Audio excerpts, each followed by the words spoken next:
Century of Children's Books. First published in 1922. Introduction. To open a child's book nowadays is to discover some part of that unknown world which touches experience at so many points. The city beyond the clouds, the underground country, all the enchantments of woods and islands are open to the little traveler.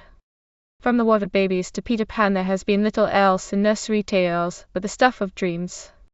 It is hard to believe that the child who read the story of Rosamund and the Purple Jar, less than 100 years ago, had no curiosity about dream countries, no sense of poetry in nature, yet the first sign of a romantic movement in children's books was the printing of unknown or forgotten fairy tales under the title of The Court of Oberon, in 1823.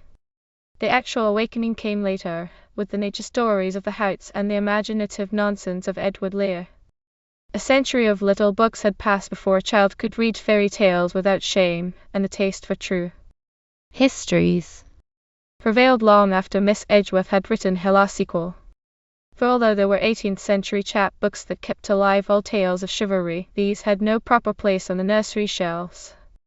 Books written for children were always designed to instruct as well as to amuse, and it was only because the human interests of the 18th century included children that it became a century of children's books. Those that survived the use of their first owners, a little company in old sheepskin or flowered paper covers, are either treasured by collectors or hidden away in some old library, but some of the best are still to be had in reprints and collections of old-fashioned or forgotten children's books.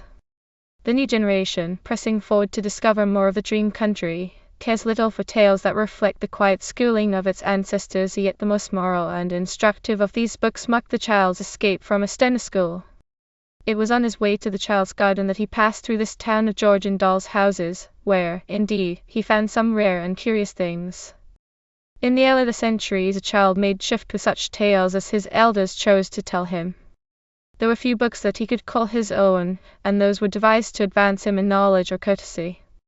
Yet the monks of the 11th and 12th centuries had a way of turning the natural instincts of children to account.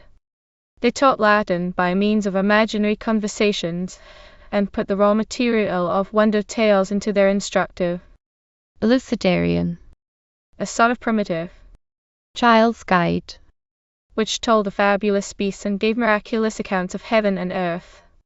The successors of these old schoolmasters devised a book for parents which they might share with their children. This is the Gesta Romanorum, a collection of stories put together in Latin about the 14th century to serve as texts for moralities. It became the popular story book of the Middle Ages, and a woodcut in the early editions shows a whole family gathered round the fire on a winter night telling stories to pass the time. This was no book for children, even in the days before nurseries, yet it contained variants of the Arabian Tales, a story that Chaucer afterwards used for his History of Constance, and two strands of the Merchant of Venice plot. Travelers' tales, also shared between men and children, filled a gap between the truthful records of King Alfred and Caxton's new-discovered wealth of romance. Marco Polo and other voyages brought back stories and fables from the East. Sir John Manville wrote of the Maggie Whales of Und and of other dears countries. These crossed the border between truth and fancy much as children do, but children knew them only from hearsay. Caxton alone, had he been so minded, could have filled a child's library, for besides his recuyell of the Histories of Troy, he printed Sir Thomas Malory's noble histories of King Arthur, with many romances of his own translating, and legends and lives of saints. He was actually the first printer and editor of the very books which Locke, in the 18th century, prescribed for children, Aesop's Fables and the History of Reynard the Fox, but Caxton intended none of these for children. The fables showed men their follies, and Reynard was then a satire that ridiculed unjust rulers under the figures of beasts. For children, he chose the kind of books that their parents would buy: the instructive Parvis et Magnus Charto, with its woodcut print of a monastery school, stands pure ad mensum, a museum of quaint formalities, and the Book of Courtesy, addressed to Little John in tender infancy. Thus early did grown-up persons monopolize the pleasures of fiction, while they prepared handbooks of learning and courtesy for youth. Sure, sir, it will be remembered, wrote a scientific treatise instead of a story for his little boy, and the Baby's Book, designed for the royal wards and pages of the 15th century, had not a word of romance or fable, nothing but precepts of fair behaviour, and lessons that should teach those the le babbies how to give their reasons smoothly, in words that are gentle but compendious. There were many such books, nor were they all confined to children of gentle birth. The Book of Courtesy was for the sons of gentlemen, yeomen or knave, and Simon's Lesson of Wisdom 1500 for all manner children. As for Caxton's successors, they were content with his ideas about children's books. It was simply a choice between manners and learning. Wynkyn de Worde, though he printed the splendid romance of Bevis of Southampton, gave his child readers a wise childer of 3-year-old that could answer the fearful question, Sage and Fornt, how is the sky made? And William Copeland produced the secret of secrets of Aristotle, very good to teach children to read English, while he lavished the adventures of Guide of Warwick upon their parents. It is true that the child of the 16th century had much to compensate him for lack of books. If he dwelt in the country, he saw Robin Hood and St. George played out upon the village green, where if in a town he might meet with strange merchantmen in any street. He lived in an age of practical romance, and could match you the exploits of Guy or Bevis any day from the adventures of his neighbours. Moreover, the Elizabethan child, if he could not read the old stories, at least had a chance of hearing them set to a new measure. Puttenham in his Art of English Poesy 1589 writes of the blind harpers and such like tavern minstrels, who sang stories of old time to ballad tunes. The tale of Sir Topers, the reports of Bevis of Southampton, Guyon of Warwick, Adam Bell and Clem of the Clough, and such other old romances or historical rhymes. But a boy had to evade his schoolmaster before he could listen to such things, and the schoolmaster saw to it that he had no English storybooks. The new learning, which poured out its treasures for scholars, meant little more to the average boy than longer hours of study, and more strides and reformers in education, although they looked upon him as a creature of promise, and were concerned to make his lot more bearable, came no nearer than their predecessors to the secrets of his mind. Companies of schoolboy players, the children of the chapel, or of Paul's, might make the most of such plays as they could understand, and the Queen's wards had times of honest recreation, when they might tell each other stories, but their hours with tutors and music masters would astonish the youth of these days. Perhaps the happiest child of the great age of romance was the truant who could follow some peddler along the road. For the peddler's songs were more enthralling than his unbraided wares, and he had ballads, such as The Two Children in the Wood, Oh, Chevy Chase, that a child could paste upon his nursery walls. There was at least one writer who recognized the peddler's claims, and made him the hero of an instructive book. This was Thomas Newbery, who in 1563 wrote a book in English metre of the great marchant man called Dives Pragmaticus, very pretty for children to read it, where be they may the better, and more readier, read it, and write wares and implements in this world contained. This merchant knows all crafts and deals in every kind of wares, but he does it in the manner of Autolycus, calling all men to come and buy his in kill, cruel, and gay valances fine. Perhaps made copy for a winter's tale his arches, brooches, and fine aglets for kinges might lie in the pack with bugle bracelet, necklace amber, perfume for a lady's chamber. And though he had neither songs nor ballads, he spoke in verse and could find poetry in the Chisel, Oh, Blade, which Stevenson, more than 3 centuries later, praised in his Child's Gardener. A chisel, both handle and blade, which a man who was really a carpenter made. It was a hard day for the men of the road when the Roundhead prevailed over King Charles. Had the Puritans been gifted with the worldly wisdom of old religious orders, the peddler's songs, interpreted as allegories, would have passed, with a word or two altered here and there. As it was, many of these poor merchants were reduced to carrying tracts that reflected the gloomy spirit of the times. but the 17th century Gawain still preserved some of the older ballads, and the true Autolycus was never without copies of Tom Thumb, The Wise Men of Gotham, and other chapbooks for the unregenerate. He suffered the penalties of rogues and vagabonds, and the child shared his disgrace. George Fox, in his Warning to All Teachers, condemns, among other sins of children, the telling of tales, stories, jests, rhymes, and fables. The doctrine of original sin left no hope of grace by means of books.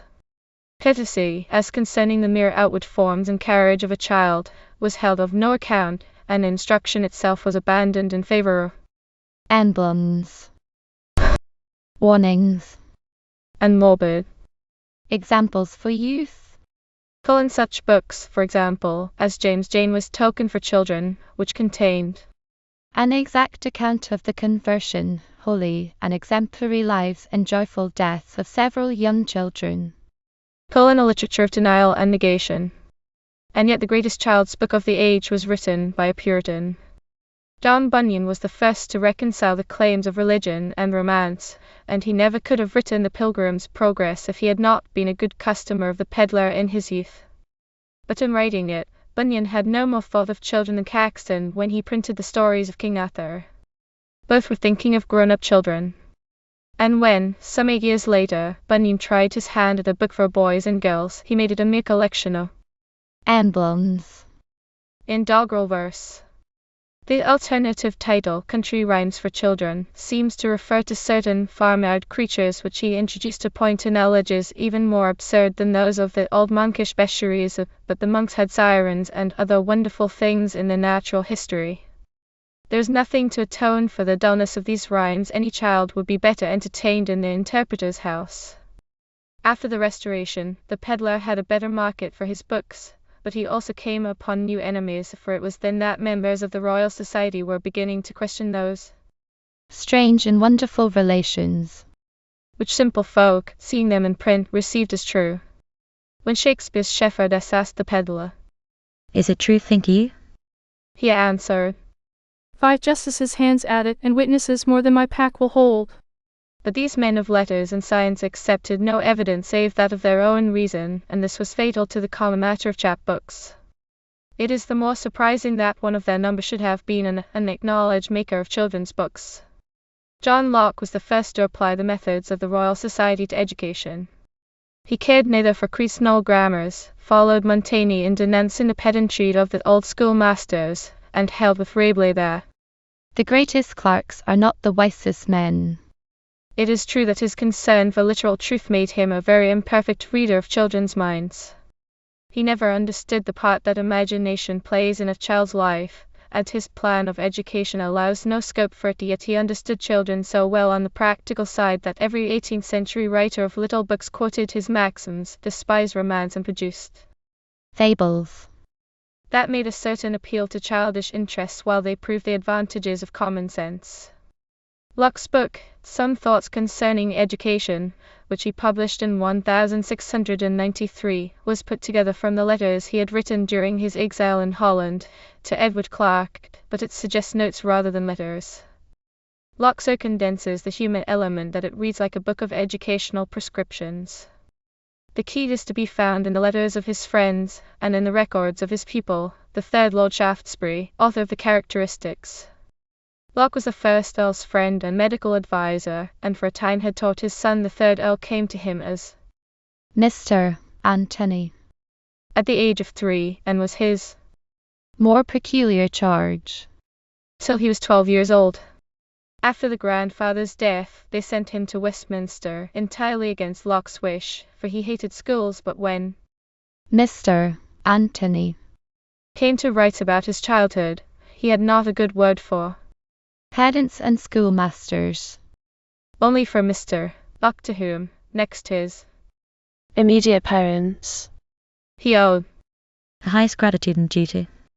Men do not write thus of tutors who were not their friends, and doubtless others could have said the same of Locke. The younger brothers of Lord Shaftesbury, the Dutch Quaker's little boy, Arent Furley, a kind of foster child of his in Holland, or little Frank Masham, his last pupil. He was between 4 and 5 when Locke came to live with his family. They all owed him good health and a happy childhood, and it does not appear that they hankered after the forbidden joys of romance. Locke's belief in physical training was a welcome contrast to the average tutor's insistence upon books. He put aside the rod, invented games for his pupils, and, as soon as possible, treated them as rational creatures. By reversing the order of books of courtesy, he relieved them of rules and maxims. Virtue stood first in his judgment, then wisdom, then breeding, and learning last. At heart he was not less concerned for manners than the old masters of courtesy, but he thought they could only be acquired by habit and good company. It is the more curious to find him, in another part of the book, assuming that the right kind of tutor could teach virtue and wisdom as another might teach Latin. Locke himself came as near as a man could to his ideal of a tutor more wise than learned, a man of the world that knew how to bear himself in any company, and it mattered little to his pupils that such a tutor could not be found for every child. Intelligent parents found in his published thoughts some confirmation of their own experience, and his varied inconsistencies made his ideas seem the more reasonable to them. For it cannot be denied that Locke, although he believed in teaching children not what, but how to think, yet fell into the error of impressing facts upon their memory, and facts that could only be learned from books. His Irish friend Molyneux, on whose advice the thoughts were put together, brought up his little boy according to Locke's plan, and proved that the system could produce a rival to Winkelnd's wise children, one that at 5 years old could read perfectly and trace out upon the globes all the noted parts, countries, and cities of the world. At 6 his knowledge was incredible. He was obedient and observant to the nicest particular. And his father believed that no child had ever his passions more perfectly at command. There is nothing in Locke's theory to account for the encyclopedic knowledge of this child, but in practice he had replaced Latin and Greek with geometry, chronology, the use of the globes, and even some part of the incomparable Mr. Newton's philosophy, so far as it was justified by matter of fact. This helps to explain the little pedantries of later children's books, although many of these do not go beyond Locke's directions for teaching a child to read. There may be dice and playthings with the letters on them, he says, to teach children the alphabet by playing, and 20 other ways may be found, suitable to their particular tempers, to make this kind of learning a sport to them.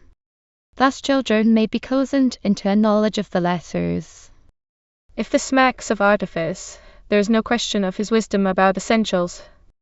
If you have any contests with him, let it be in matters of moment, of truth and good nature, but lay no task on him about ABC. About books he is very plain when, by these gentle ways, a child begins to read. Some easy pleasant book, suited to his capacity, should be put into his hands, wherein the entertainment that he finds might draw him on, and reward his pains in reading, and yet not such as should fill his head with perfectly useless trumpery, or lay the principles of vice and folly. To this purpose I think Aesop's fables the best, which being stories apt to delight and entertain a child, may yet afford useful reflections to a grown man, and if his memory retain them all his life after, he will not repent to find them there, amongst his many thoughts and serious business. Then, after recommending Aesop with pictures in it, he adds Reynard the Fox is another book one think may be made use of to the same purpose. Talking beast that can be made the mouthpiece of a moralist are Locke's nearest approach to the supernatural. In another place, he admonishes parents to preserve a child's mind from all impressions and notions of spirits and goblins, or any fearful apprehensions in the dark. Thus the child is to be protected from ghost stories or fairy tales and chosen into reading what will be useful to him when he is a man. Locke knew no other books in English fit to engage the liking of children and tempt them to read. And indeed there were few to know. The 7 Wise Masters of Rome is an example of what was thought fit for children. This was a very old sequence of Eastern parables first printed by Winkelnd. Francis Kirkman, who translated it from the French in 1674, declared that it was held in such estimation in Ireland that it was always put into the hands of young children immediately after the horn book. English copies were common, but the tales had less interest for children than those of the jester. Pedants and schoolmasters Must have conspired to keep it in print. Thus at the close of the 17th century the greater number of children, if they read anything, amuse themselves with chapbooks or broadsheets, all of which, doubtless, came under Locke's ban as perfectly useless trumpery. And for those that read no books, in spite of Locke, there were still tales. Of sprites and goblins. Chapter 1. Chapbooks and Ballads. Children and the Supernatural. Steele's account of a boy's reading characteristics of chapbook. Histories. Folklore and legendary settings. The histories of Friar Bacon, Fortunatus. Other chapbook survivals. The Georgian Autolycus Traveller's Tales. The Great Chapbook. Books for men and children. Chapbooks and ballads. Treatment of romances. The Fairy World. Legend and history. Border and Robin Hood ballads. Steele's account of his two godchildren, perhaps the choicest of his Tatler papers, discovers the weak point of Locke's philosophy. Nothing could so shake a blind faith in Sop as the frank words of Steele's little boy who, at 8 years old, although he was a very great historian in Sop's fables, declare that he did not delight in that learning, because he did not believe they were true. His sister Betty defied Mr. Locke upon another side, for she dealt chiefly in fairies and sprites, and wool terrified the maids with her accounts, till they were afraid to go up to bed. Now, neither of these children had the least difficulty about the supernatural.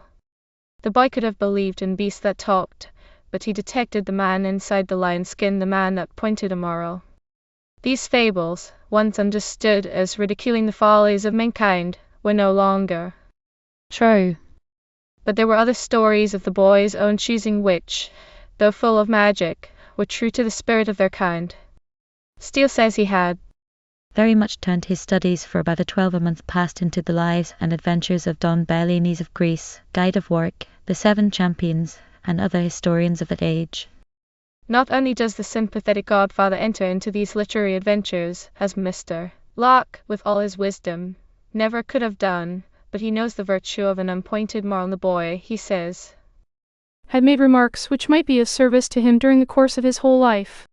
He would tell you the mismanagements of John Hickathrift, find fault with the passionate temper in Bevis of Southampton, and loved St. George for being the champion of England, and by this means had his thoughts insensibly moulded into the notions of discretion, virtue, and honour. In the reign of Anne, these stirring histories were a part of every peddler's stock in trade. They were sold at fairs or hawked from door to door, and a boy that could never stumble through the maze of a 17th century folio might read as many romances as he had halfpence. Some had been among the earliest printed books. They were mostly from French originals, though Sir Bevis and Sir Guy had been Chevaliers d'Angleterre from the beginning. The chapbooks Seven Champions and Life and Death of St. George were both based on Richard Johnson's History of the Seven Champions, a medley of other romances in which Caxton's St. George of Cappadoce had become St. George of Coventry. But the Romance spirit was cosmopolitan, born of the Crusades, and foreign champions like Don Bellinis of Greece were hardly less popular. Late writers varied the old adventures, but the chapbook printer, who did his own editing, cut down the heavy matter of the folios to a bare chain of incidents. His words were few and ill-chosen, he had neither style nor grammar, but the core of interest was sound, and the stories touched the imagination of his readers like ballads and fairy tales. Gallant knights came straight from the fields of France to the magnificence of eastern cities. Youths, setting out from the English towns, adventured among dwarfs and Saracens, giants and dragons, and won their knighthood by the way. If the hero never failed to subdue his enemies and win a lady of surpassing beauty, there was still a doubt enough to keep the reader curious whether a rival would snatch her from him and put him upon a more dangerous adventure to win her back, or whether, if they fared on together, they would meet an enchanter or a giant first. Repetition seldom tires a child. The feats of Aquitaine could be repeated at Damascus, and the woodcuts in the chapbooks proved that Montelion and Paracelsus could fight in the armour of Don Bellinis or St. George. Nor was it a chance association of the peddler's pack which threw these champions into the company of our village strawman, John Hickathrift, more commonly called Tom, for although Hickethrift fought with a cartwheel and axletree for shield and sword, he could beat the best of them at giant killing. The romances, indeed, are full of the common stuff of folklore. If the hero blow a trumpet at a castle gate, a giant may be expected. If he blow it at the mouth of an enchanted cave, a prophetic voice replies, or if he enter the cave by chance, he may find the prophecy inscribed on a pillar of sapphire, the prelude, in Don Bellini's, to the coming of the enchantress through a pair of ivory gates. 100 folk tales tell of the princess rescued from a dragon. Transformation is an affair of every day. Don Bellini slays a magician in the shape of a griffin. Thus, Denise, in the Seven Champions, is transformed into a hart, the princess of Thessaly into a mulberry tree's ensign. David sleeps 7 years in an enchanted garden, the magic sleep of the fairy tales. Nor is the champion of romance without his wonderful sword or cloak. The sword, Mowgli, no more than a stout weapon in the old version of Sir Bevis, is called wonderful in the chapbooks. Don Bellini draws a magic sword from a pillar, as Arthur pulled his out of the stone sand. George has invincible armor, and the later history of Fortunatus is the tale of a wonderful purse and a wishing cap. But whoever looks upon a child as a pure romantic has learned but half his lesson, for in many tales that have stood the test of time, there is little interest outside sheer matter of fact, and even the romances owed something to legendary settings which touched a borderland of truth. To know that Bevis lived in the reign of Edgar, that Guy, returning from his pilgrimage, found King Athelstane at Winchester beset by the Danes, would confirm a child's belief, but the little reader of chapbooks knew more than this. He could give the exact measurements of Tom Hickethrift's grave in Tilney churchyard, knew where to find Guy's armor and his porridge pot at Warwick, and never doubted that Bevis built Arundel Castle for love of his horse. It might be done indeed, for such a horse no mere product of a wizard's cunning, but a steed fit to carry a champion alive as the persons of the romances never were. He figures in every adventure, carries the thread of the story from point to point, and yet stands out, a very symbol of romance. The chapbook writer makes no picture of the knighting of Bevis, and never mentions his shield with the 3 blue eagles on a field of gold, but he remembers well enough how the Saracen king's daughter, Josiane the Fair, presented Bevis with the sword, Mowgli, and the wonderful steed called Arundel. From that point the story goes to a sound of hoofs, and though the king betrayed Bevis into the hands of his enemy and gave the horse Arundel to Bevis's rival, King Jor, and though Bevis lay in a dungeon for 7 years, Josiane herself was not more faithful to him than Arundel, for when at last he escaped, and came, disguised as a poor peddler, to the castle of Jor, Josiane knew him not, but Arundel, hearing his master speak, neighed and broke 7 chains for joy. As to the men and women of romance, they borrowed life from their adventures, but apart from these, were mere types of strength or beauty. These original portraits, though vague, were not without poetry. The impression of the squire Guy has a hint of Chaucer. There he was in Brita face, he's goin' as Brit his ain glace. The chapbook writer contents himself with the remark that King Emin was prepossessed with Guy's looks. He bestows more care on the heroine, Thalys, but covers the faint outline with his trowel. Thalys once the earl's daughter, a sweet thing, becomes this heavenly filly's, whose beauty was so excellent that Helen, the pride of all Greece, might seem as a blackamoor to her. Many striking situations and dramatic incidents of the older stories are lost in the chapbooks for want of picture-making phrases and live speech. A name here and there, such as Bradmond, king of Damascus, would lift a boy like a magic carpet, and set him down among Saracen pavilions. Bare facts might call up pictures. There was the ransom of King Jor, 20 ton of gold and 300 white steeds. But the unlettered writer shirked most of the details which, in telling the story aloud, he would express by gestures. The fine fight with the dragon, in Guide of Warwick, makes but a paragraph in the chapbook. The monster's head is off before the fight is well begun. Not even a picture of the dragon, 30 feet in length, worked in a cloth of arras and hung up in Warwick Castle for an everlasting monument, could make amends for this. Yet a child, making his own pictures out of the poor phrases of these writers, might have in his mind's eye something not unlike the images of the all-translated the boy Bevis on a hillside with his sheep, looking down at the castle. That should be his.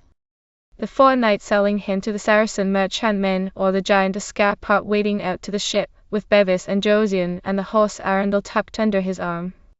These stand in clear outline, and, in the roughest shape, have suggestions of pathos or incongruity, but they pass at once into action, which is what a child wants. The boy comes down from the hill, forces his way into the castle, and attacks the usurper with his shepherd's crook. The Saracens carry him overseas, and set him in the way of adventure. Ascapart proves himself a mariner good at need, hoists sail and brings his master and mistress safely into harbour. Laughter is rare in the romances, but the story of Ascapart has a humour of its own. Bevis, having beaten the giant, spares his life on condition that he becomes a servant, and in the course of their adventures the vanquished rescues the victor. The servant picks up his master and carries him about like a toy. Such a feat measures the great creature more effectually than the exact method of the chapbook writer. 30 foot high and a foot between his eyebrows. Another Famous history, which came with these into the chapbooks, was that of Valentine and Orson, first printed by Wynkyn de Worde, and reprinted at the close of the 19th century as an old fairy tale. It has some novel features, besides the usual stage properties of romance. Of the twin brothers separated in childhood, one is brought up at court and trained in knightly exercises, the other carried off by a bear and nourished with her cubs. This is a foretaste of the Jungle Book. In a cave, the bear had 4 young ones, among whom she laid the child to be devoured.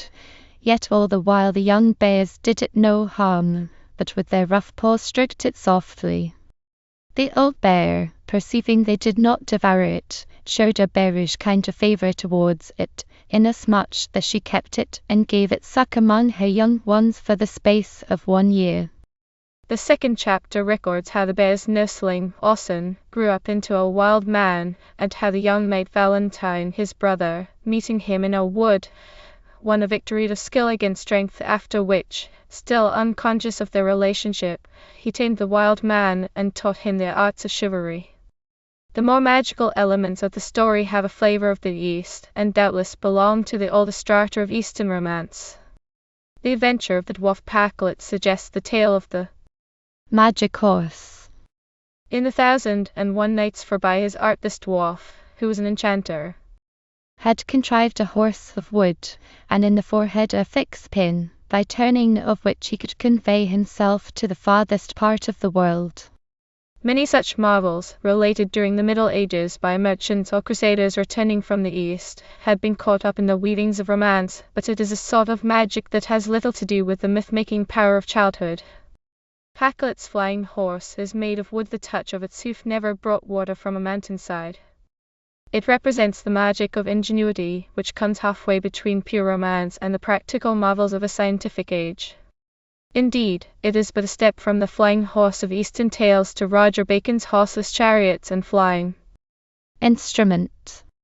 Though Learn Fry, a clerk of Oxford in the 13th century, foretold many things to be performed by art in nature, wherein should be nothing magical.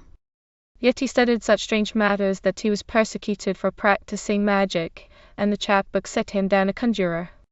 The enchanted head of brass which in Valentine and Orson reveals the parentage of the brothers, reappears in the famous history of Friar Bacon as the brazen head, wrought in so many sleepless nights by the friar and his brother in magic, Friar Bungay. Green, in his play of Friar Bacon and Friar Bungay 1591, follows this well-known tract, which came down with few changes to the 18th century. Here the old magic machinery goes with the light movement of a popular tale. The brazen head should have disclosed a secret whereby Friar Bacon would have walled England about with brass, but the stupidity of his servant Miles prevented it. But when the 2 magicians, worn out with toil, lay down to sleep, they set him to watch the head, commanding him to call them the moment it should speak, and he, the while, kept up his spirits with tabor and pipe and song. When at last the head spake these words, time is And no more, Miles, understanding nothing by that, fell to mockery. If thou canst speak no wiser, they shall sleep till doomsday for me. Time is, I know time is, that you shall hear, Goodman Brazen Face. So saying, he fitted the words to the tune of Dainty, come thou to me. and sang for half an hour. Thereupon the head spake again, saying 2 words, and no more. Time was. Whereat the simpleton railed afresh, and another half hour went by. Then the brazen head spake again, these words, Time is past. and then fell down, and presently followed a terrible noise, with strange flashes of fire, so that Miles was half dead with fear. Out on thee, villain! Cried Fry Bacon. Thou hast undone us both, hadst thou but called us when it did speak. All England had been walled about with brass to its glory, and our eternal fame. Lux follows when never a tide of setting the Plain magic of true reasons lay against Fry Bacon's conjurings. There were later moralists who recognized the wizard as a pioneer of science, but these would have none of his magic, and rejected all tales of undeserved good fortune. Wordsworth alone had the courage to tell a child lives in the enchanted woods. He praised the history to Fortunatus, which is more like Aladdin than any tale of chivalry. By sheer luck the spendthrift finds a galley of Venice lying at anchor and gets his choice of gifts. These vanished like fairy gold in the hands of his sons, and children remembered little else but his wishing cap and his purse that never was empty. Yet Fortunatus was a name to conjure by, and the pure spirit of adventure was in his first setting out, as the woodcut shows. with a hawk in his hand. It seems odd that the 18th century child should have ballads about King Arthur and his knights, but no account of them in prose. Malories, Noble histories. like the once famous cycles of Amadis and the Pomerans, escaped the chapbook writers, but they had 1 or 2 relics of the old histories of Troy, in which Priam's palace had become an enchanted castle, and Hector knight-errant. The peddler had no chronology. Patient Grisel, fresh from a new translation of Boccaccio, was a lady of the 18th century, and what pleased the country fireside of 1700 still pleased it in 1760. The tales that Mr. Burchell gave the children in The Vicar of Wakefield might have come out of a chapman's bundle in almost any part of the century. The story of the Buck of Beverland, with the history of Patient Grisel, the adventures of Catskin, and then Fair Rosamond's Bower. Among other Useless trumpery. were riddles, nonsense books, and farcical tales of rogues or simpletons. These are full of the topsy-turvy nonsense that children love, and the coarse jests from which they were seldom guarded.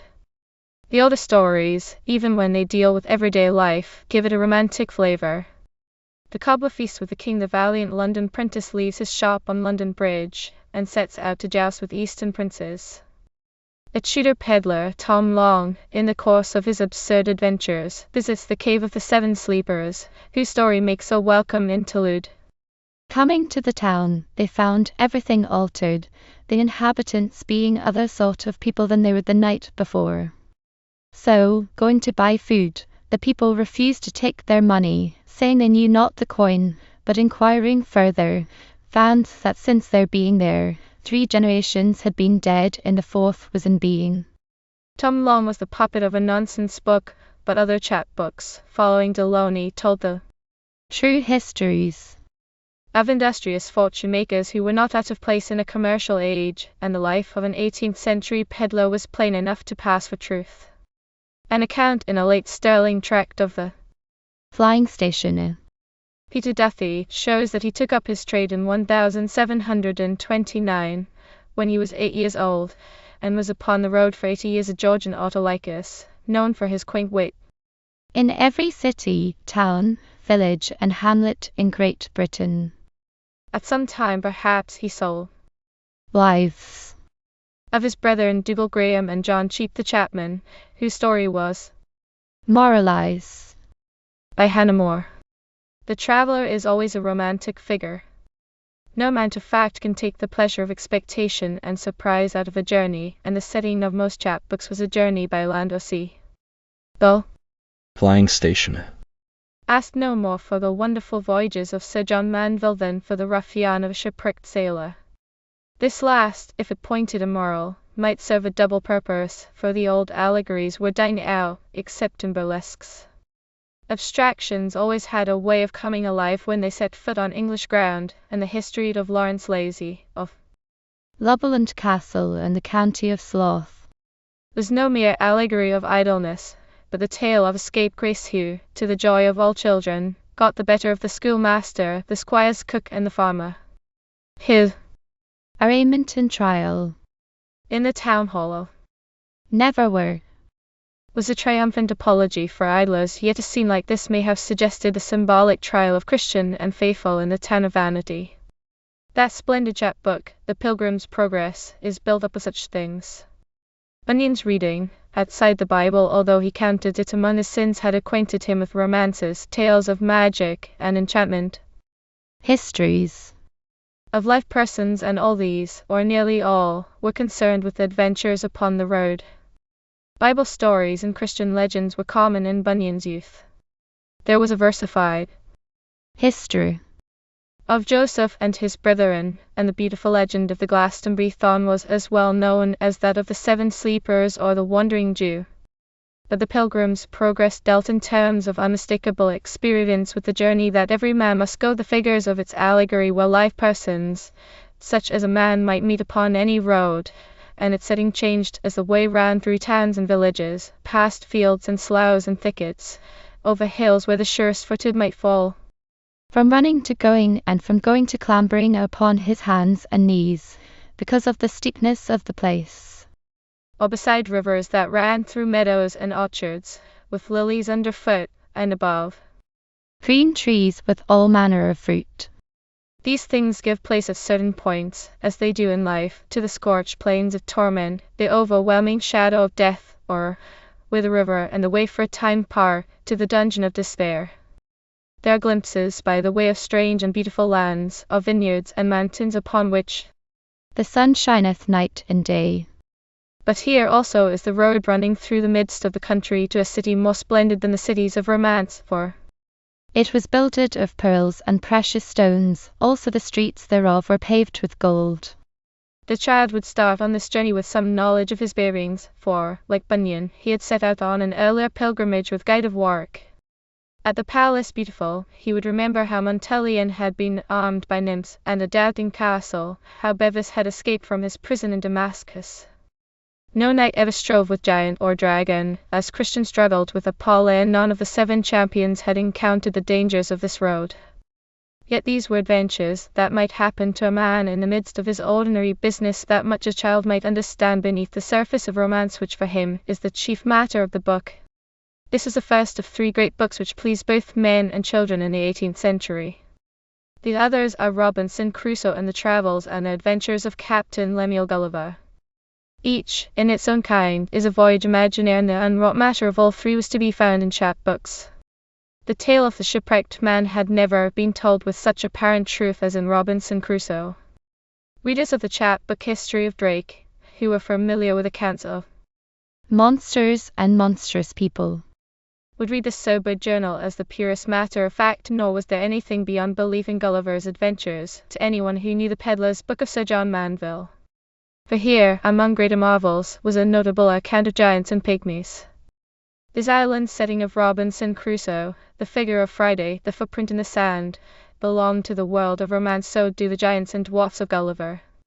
Yet in both books, the things that happen are human and practical. The setting gives scope for the chief interests of the century, men and morals and matters of fact. Defoe pointed his moral, and as an afterthought explained the voyage of Robinson Crusoe as an allegory of his life. Swift used the contrary device of satire. But no child was ever concerned with an undersense, where he could follow every turn of the adventure. A philosopher would not have discovered Crusoe's allegory, and a child is more likely to suspect satire in Reynard the Fox than in Gulliver. The adventures of Lilliput and Brobdingnag are the convincing history of a nation of Tom Thumbs and a nation of blunderbores. Only a little Gradgrind would question their truth. A child reading The Pilgrim's Progress is himself the pilgrim in the adventure of the island. He is the shipwrecked man, and in the Travels, First the big man upon whose body the little men climb with ladders, then the little man, paddling his toy boat to amuse the giants. These books, like the romances, were for little men as well as big ones, but their authors renewed the old devices by a massively simple style. They made pictures such as were never found in chapbook prose, and rarely in tales that had passed into ballad form. The 18th century peddler had fewer ballads than his predecessors, yet those he had, like the songs of Autolycus, were for man or woman of all sizes. Ballad tunes, from Shakespeare to Wordsworth, were food for the hungry ears of little ones. And there is something in the simple conventions of ballads that suggests the storytelling of a child.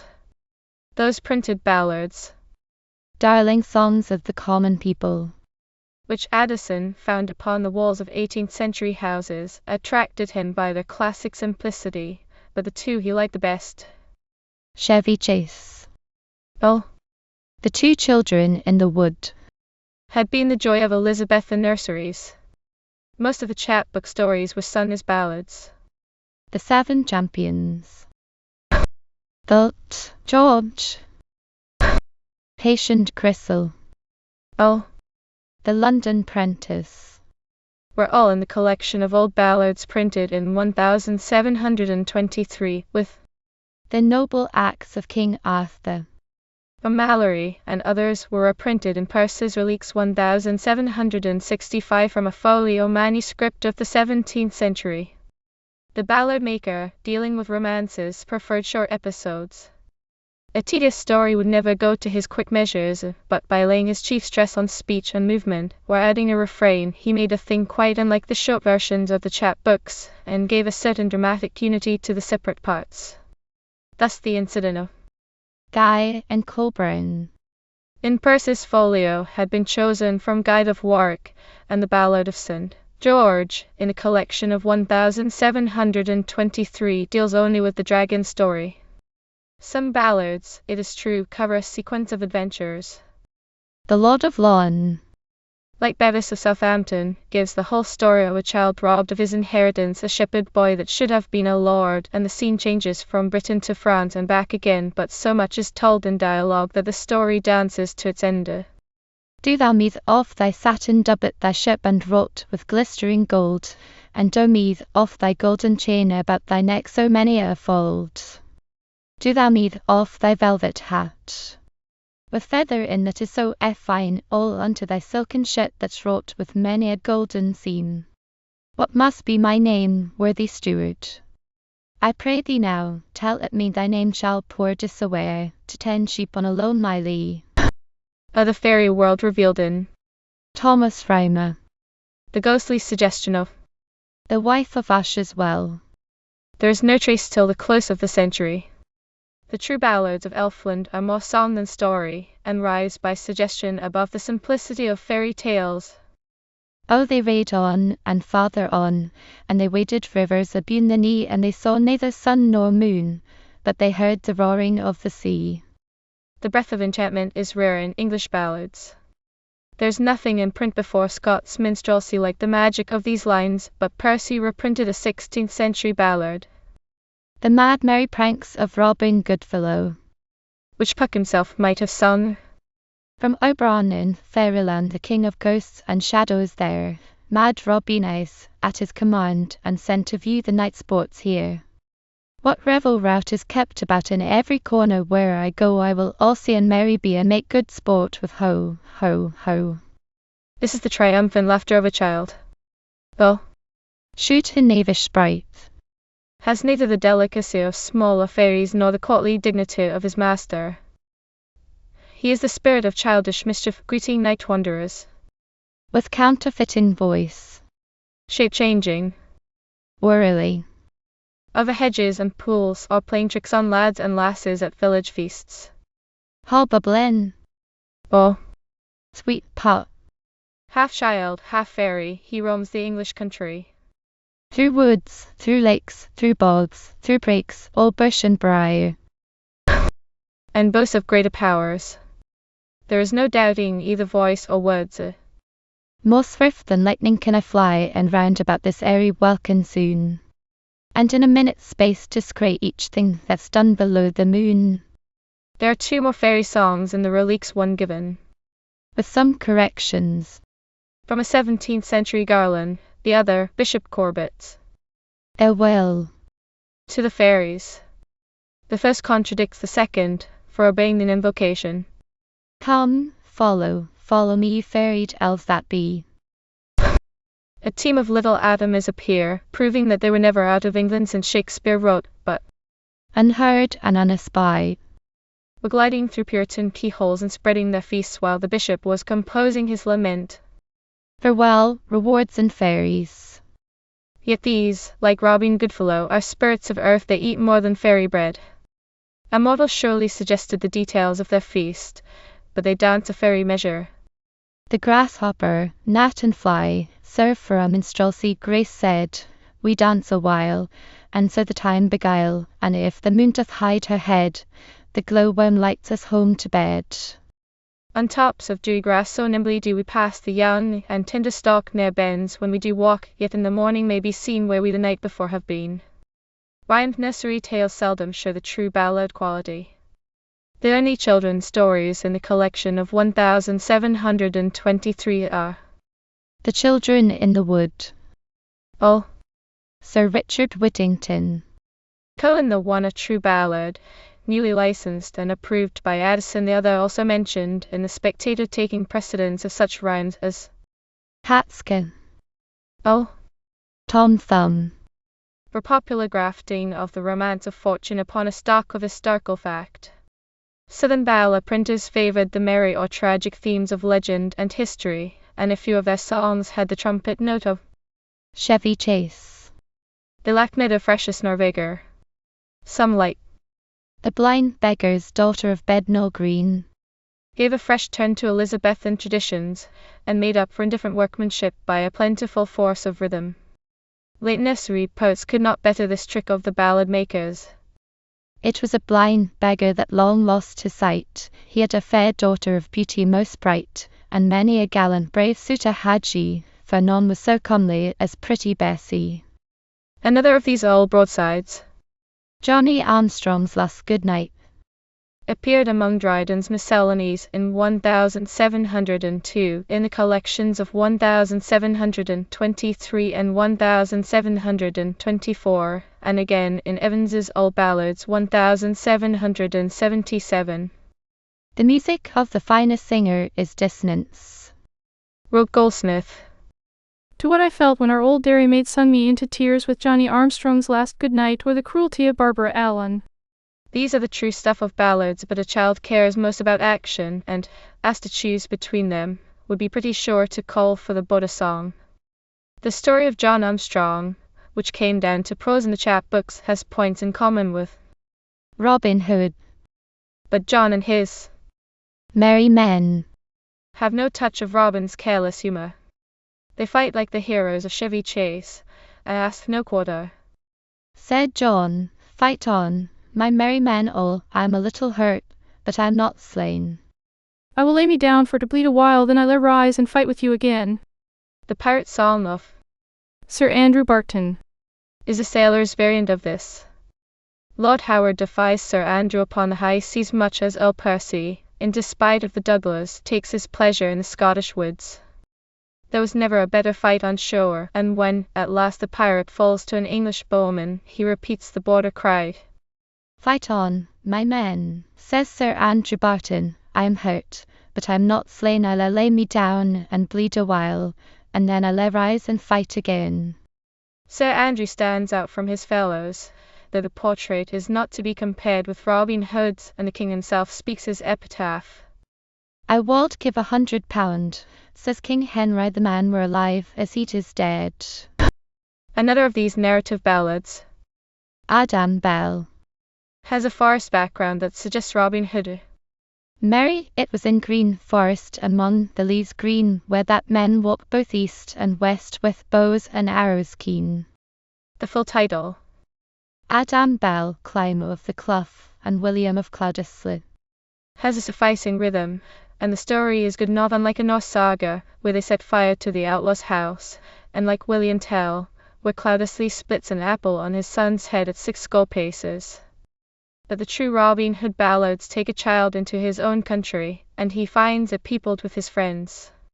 From the first stanzas of The Cuttle Fry. He is Robin's man. In summer time, when leaves grow green and flowers are fresh and gay, Robin Hood and his merry men were disposed to play. In this play humor, the outlaws themselves are children, as every child is by nature an outlaw. They know better than to take life for a serious business. To them, as to a child, it is one long and absorbing game of make-believe. Robin, like Fulke Fitzwaring or Hereward, could play at any trade: a potter, a beggar, a shepherd, a fisherman. His band were mostly men who had forsaken some dull craft for this great game of hiding and hunting and robbery. In the midst of active enjoyment, they set themselves to redress the unequal balance of fortune, but they never doubted their own solid advantages over sheriffs and abbots, the people who dwelt in towns and cloisters, and had forgotten how to play. Early collectors of the 18th century found no ballads that echoed the sound of the greenwood. Note small of Bidie's merry singing. Well, that made pictures of the deer shadowed in green leaves, but there were imitations of the older songs, and the setting was always implied. After 1765, there must have been children who knew the prelude to Guy of Gisborne. From Percy's Reliques.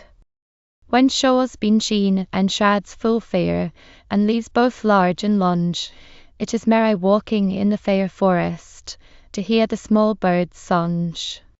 The woodwill sang and would not cease, sitting upon the spray so loud, he wakened Robin Hood in the greenwood where he lay.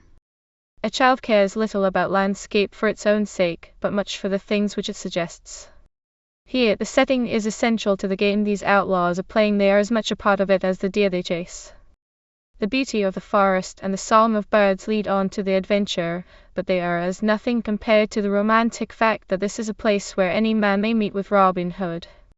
In the same way, a child appreciates character as it affects the course of events. Robin Hood's men are neither an army nor a clan. They join his company of their own free choice, after proof of sportsmanship, and the chief of them, Little John, Scarlet, and Much the Miller's son, are distinct personalities. The result is a spirit of individual adventure which gives the stories unusual interest and variety.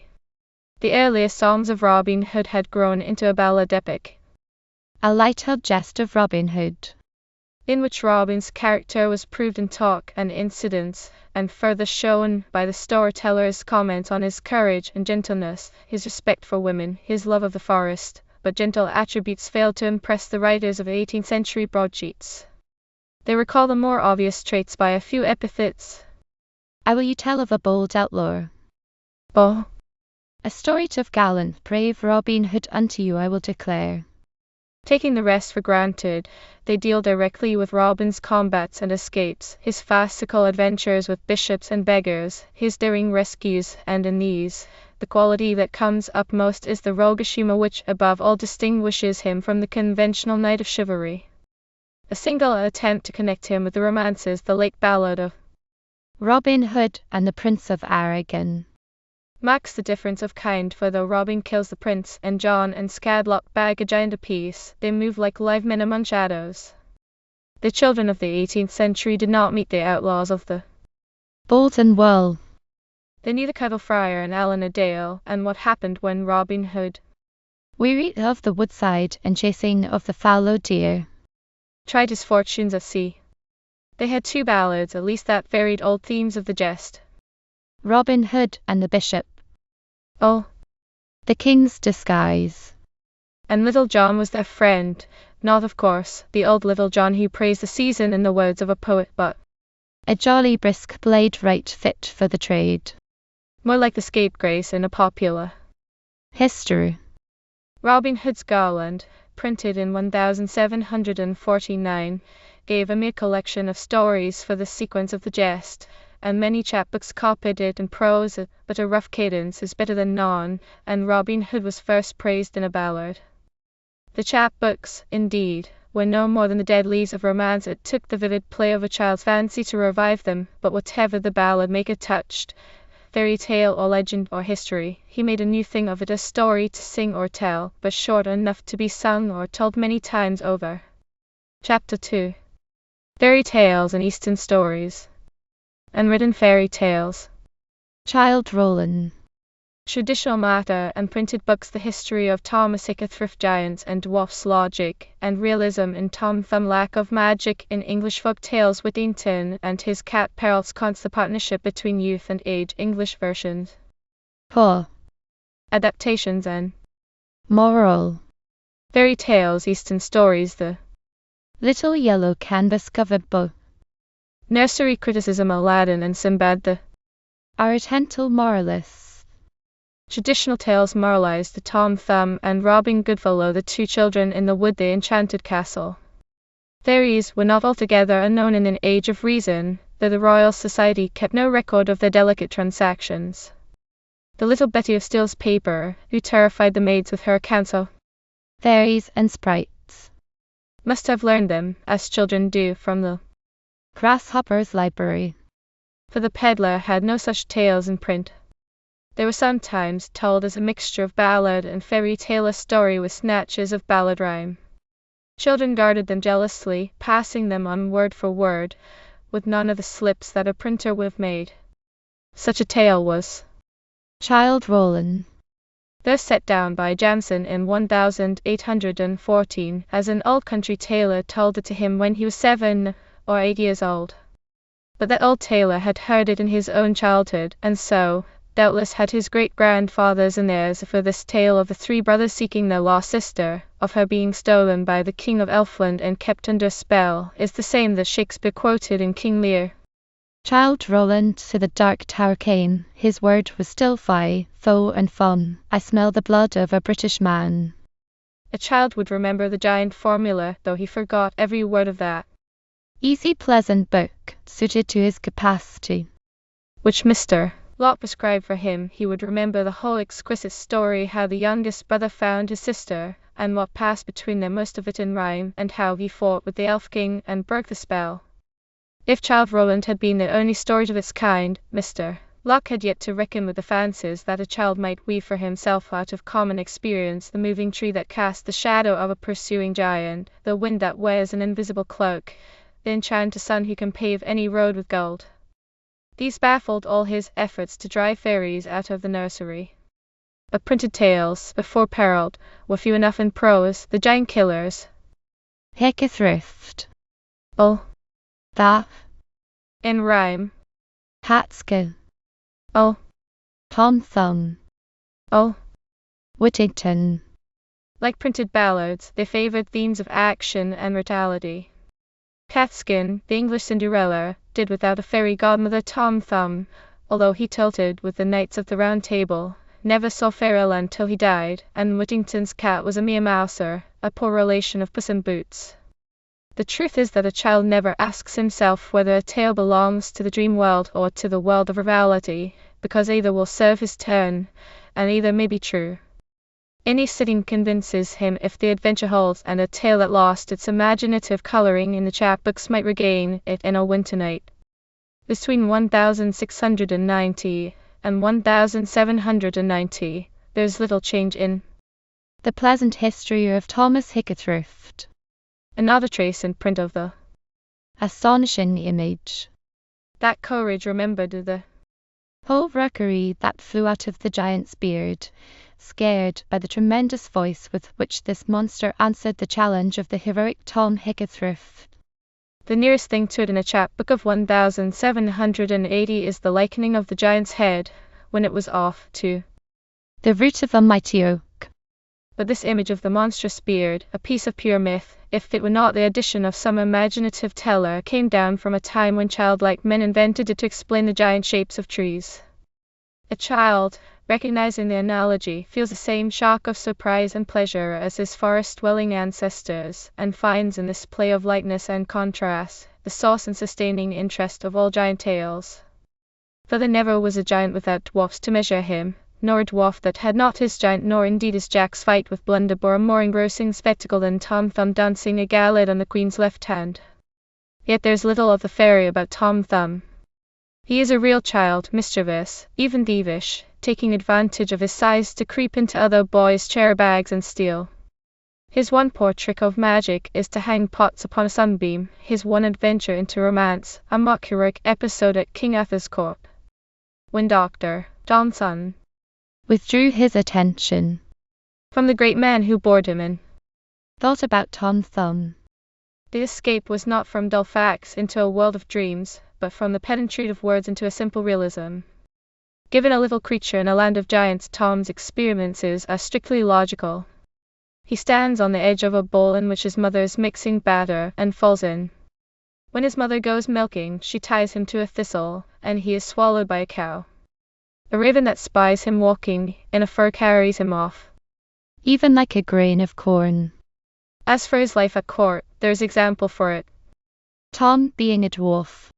Nor was he the first mischief maker to find his way there, nor the first poor man's son that overcame his betters.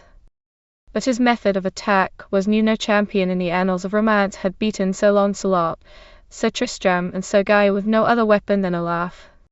At court, Tom bears himself as to the manner born, wears the king's signet for a girdle, creeps nimble into the royal buttonhole, and finds a place sooner than most courtiers near his highness' heart. At home he is still the gentle scapegrace beloved of village folk. If he craves a boon of the king, it is to relieve the wants of his parents, and the boon, as much a silver coin as well his arms could hold, amounts to the great sum of threepence. A heavy burden which did make his weary limbs to crack. There's a kind of natural magic in all this that a child can grasp without the help of a magician. Tom Thumb, although he is wingless, can wear a fairy dress, an oak leaf hat, a spider-woven shirt, hose and doublet of thistledown, and shoes made of a mass of skin and tan most curiously. Small creatures that creep among grass blades seem to have furnished the rhymer with analogies. Tom's house is but half a mile from the court, yet he takes 2 days and nights to make the journey. He sleeps in a walnut shell, and his parents feast him 3 days upon a hazelnut. That was sufficient for a month for this great man to eat. A few moist April drops, enough to delay his return till his careful father takes a birding drum, and with a single blast blows him back to court. Last comes the notable account of his death, which tells how the doctors examined him through a fine perspective glass, and found his face no bigger than an ant's, which hardly could be seen. The rhyme is a dwarf epic, perhaps begun by some child that had found an ant-hill, or a thistle taller than himself, carried on with a phrase here and a picture there from older tales by the careful father, who set it to the unequal beat of little feet at his side. But no child could endure the unhappy end. A second part and a third, both sorry imitations of the first, brought the little knight back to fresh adventures, and even the printers of instructive books understood the value of his name on a title page. Catskin, long forgotten through the more glorious transformations of her French sister, could hold Dr. Primrose's children with the old theme of disguise and changing fortune. 5 parts in verse gave her whole history, how she was banished, like Cordelia, by an angry father, how she disguised herself in a hood of catskin, and took service in a great house, how following here the very print of the glass slipper she went to the ball and danced with the knight, and how, one day when she forgot her catskin hood, the knight, discovering her in rich attire, fell in love with her and married her. English folk tales, compared with others more magical, are like the toys that a child will make for himself out of a stick. Beside the fine inventions of a conjurer, they appeal chiefly to practical interests, and leave much to the imagination. Jack killed Cormoran and Blunderbore the giant with 2 heads before anybody thought of giving him a cap of knowledge, or shoes of swiftness, or even a magic sword. These things were the addition of a second part. Indeed, a tale never was so plain that it gathered no color in the telling. There was an old story of Whittington without a cat, and how the cat got into the story was more than the whole society of antiquaries could tell, though it met together in 1771 expressly to discuss the problem. In our own time, most antiquaries are agreed that the cat found its way from Genoa or Persia or Portugal, no matter whence, and that it is a piece of folklore grafted upon authentic biography. Try as they will, they can get little nearer to the heart of the matter than Mr. Hippies, when he watched the puppet show of Whittington at Southwark Fair, which was pretty to see, and remarked, "How that idle thing do work upon people that sees it, and even myself too." The very truth underlying the modest fable of the cat and the song of Bow Bells had more power than the wishing hat of Fortunatus, and would have carried more fanciful embellishments, but it is never safe to lose sight of the double paradox of childish imagination that reality is romance, romance, reality. Though Cendrillon had never been done into English, Catskin, or Cap o' Rushes might have worn the glass slipper and ridden in a pumpkin coach. As it fell out, the little kitchen maid surpassed them both, the girl whose ragged dress was transformed at a touch into Drapto et d'argent, ta charmeres de Pieris. Cinderella's biographer was no less a person than Charles Perrault, a member of the French Academy, and a friend of La Fontaine. He also wrote the famous histories of Little Red Riding Hood and the Sleeping Beauty, of Hop o' My Thumb, a distant kinsman of Tom Thumb, Puss in Boots, and others who have lived so long in English nurseries that their French names are forgotten.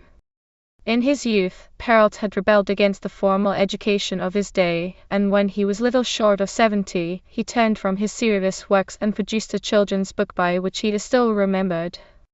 Fairy tales, indeed, were already popular in France, but they had become a part of that fantastic world into which the court of Louis Roman XIV had been transformed, a world of courtly shepherds and shepherdesses, who told contes des fées. Mytina. Madame de Sévigné says they called it to prove that they had gone back to the Golden Age. Perrault knew better than to copy them. He wrote for a public at once more appreciative and more critical, the Nursery Society, of which, in the introduction to his Rhyme Tales 1695, he wrote, Unless voit dans la tristis et dans l'abattement tant quella heroes ou el héroïne du consent dans la malheur, et s'écrit devoir quand le temps de leur bonheur arrive. His knowledge of children alone might have carried him through, but his choice of a collaborator was an act of genius. When in 1697 the contes were collected and published, it was not to Perrault of the Academy that the privilège du roi was granted, but to his 10-year-old son, Perrault d'Armancourt. The device of anonymity was common among the early writers of children's books, and some critics have suggested that it was beneath the dignity of an academician to acknowledge the authorship of fairy tales, but El Heritia, Perrault's niece, who contributed one tale to the book, declared, before it was published, that little d'Armancourt could write fairy tales with much charm. And Mr. Andrew Lyne, following him, Lacroix believed that the boy had a real share in the book. He detected the actual note of a child's voice in the dialogue. Toc toc, qui est là? Savoir faire. A petit chaperon rouge qui vous apporte une galette et un petit pot de bouffe que ma mère vous envoie. Tire la chevalette, la bobinette tire. But this, after all, is the language of fairy tales. Here it is again, when the little princess finds the old woman spinning. Where faites-vous là, ma bonne femme file, ma belle enfant? Oh, where celle est jolie? Comment faites-vous? Donnez-moi que je vois cjn, faire bien autant. It is the language of fairy tales, and that, of course, is child's talk. But the father's part is clear in the artistic handling of the tales, in the additional moralites, after the manner of Sop, and in asides of laughter or comment intended for grown-up ears, a sly dig at the lawyers in a maître chat, or at women through the ogre's wife in a petit passé. Some such partnership between youth and age there must be in all real children's books, or whether it be arranged between them is another matter. The wise writer will always take hints from the child, will remember the way he turns his phrases, the tones of his voice, the things that interest him, but if he remember his own childhood, it may serve as well. These stories are all memories of childhood. As their more intimate title, Contes de ma mère Loy, suggests, they were handed down for centuries, gathering new features, by the way, till this boy of Perrault's had them from his nurse. But no child could have written them as Perrault wrote. Cinderella. Though Story of stories. Poe and the boy could repeat it word for word, but if he had tried to set it down, he would have lost the thread at the point of transformation. Those dramatic strokes of the clock would have been forgotten in the music of the ball. This balance, this art of simplicity is the work of a man, an academician, the writer who, in a French Battle of the Books, took up the cause of the moderns against the classics, and yet lived in the kindly reasonable humour that belongs to the Augustan age. Perrault's cons are essentially romantic. The Sleeping Beauty gives place only to Persephone, she and her sleeping household, shut in by the great hedge of thorns, but every tale has quaint human touches which puts it precisely at the right angle to life. The little girl, her basket of goodies, and the sick grandmother, all things of experience, and then, with a quick turn of the world upside down, the grandmother that was really a wolf in bed. A nurse might have told it well enough, but the artist knew the true colors, the just economy of lines, and the point where one could turn from the pictures and listen for talk. Perrault must have followed every footstep in the tales with the eager sympathy of the boy at his side. Together they hid with little Thumb under his father's stool, and heard the poor parents' desperate shift to be rid of their children. They were with the tiny hero when he felt his pockets full of small white pebbles, and made the trail by which she and his 6 brothers found their way home, and they joined in the hopeless search of the second adventure, when little Thumb dropped crumbs instead of pebbles, and the birds ate them. That brings the story to the very heart of interest. When the hungry boys, lost in the forest at nightfall, fancied they heard on every side of them the howling of wolves coming to eat them up. For then little Thumb, the youngest and smallest and cleverest of them all, climbed up to the top of a tree to see if he could discover anything, and having turned his head about on every side, he saw at last a glimmering light, like that of a candle, but a long way from the forest. This is matter of romance, though there is nothing in it beyond nature. But that glimmering light threw its beams from an ogre's window, and there was yet to come the adventure of the 7-league boots, those boots that would fit a foot of any size, from the ogre's to little Thumb's, in which either Perrault Pier or Perrault Fils could go 7 leagues at a step. No copy remains of the first translation of Perrault's Tales by Sambre 1729, nor of John Newbery's edition, but a 7th edition appeared in 1777 under the title of Mother Goose's Tales, and an 8th in 1780. At the close of the century, Harris printed another, Englished by G. L. Den, of which copies are still found. The book fits a very small hand, and though every trace of gold be rubbed off the covers, the Dutch paper pattern can still be seen through diamond patches of color. The frontispiece shows an old woman with her distaff, seated by the fire, telling stories to a group of children, and there are quaint woodcuts in the text.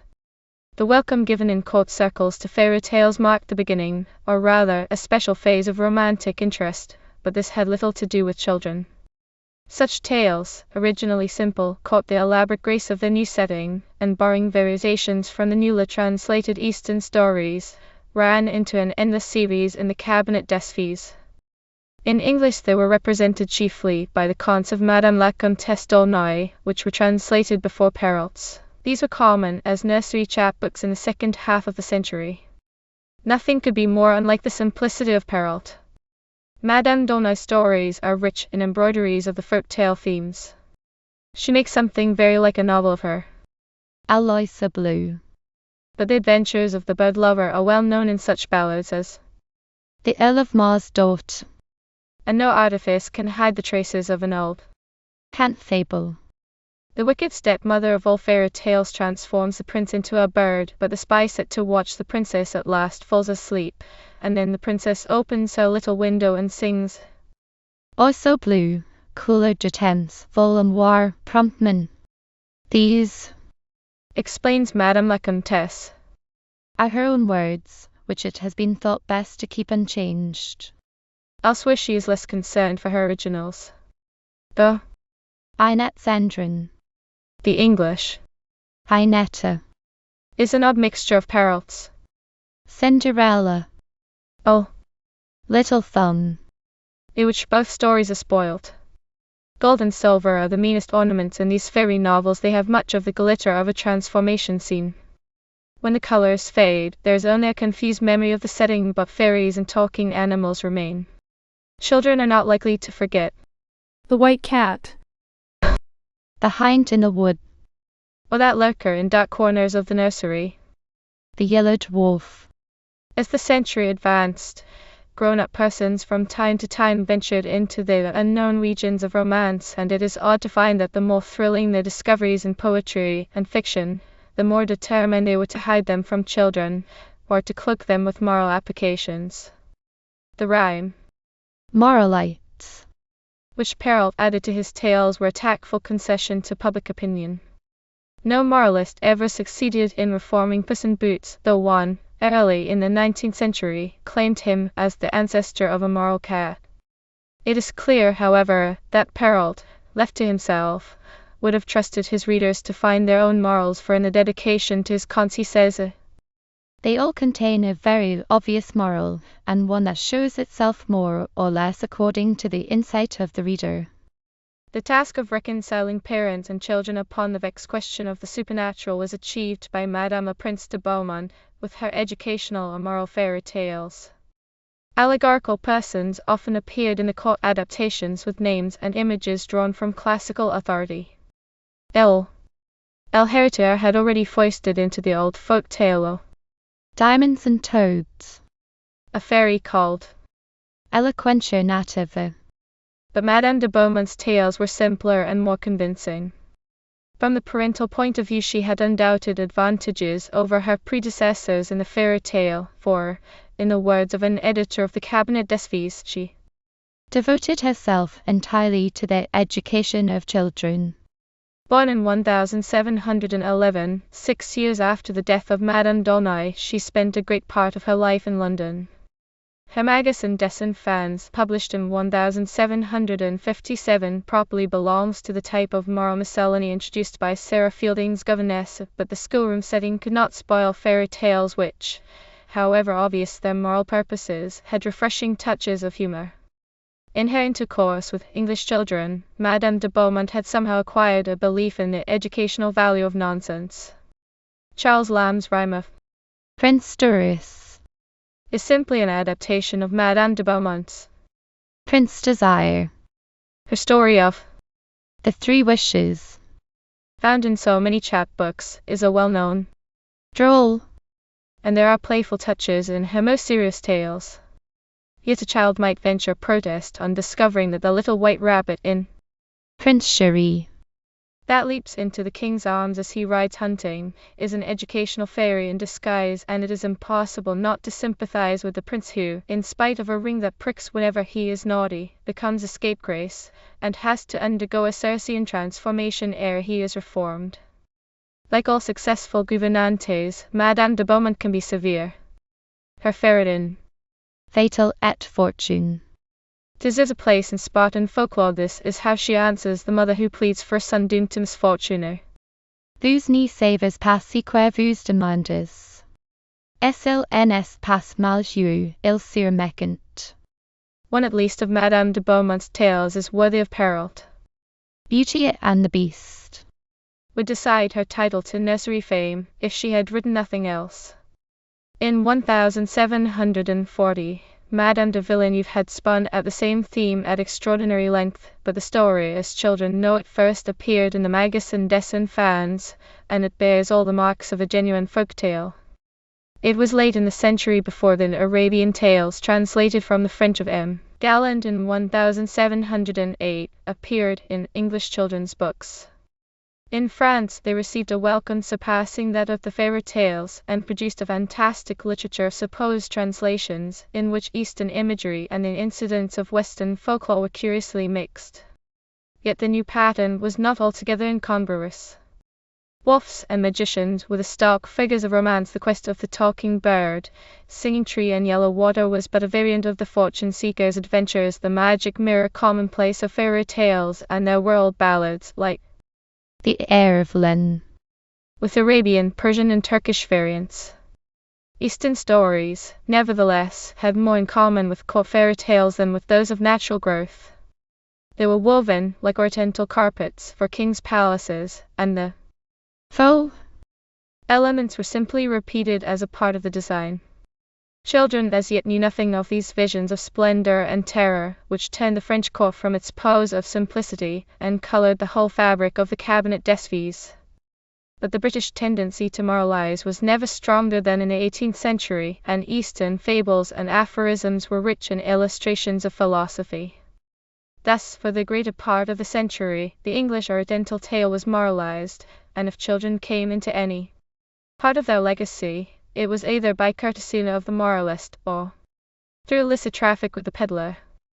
Neither Steele nor Johnson mentions these tales among children's books, but the Precious Treasure of Wordsworth's childhood, a little yellow canvas-covered book, although it was but a slender abstract of the Arabian tales, was within the reach of other children.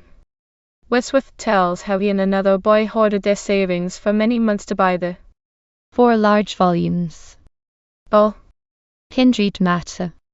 Failing in resolution, they never got beyond the smaller book, yet this, if it had only the tales of the merchant and the genie, the fisherman, the sleeper awakened, and the magic horse, would build them a city of dreams. Whereas it almost certainly contained the voyages of Sinbad, and the 2 apocryphal tales, never doubted by children.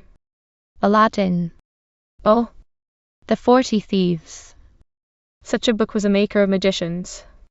The child that possessed it found himself richer than Ali Baba, for he knew the magic formula that would open all the treasure caves of the East. He was the shipmate of Sinbad, that sailor of enchanted seas, the fellow of Aladdin, possessing the ring and lamp that gave him mastery over slaves. Terrible in aspect, vast in stature as the giants. Who could carry him 1,000 leagues while he slept, or build in a single night a palace more splendid than imagination can conceive. The tastes of Wordsworth and his schoolfellows were probably more Catholic than those of the little De Quinces, who discussed in the nursery the relative merits of the Arabian Nights, and dared to question the judgment of Mrs. Dobbald, the queen of all the Bluestockings, because she preferred Aladdin, oh, Sinbad, to all the rest. Most children would agree with her, for even the cave where they measured gold like grain lacks the splendor of the garden in which the trees were all covered with precious stones instead of fruit, and each tree was of a different kind, and had different jewels of all colors, green and white and yellow and red. The palace, though all its stories were of jasper and alabaster and porphyry and mosaics, was not half so dazzling as this garden of jewels. As to Sinbad, it may be, as De Quincey judged, a mere succession of adventures. To a child, it is a second Odyssey. The giant that throws masses of rock at Sinbad's raft is a brother of the Cyclops. Proteus is one with the Old Man of the Sea. But the adventures of Odysseus are plain and straight compared with the extravagant splendors of this merchant adventurer. He walks by a river of dreams which is yet a real river till he finds the tall vessel that pleases him, but once afloat with black slaves and pages and bales of merchandise, he cares less for the occupation of traffic than for the pleasure of seeing the countries and islands of the world. This is the very desire of the child, nor did dream islands ever yield romance in greater profusion. One, indeed, is no island, but a great fish, on whose back the sand has been heaped up till trees have grown upon it. No sooner is the sailor's fire alight than the solid ground sinks under their feet. In another, Sinbad descries from the top of a tree a white object of enormous size, the egg of a roc, that gigantic bird whose wings obscure the sun. Sir John Manville might have set down the adventures of the rhinoceros and the elephant, the Valley of Diamonds or the River of Jacinths and Pearls, but his account could never compare with this for vitality. These voyages among the islands, from El Basra to Serendib, though they are set down in the language of myth, are as easy to trace upon a map as the wanderings of Odysseus between Troy and Ithaca. Nor is the Eastern storyteller without a Homeric interest in things seen and discovered, both great and small, 1,000 horsemen clad in gold and silk, or a letter sent by the king of Serendib to Harun ar-Rashid, written on the skin of the kawi, which is finer than parchment, in writing of ultramarine. The quality of realism is indeed one of the distinguishing features of Eastern romance. Sinbad's account of the building of his raft from the planks and ropes of the wrecked ship almost reads like an entry in Crusoe's journal, and there is the characteristic opening which simulates a narrative of fact. In the time of the Caliph, the Prince of the Faithful Harun ar-Rashid, in the city of Baghdad. All the sounds and colors of the East are in the setting of these tales, all the details of life and traffic, and yet it is never out of keeping with the supernatural. Wizards and fairies simply move among the natural inhabitants of bazaars or palaces, a thing in no way surprising to a child, and forms of enchantment surpassing the illusions of a dream rise up in existing cities. In a realistic age, such a setting would atone for the elements of unreality, yet the authors of the Tatler and Spectator, those gentle schoolmasters of grown-up children, held it of less account than the aptness of the stories to reflection and philosophy. For this they could forgive that oriental extravagance which is mixed with it. But the more philosophical the tale, the less it needed a real background and moving figures. Vague allusions took the place of description, and incidents were turned to illustrate particular virtues or to point the arguments of Mr. Locke. Thus treated, the stories were said to be read after the Eastern manner, but somewhat more correct. Johnson followed the same method, but with more profound philosophy, in the Rambler, and it was in this moralize form that Eastern tales came, straight from the pages of the Spectator and the Rambler, into the first books which John Newbery devised for the amusement and instruction of children. Thus the story of Anaskar, the Persian glassman, is printed in the last section. Letters, poems, tales and fables Of a museum for young gentlemen and ladies, or a private shooter for little masters and misses 1763, and the 12th day gift 1767 has Johnson's Tale of Obadiah and the Hermit, here called The Progress of Life. Nor was there any attempt to choose the lighter and more entertaining stories for children. Such a tale, for example, as Will Honeycombs of Pug's Adventure Spectator, 343, which Addison borrowed from the Chinese tales, never found its way into the early children's miscellanies, though Mrs. Barbauld, at the close of the century, produced a somewhat similar series of adventures in Evenings at Home. In France, as in England, there were Eastern tales which came halfway between the romance of pure adventure and the moral tale. Marmontel chose an Eastern setting for two of his stories, but English writers for children not unnaturally preferred Johnson's Oriental examples of conduct and duty, and were willing to sacrifice interest to moral significance. Johnson himself would have advised them better. Babies do not want to hear about babies, he told Mrs. Thrale. They like to be told of giants and castles, and of somewhat which can stretch and stimulate their little minds. He expressly warned her against the nursery editions which contained, as a substitute for genuine romance, his own moralized Eastern tales. But the great Chelm's remarks upon children's books were not published with his works, and parents went on buying the books which he declared that children never read. Mrs. Sheridan's Nourjahad 1767 appeared as a nursery chapbook in 1808, and Miss Edgeworth, in her tale of Murad the Unluck, one of the popular tales, gives similar contrasted examples of wisdom and folly. Minor moralists were unnumbered. Mr. Cooper, the author of Blossoms of Morality, having by his own account accidentally met with a French edition of the Arabian Nights during a trip on the continent, and being induced to wade through it, having no other book at hand, was so far moved by the entertainment as to select and adapt some of the tales for youth, under the title of The Oriental Moralist. A remark at the close of Prince Ajib and the Adamantine Mountain gives a fair example of his treatment. It may not be amiss to remind my youthful readers that an unwarrantable curiosity and a degree of obstinacy too natural to young people were the causes of the third calendar losing his eye. The author of The Governess or Evening Amusements at a Boarding School, though she allows Persian stories, admits that wherever she found a sentiment that would answer her purpose, she did not hesitate to make it breathe from the lips of the Eastern sage. The Grateful Turk, one of Thomas Day's moral tales, appeared in the same year as Mrs. Pilkington's Asiatic Princess, and Miss Porter followed with The Two Princes of Persia. Adapted to youth. Alluring titles, such as The Ruby Heart, Oh, The Enchanted Mirror, were another means of recommending and improving histories. Yet the Oriental tales suffered less than native romance and folklore by this sort of adaptation. Perhaps the gin beating, The Slaves of Him Who Held the Lamb, or of Him on Whose Hand Was the Ring, were more helpless than other spirits in the power of the moralist. English fairies were not so submissive, indeed they played strange tricks with the little didactic works that bore their names.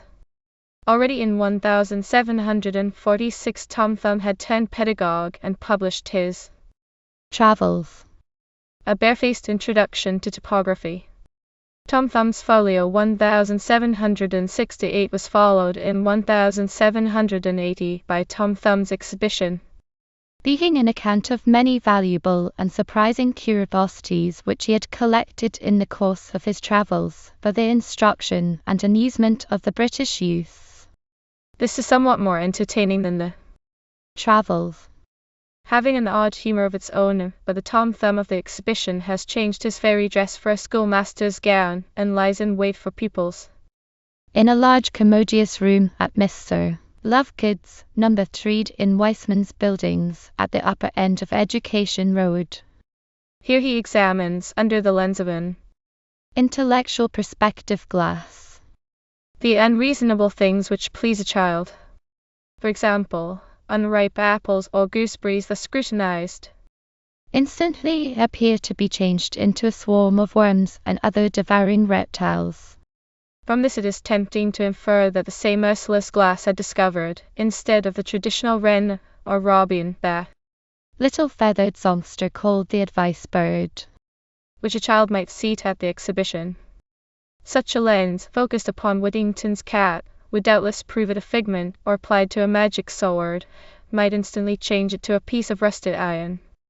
All ballads suffered the same transforming process. Robin Goodfellow, dried from his haunts to show a virtuous little mortal, the way to fairyland, took on the likeness of a philosopher, the better to fool his victims. Fairyland, he asserts, is neither a continent nor an island, and yet it is both or either.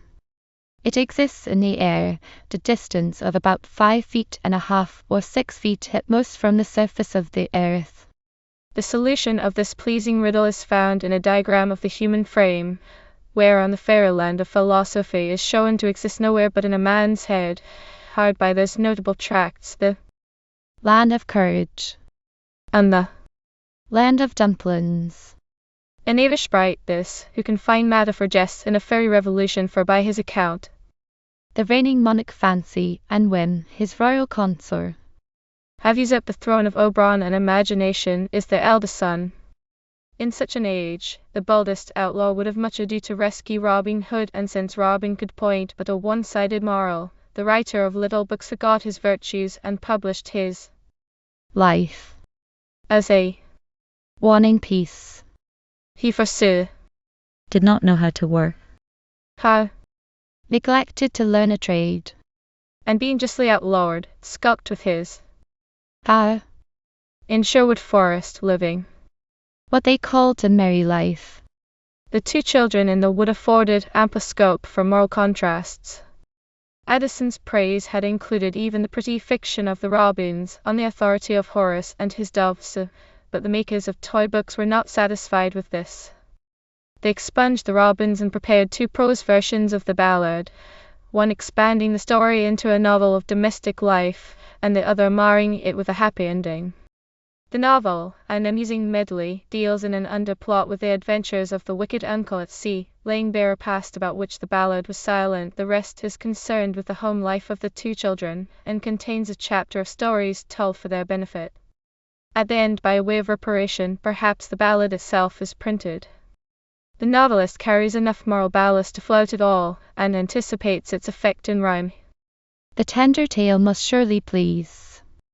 If told with sympathetic ease a read, then The Children in the Wood, and you'll be virtuous and good. But of all these, restorations, none was a greater outrage than the attempt of a nursery moralist to rebuild the enchanted castle of romance.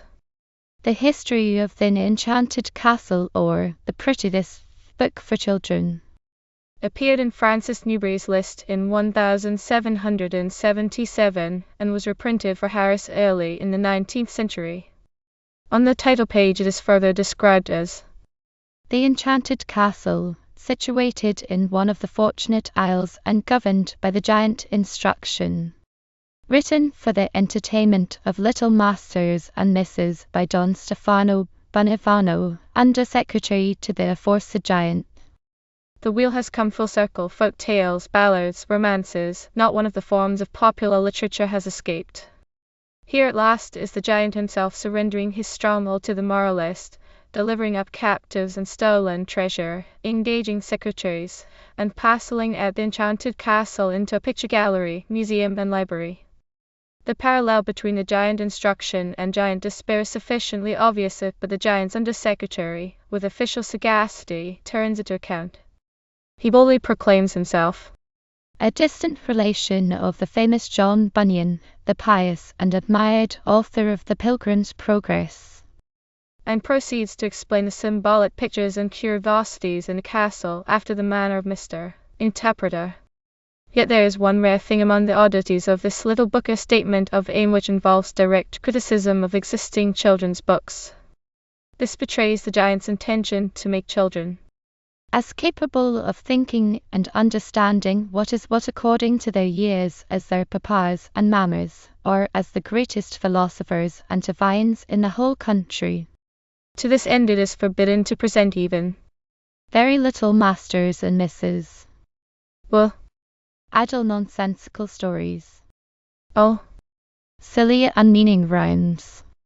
It is little wonder that Wordsworth, remembering a race of real children not too wise, too learned, or too good, denounced moralist and pedagogue, and cried in vain for the old nursery tales.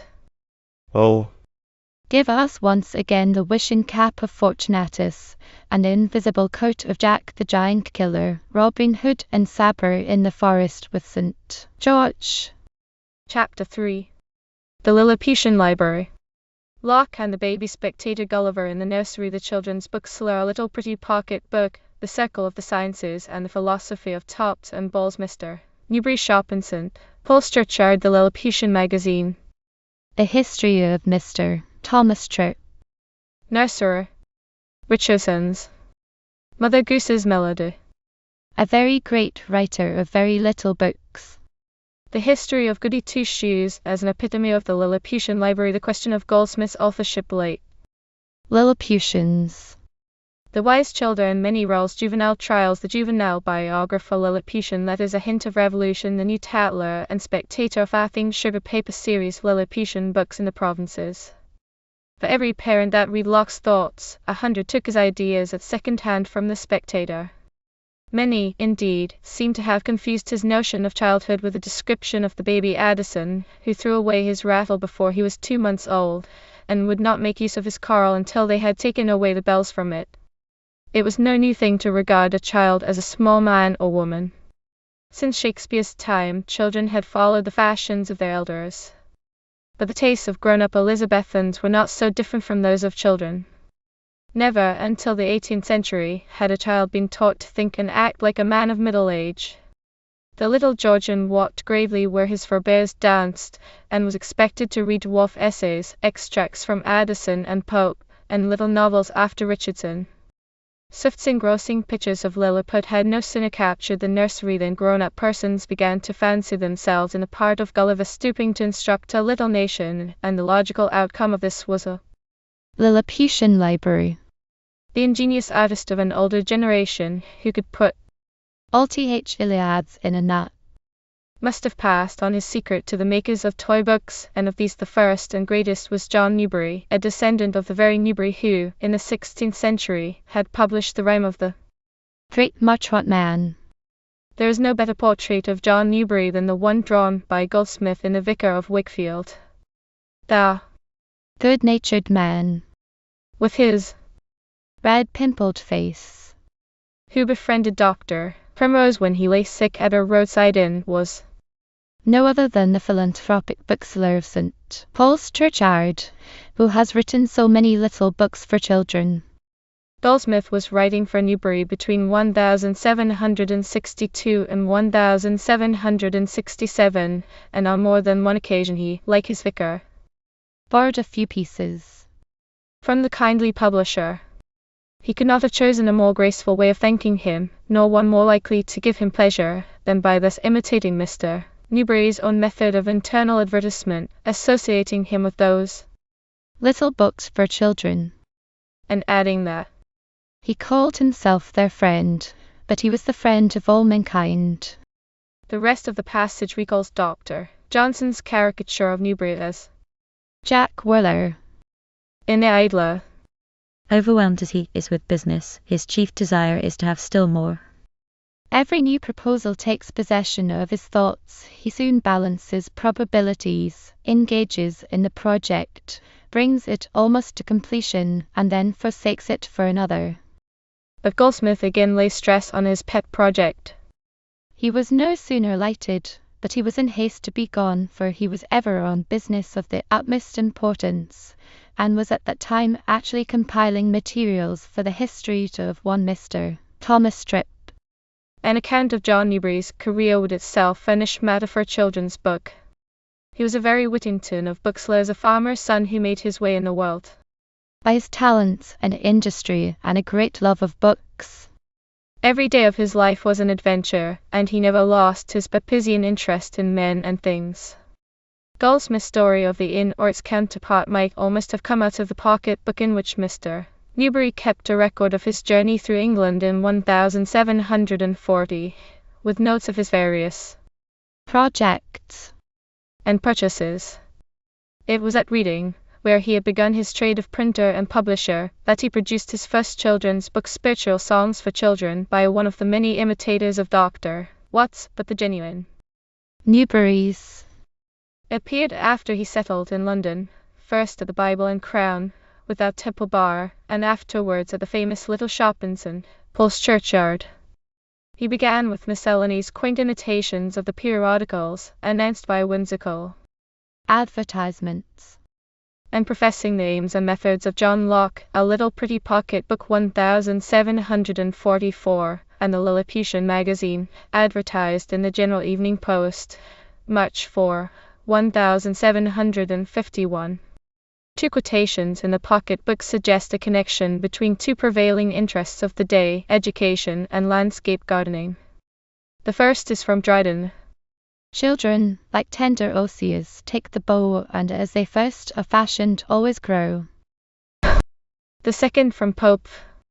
Just as the twig is bent, the tree's inclined, 'tis education forms the vulgar mind. But the prefatory letter addressed to all parents, guardians, governesses, etc. illustrates the difference between the fashioning of trees and children. It is all pure Locke. Would you have a virtuous son, instill into him the principles of morality early. Would you have a wise son, teach him to reason early. Let him read, and make him understand what he reads. No sentence should be passed over without a strict examination of the truth of it.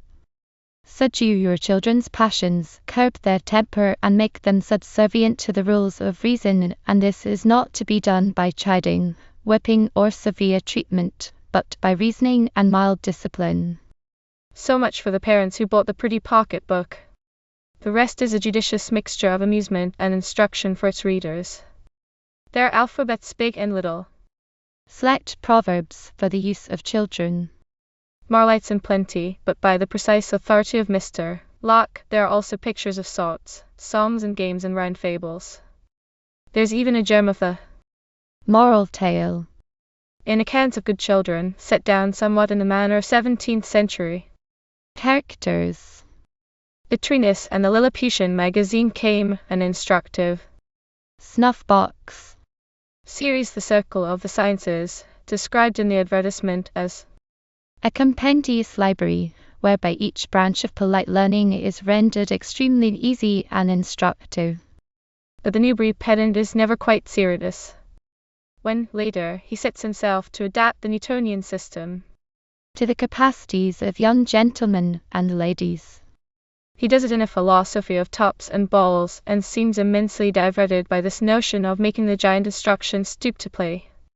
In 1745 John Newbery left the Bible and Crown, and set up at the Bible and Sun, near the chapter house in St. Paul's Churchyard.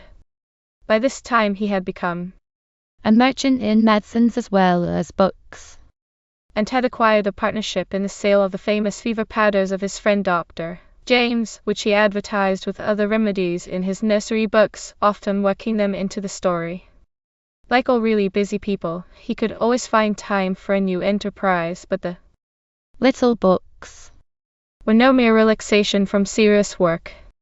His son says that at this time he was in the full employment of his talents in writing and publishing books of amusement and instruction for children, and adds that the call for them was immense, an edition of many thousands being sometimes exhausted during the Christmas holidays. This, in fact, was a favorite project of Mr. Newbery's, never forsaken for another, but continued up to the time of his death. One can imagine him, delighted as Mr. Heppies with his puppet show, inspecting the woodcuts, examining different patterns of Dutch flowered paper for the binding, deciding the exact size 4 inches by 234 for the biography of Mr. Tripple, watching the young apprentices. These paper covers were painted by children, each filling a row of diamond spaces with his appointed color. His next venture was the Lilliputian magazine, announced as an attempt to amend the world, to render the society of man more amiable, and to re-establish the simplicity, virtue, and wisdom of the Golden Age. Details of the proposed method are set forth in the following dialogue between a gentleman and the author. Gentleman, I have seen, sir, an advertisement in the papers of the Lilliputian magazine to be published at 3d. a month. Pray, what is the design of it?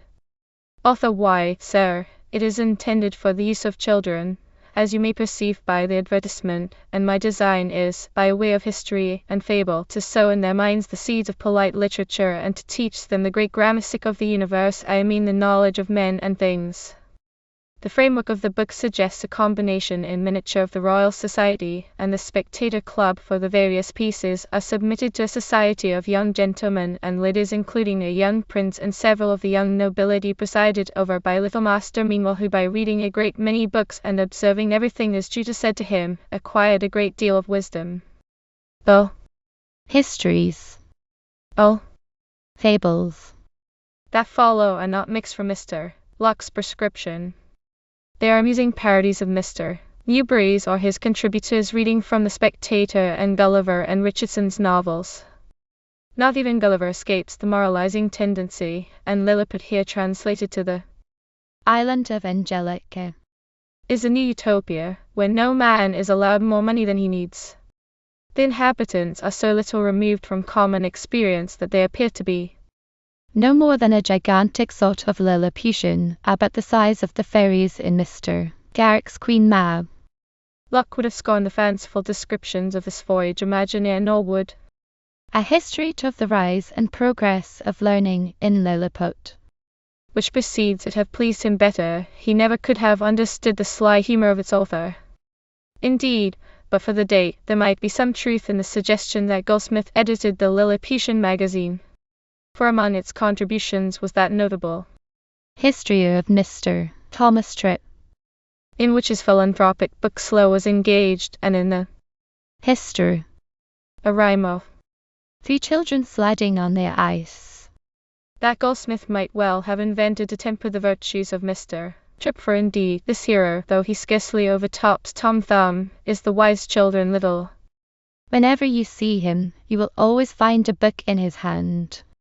But Goldsmith was not yet in London when the Lilliputian magazine appeared. The rhyme of 3 children is now said to be John Gay's, and it was Goldsmith himself who named John Newbery as Tommy Trip's biographer. The other contributions are mere attempts to fit children of middle age with little novels of morality and sentiment, surely not the least flattering imitations of Richardson. First comes the History to Florella, sent by an unknown hand and may, for aught we know, have been published before. And after an interval for further reference and collation. The History of Miss Sally Silence, communicated by Lady Betty Lively. But neither the story nor the sentiment rings true. As yet, the Lilliputian novel has no life, and all that there is to be said of Miss Sally is condensed in her epitaph. Here lie the remains of the Duchess of Downright, who, when a maid, was no other than Sarah Jones, a poor farmer's daughter. From her attachment to goodness she became great. Her virtue raised her from a mean state to a high degree of honour, and her innocence procured her peace in her last moments. She smiled even in agony and embraced death as a friendly pilot who was to steer her to a more exalted state of bliss. Here the author, as if doubting his effect, adds a direct appeal. Little reader, whoever thou art, observe these her rules and become thyself a copy of this bright example. It was somewhere between 1760 and 1765, when a latent spirit of romance was beginning to move the grown-up world, that the children's bookseller turned his attention to nursery rhymes. Some of these were already in print. Tommy Thumb's pretty songbook had appeared in 1744, 2 tiny volumes in Dutch flowered boards, of which the second only has survived. This was a great advance on the songbooks commonly given to children as soon as they could read, but there is something more than the usual nonsense and rhythm in the Newbery rhymes. The very title, Mother Goose's Melody, brings them into touch with the first book of fairy tales, and indeed those two voices, the child's and the man's, can be heard here as in peril to merry new partnership of song and laughter, the one piping high in lively seesaw, the other declaiming a mopland. Crawforth. Fitting each rhyme with an ironic No. ball, Maxa. burlesquing the commentators and setting the wit of nursery sages against the wisdom of the pedants. The editor of Mother Goose's Melody, although the preface declares him a very great writer of very little books, has none of that contempt for nonsense which philosophers are apt to show. He traces the custom of making nonsense verses in our schools to the old British nurses, the first preceptors of youth, and speaks of them with evident respect. Yet he shows no bias towards the more imaginative absurdities. It is the use of a rhyme for ironic comment or its lyric quality that directs his choice. The song about Betty Winkle's pig that lived in clover, but now he's dead and that's all over, is annotated thus. A dirge is a song for the dead, but whether this was made for Betty Winkle or her pig is uncertain, no notice being taken of it by Camden or any of the famous antiquarians. This is Amphion Song of Eurydice. colon. I won't be my father's Jack, I won't be my mother's Jill, I will be the fiddler's wife, and have music when I will. T'other little tune, prithee, love, play me. T'other little tune. And this the comment in small type for parents. Those arts are the most valuable which are of the greatest use. Such gentle irony would be lost upon the serious student of Lilliputian ethics. Grown-up wiseacres and little philosophers must have puzzled their heads in vain over some of these maxims, and exclaimed at the effrontery of a writer, however great, who, after suggesting that in a meaning rhyme might serve as a chapter of consequence in the new book of logic, could add in a note upon Marjorie Daw, colon. It is a mean and scandalous practice among authors to put notes to things that deserve no notice. Proteus. There is no direct evidence of Goldsmith's hand in this, but he was well acquainted with nonsense songs, and Miss Hawkins, writing of her childhood in a letter, connects him with the nursery rhyme. I little thought, she says, what I should have to boast when Goldsmith taught me to play Jack and Gill by 2 bits of paper on his fingers. If this very great writer of very little books was not Goldsmith, it is an extraordinary coincidence that the rhyme in the preface should be the same that he sang to his friends on the first night of The Good-Natured Man, and never consented to sing but on special occasions, which runs thus. There was an old woman tossed in a blanket 17 times as high as the moon, but where she was going no mortal could tell. For under her arm she carried a broom. Old woman, old woman, old woman, said I, whither so high? To sweep the cobwebs from the sky, and I'll be with you by and by.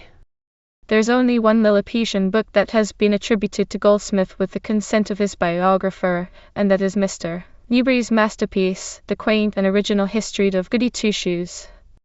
Here is the characteristic notice that appeared in the London Chronicle December 19, January 1, 1765.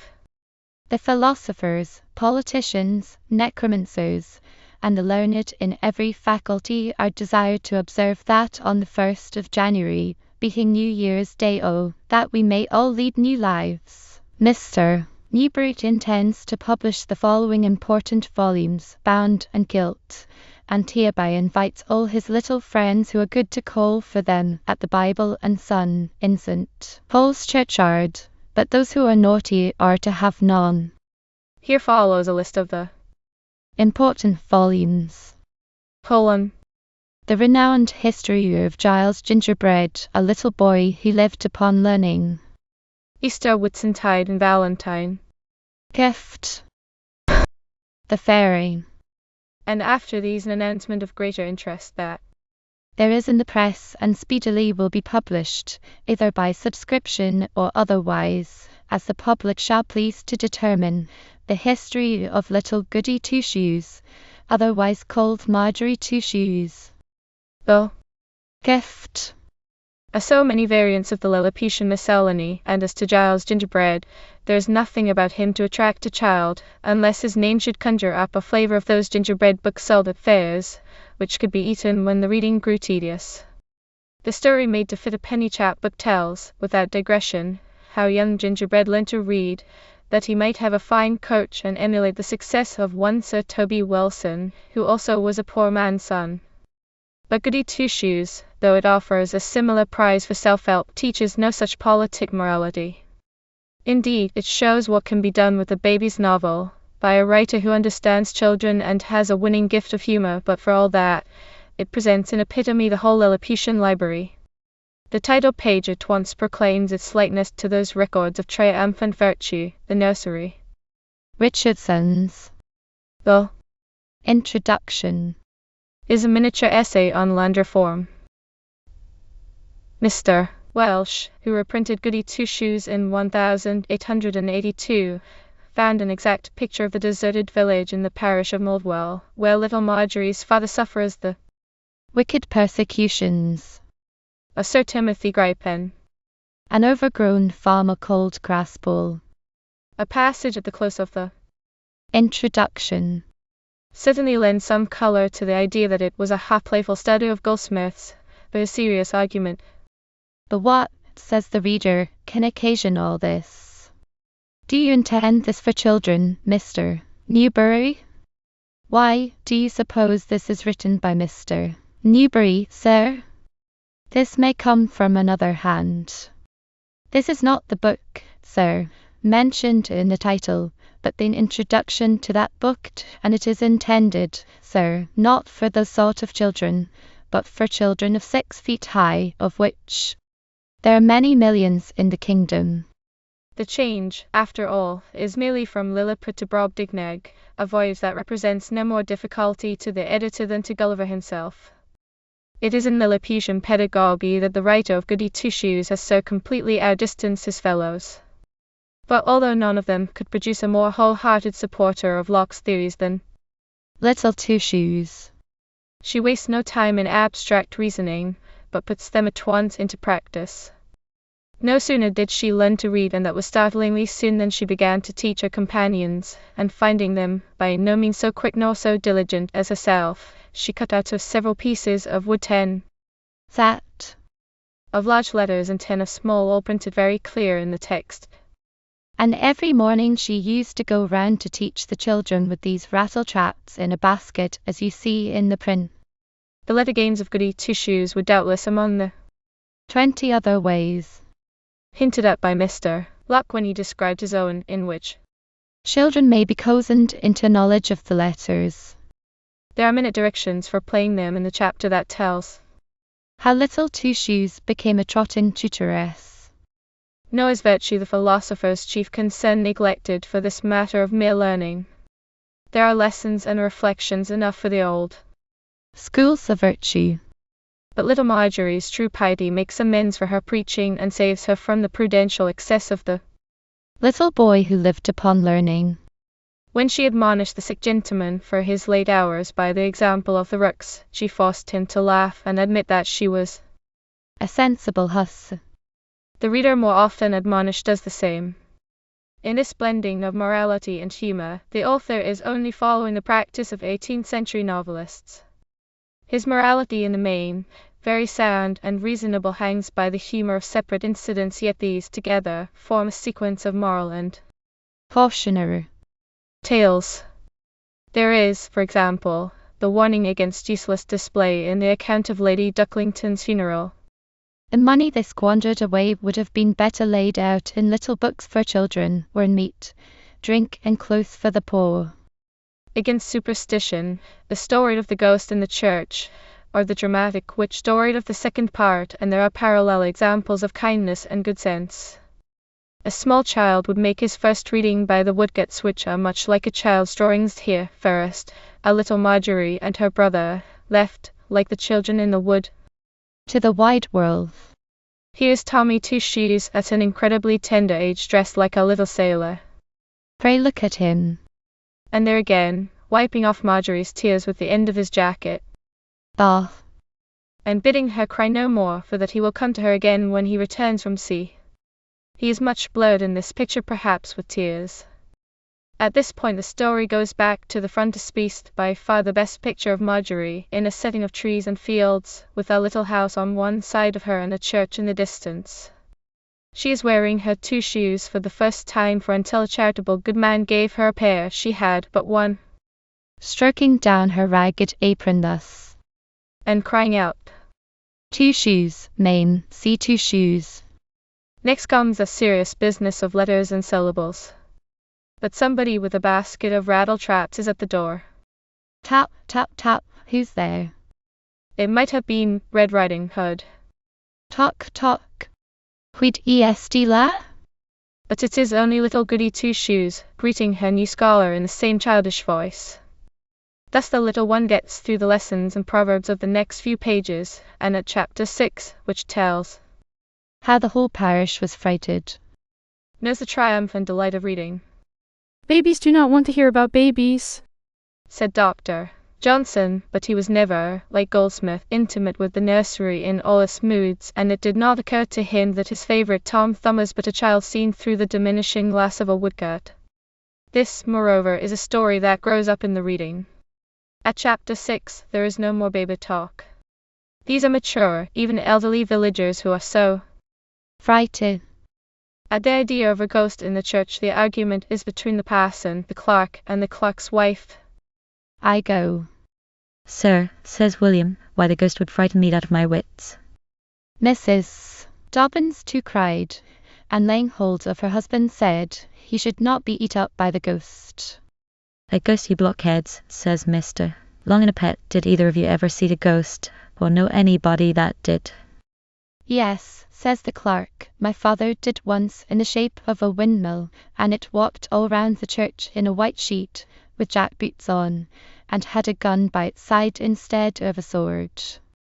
A fine picture of a ghost truly, says Mr. Long, give me the key of the church, you monkey, for I tell you there is no such thing now, whatever may have been formerly. Then taking the key, he went to the church, all the people following him.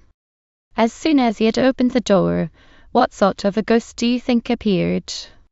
Why, Little Two Shoes, who being weary, had fallen asleep in one of the pews during the funeral service, and was shut in all night.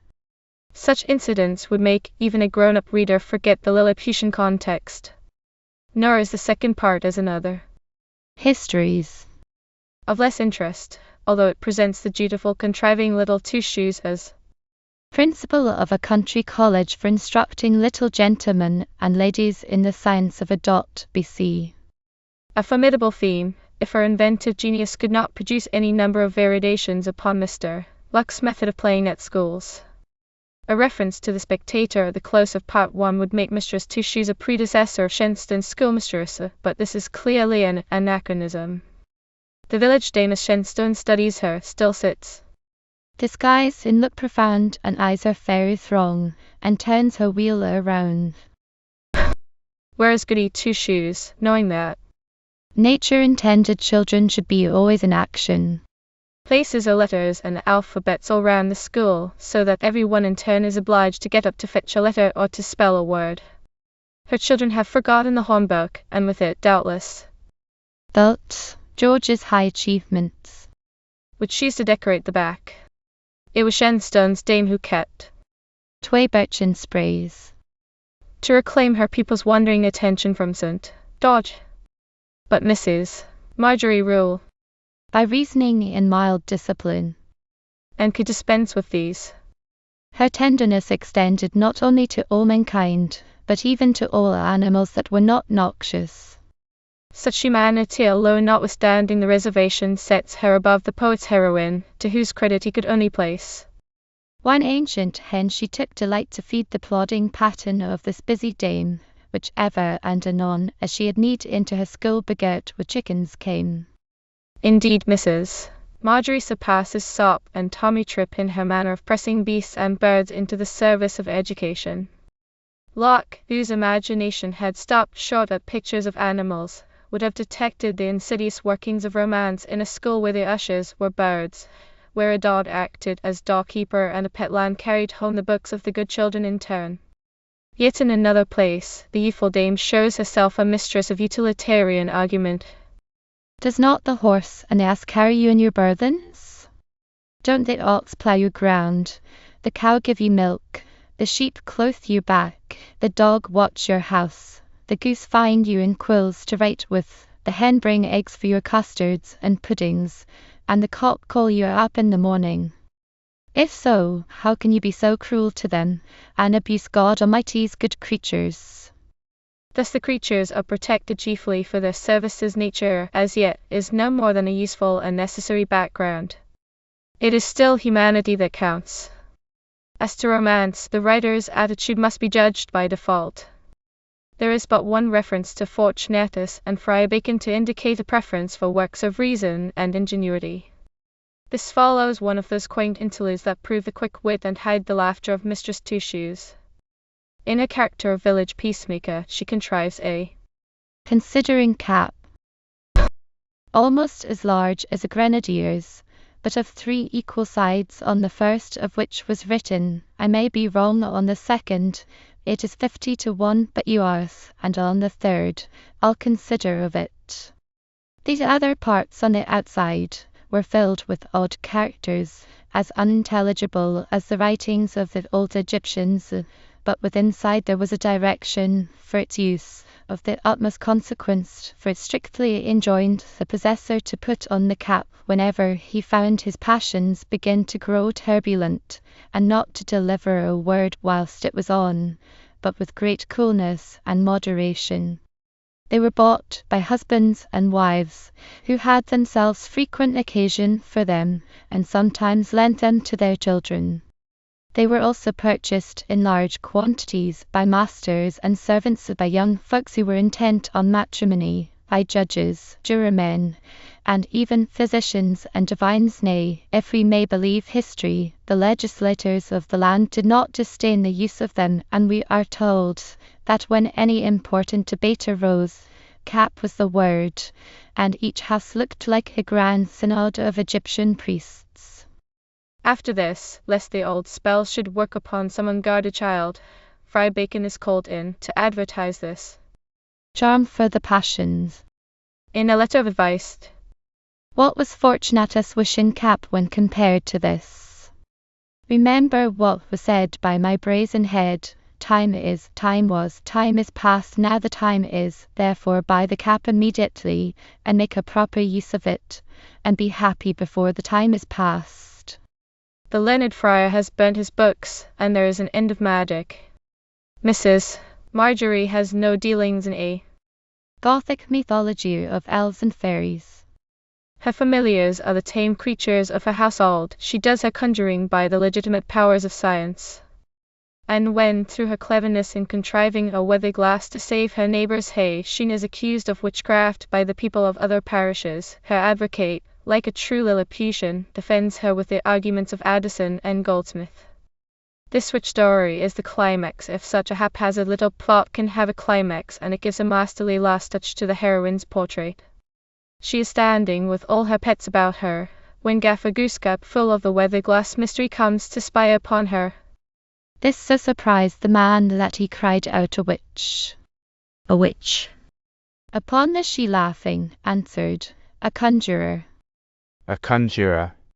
And so they parted, but it did not end thus, for a warrant was issued out against Mrs. Margery, as she was carried to a meeting of the justices, whither all the neighbours followed her.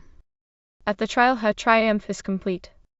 Even her judges join in the laughter when she produces the weather glass and cries, "If I am a witch, this is my charm."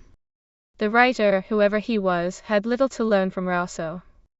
Miss Edgeworth herself could not have invented a more reasonable and intelligent heroine. It is easy to see why Charles Lamb put Goody Two-Shoes among the old classics of the nursery. And no matter for wonder that it should be set down to Goldsmith. For apart from that hint of the deserted village in the introduction, it has living characters, natural speech, and incidents of genuine comedy. The playful tenderness of the first chapter suggests Goldsmith's treatment of children, and the whole theme is near enough to his idea of a story. Like the old one of Whittington with his cat left out. For if he ever had written such a story, and managed to keep the cat out of it, he would certainly have repented and introduced some other animal in its place, or with native inconsistency, might have multiplied it into a menagerie such as Goody Two-Shoes kept. The idea of talking animals had once attracted him, and if he could write a good fable, why not a history? Forster Records Godwin's strong persuasion that Goldsmith wrote Goody Two-Shoes, and Godwin, himself a publisher of children's books, may have had good reason for his belief, yet there is no certain evidence to confirm it, nor will the book, as a whole, bear all the claims of its admirers. Nichols, in his Literary Anecdotes, associates this and other Lilliputian histories with the brothers Griffiths and Giles Jones, and family tradition credits Giles with Goody Two-Shoes as well as Giles Gingerbread and Tommy Trip, but if, as Goldsmith would have it, Mr. Newbery was the real author of Tommy Trip, there is no reason why he should not have had a hand in the rest.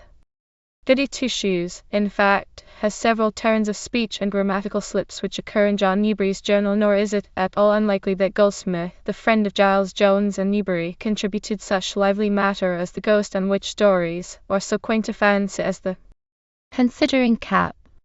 John Newbery's successors carried on the tradition, but at his death the great period of Lilliputian histories was past. Their numbers were always increasing, but they were mostly imitations and moralized echoes of folklore like Tom Thumb's Exhibition or The Enchanted Castle. Yet there are a few late Lilliputians that have the true Newbery touch, and even a fresh spice of satire. The Lilliputian masquerade, though it goes back to Gulliver, belongs to the age of the Pantheon and Olmecs, and its gay mask. All Lilliputians of repute include two romantic surprises. For in the company of Sir William Wise and Sir Francis Featherbrain of Butterfly Hall, there is the unexpected figure of a beggar, sinning merrily, and one undoubted harbinger of the new age, a little hero of Blake and of Charles Lamb, the chimney sweeper, new as yet to the mystery of his cloth. In the meantime, a whole section of the dwarf library was devoted to the wise children in a variety of roles. Following that rise and progress of learning in Lilliput, there came a formidable crowd of little philosophers, little statesmen, little judges, little divines, and to keep an accurate record of their careers, little historians and biographers. Self-government. In the schoolroom, by no means, as some may suppose, a present-day innovation made its first appearance in juvenile trials, the acknowledged device of a tutor and governess who prescribe it as a regimen for their early pupils, and thus profiting by the wisdom of Cato, induce the authors of great evils to remove them. This is the first hint of a Lilliputian republic, the logical outcome of Locke's principles in a revolutionary age. The Lilliputians give their best support to the new government and throw themselves with zest into the parts. Little Judge, meanwhile, who, though but 12 years old, has all the appearance of gravity and magistracy, in a long robe and full-bottomed wig, anticipates parental criticism by reminding the public that neither vanity, nor ambition, nor the desire of governing others at an age in which he stands so much in need of being governed himself, has raised him to this office, which he cannot execute but with regret. He adds, doubtless after consultation with his leaders, that the trials, as the result of their wisest deliberation, are by no means to be treated as the sport of boys and girls. The tutor and governess take full advantage of the scheme, and after the royal ceremony of inauguration, leave the unruly ones to the judgment of the peers.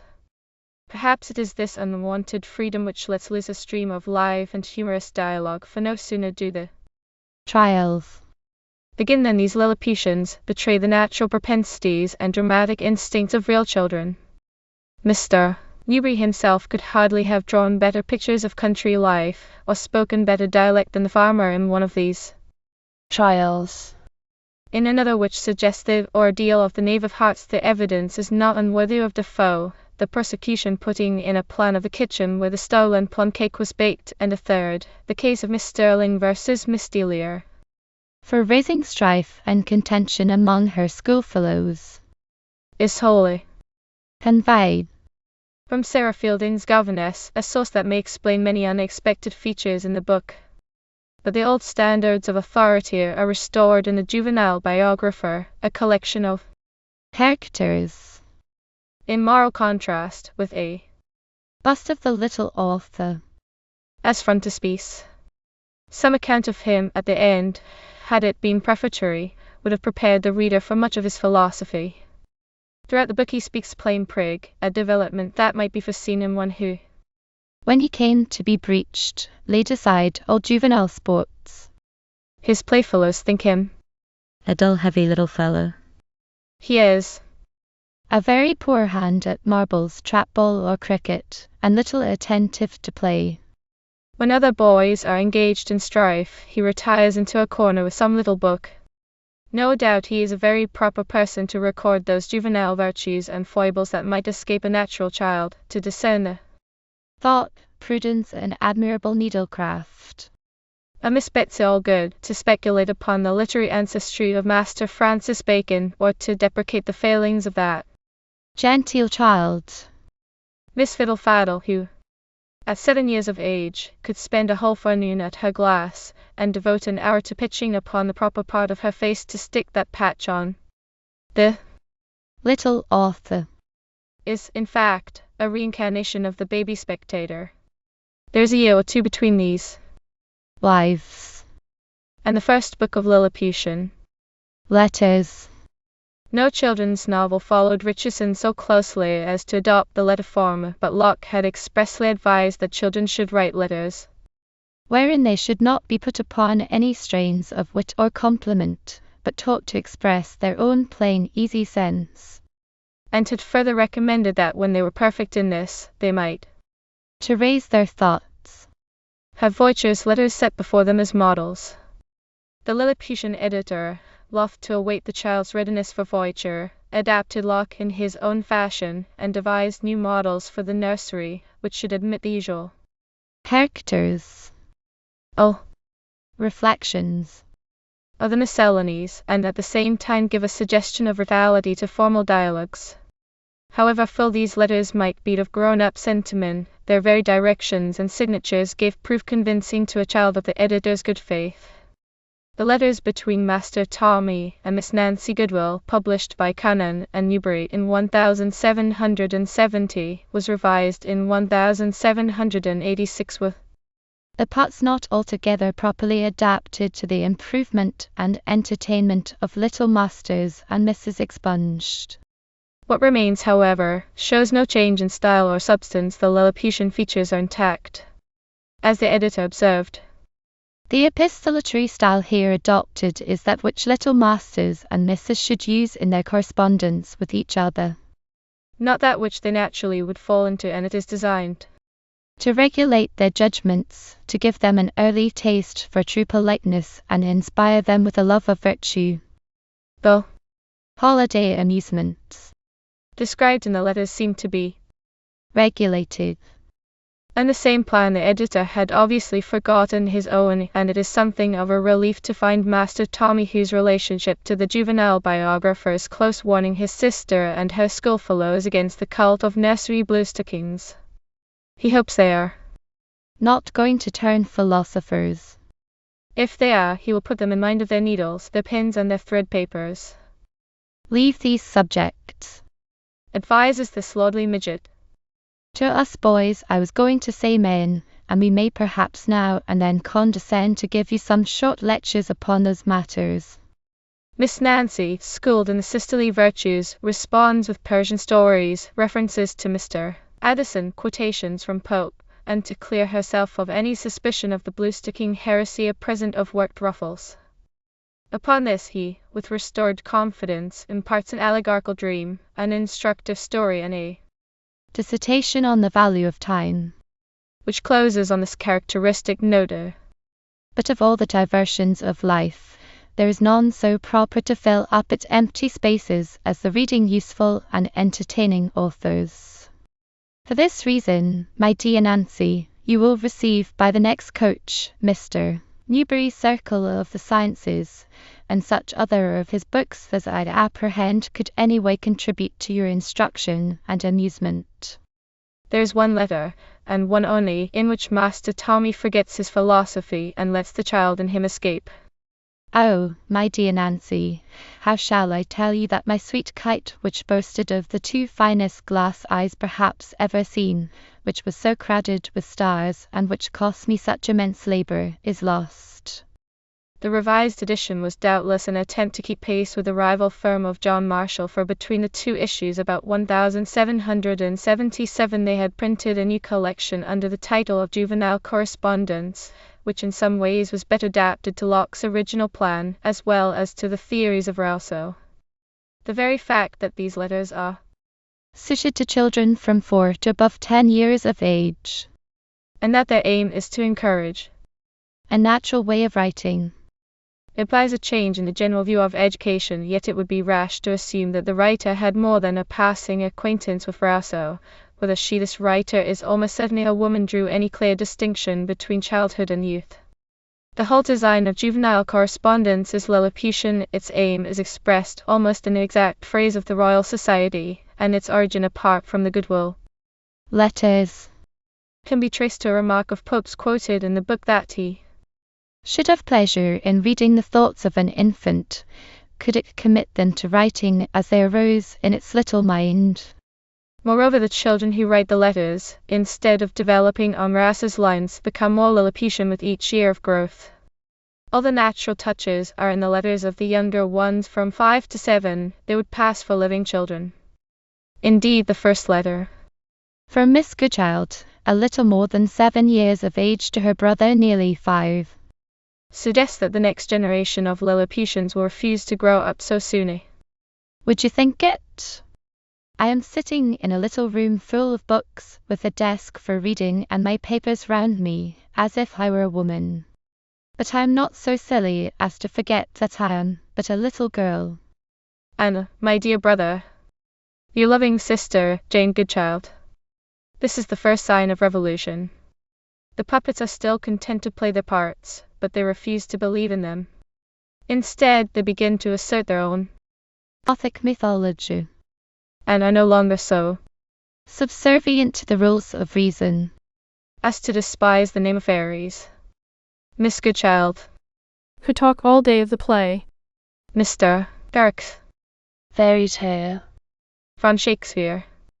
She actually quotes the song beginning, "Come follow, follow me, ye fairied elves that be," from an entertainment full of fairies, and confesses that she and Jenny were ready to jump up and join in the chorus, singing, "Hand in hand we'll dance around, for this place is fairy ground."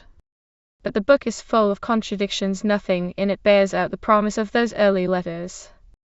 Master Gentle, at the age of 7, is delivered into the hands of Mr. Birch, who, as his name forebodes, believes neither in reasoning nor mild discipline, and at 10, Mr. Birch's pupils become little monsters of virtue and precocity. They are Lilliputians of a larger growth, but they certainly are not boys. This book, moreover, lacks the Newbery touch of comedy. Its humor is mostly unconscious, as in the account of a father who asks permission to read his son's letters, where the boy confides to a friend that he feels like the swain in Shenstone, fearful, but not averse. Among the numberless books for children printed between 1780 and 1810, there were 3 which, although they discarded the nursery badge of flowery and gilt, and had little in common with the Newbery Miscellanies, followed Lilliputian precedent in form and title. These were the Juvenile Tatler 1783, the Fairy Spectator 1789, and the Juvenile Spectator 1810. The first 2 are among the earliest books that show the influence of Marmontel and Madame de Beaumont. They therefore are no true Lilliputians. The third mimics Addison's method with absolute fidelity, and sparkles with the satirical spirit of its original, yet this too breaks loose from Lilliputian convention. It has almost enough sanity and wit to be called a nursery Jane Austen. These 3 will be seen to better advantage with others of their kind. A strong revival of romance in children's books would have driven out the Lilliputians at the close of the 18th century, but the progress of theory prevented it, and produced, with a fresh crop of moral tales, innumerable reprints. Canning's amusing paper in the Eton Microcosm, June 11, 1787, did more than mark the vogue of those tiny 16 those at Mr. Newbery's Inn. The Bouncing Bee, Shoe Lane. It was also a tempting advertisement, and in the early 19th century small Londoners who could not rise to the splendours of Tuppence-gill might buy their own New Year and Easter gifts at Catnack's or the Toy and Marble Warehouse in 7 Dials for a halfpenny, or even with covers of rough blue sugar paper for a farthing. In 1779 St. the North Country Newbery had printed a Newcastle edition of Tommy Trip, and between 1790 and 1812, the entire Lilliputian library was revived in the York Chapbooks by Wilson and Spence. Other provincial booksellers, following these, began to improve their stocks of school books and battledores with pirated Newberys, and some, like Rusher of Banbury, retouched old rhymes and tales with local colour. It was Rusher who restored the tradition of Giles' gingerbread with the history of a Banbury cake, and in the childhood of Queen Victoria his little shop was still famous for toy books. Chapter 4. Rousseau and the Moral Tale.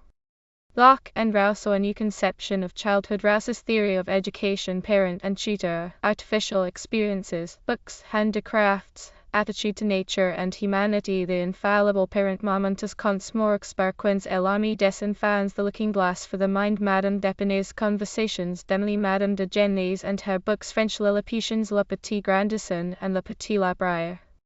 Rousseau, even when he repeated Locke's precepts, caught the ear of a wider public because he appealed not so much to reason as to feeling, and instead of commending his doctrines by argument, charged them with warmth and eloquence.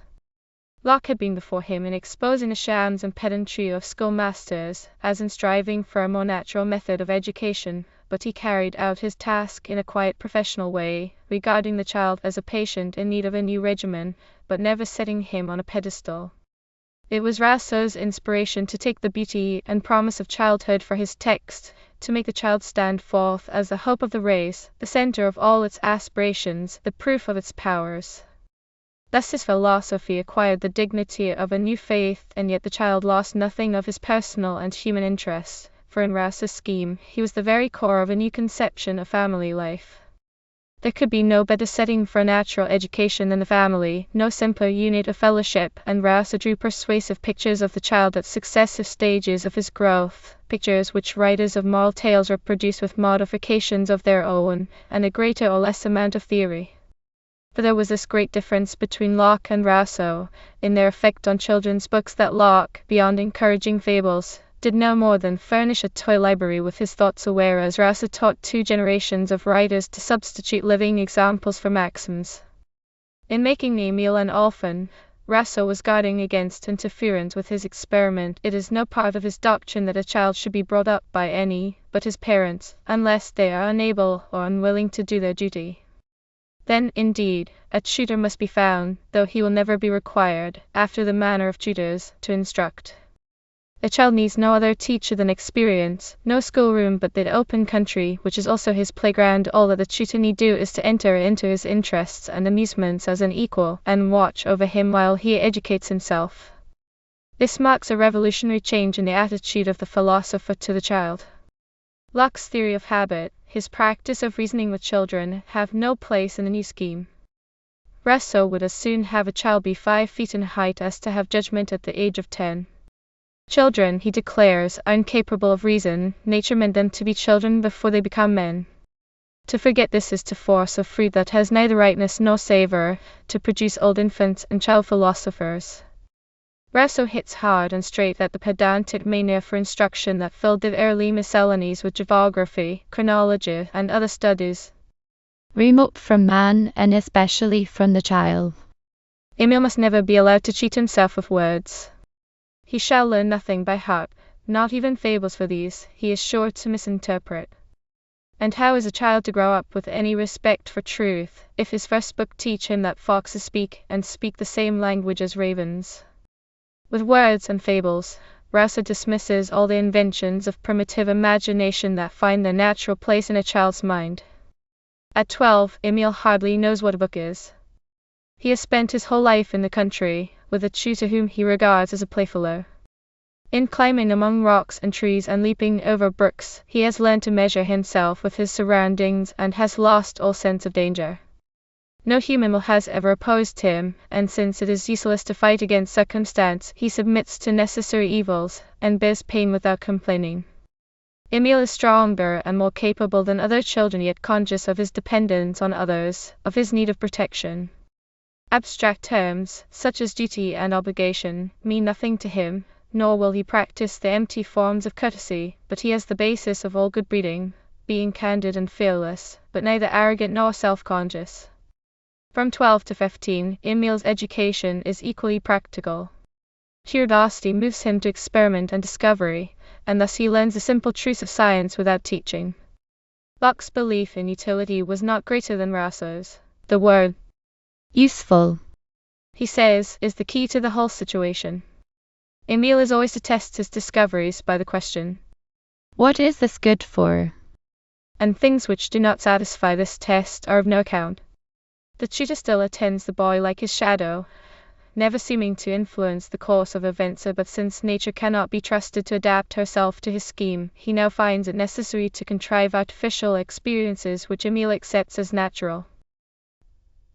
Rousseau sees nothing inconsistent in this use of artifice by which the child of nature, though wholly dependent on the will of his tutor, thinks he is governing himself, yet everything is so planned and so foreseen that he does nothing of his own choice. It is here that Rousseau grudgingly admits the need of books, but he takes care to restrict his Emile to a single book which deals chiefly with practical affairs. What is this wonderful book? Is it Aristotle? Is it Pliny? Is it Buffon? No, it is Robinson Crusoe. Here at any rate, Rousseau made no mistake. Had Emile been free to choose, this is precisely the book he would have chosen, though for less philosophical reasons, and the very fact that it fits Rousseau's scheme of education is a proof that the scheme is sound. Robinson Crusoe, alone on his island, with neither house nor tools, gradually providing for his needs, it is Rousseau's allegory of the triumph of man and failure of civilization. Emile cannot understand this yet, but the book will be a touchstone for his taste and judgment, and serve him and his tutor as a text for all their talk on the natural sciences. The boy's interest is wholly practical, but it stimulates. The real castle building of that happy age when we know no other happiness than necessity and freedom. A free and imaginative castle building, Rousseau has no notion, but Emile will know his Robinson Crusoe all the better if he is allowed to act the story. I would have his head turned by it, says Rousseau. and have him always busy about his castle, his goats, and his plantation. I would have him imagine he is Robinson himself. It is the rudality of drama that appeals to the educator. The hint was not lost upon writers of children's books.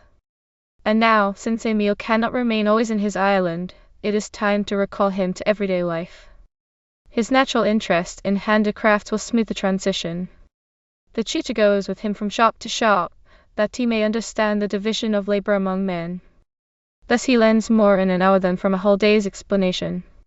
Unless there should be only surface knowledge, he must learn some trade for choice, a carpenter's, which will guard him against common prejudice, and make him independent of fortune.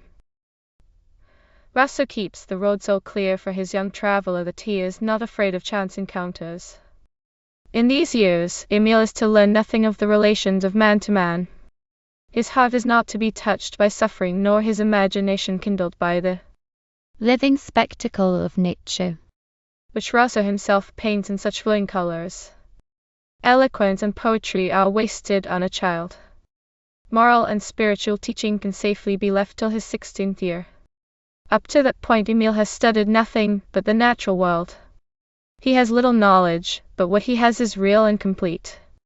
Simple surroundings have taught him to be content with what he has and to despise luxury, which, according to Rousseau, is the secret of true happiness.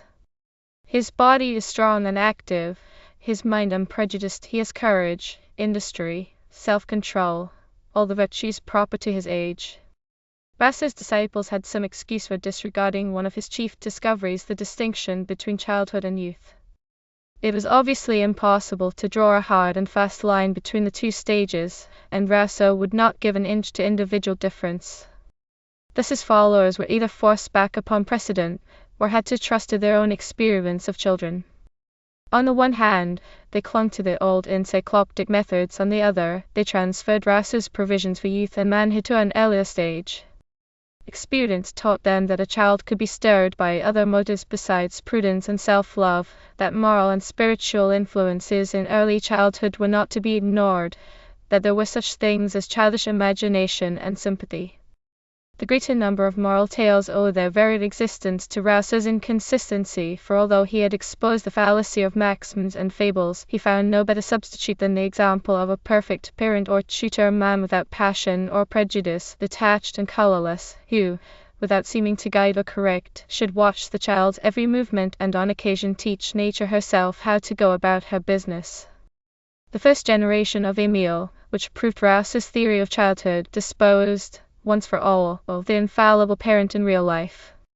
A child might suspect that it was a literary rather than a practical idea, and the few parents who, after a vigorous course of self-discipline, felt equal to the part, would find it easier to sustain by proxy in a moral tale.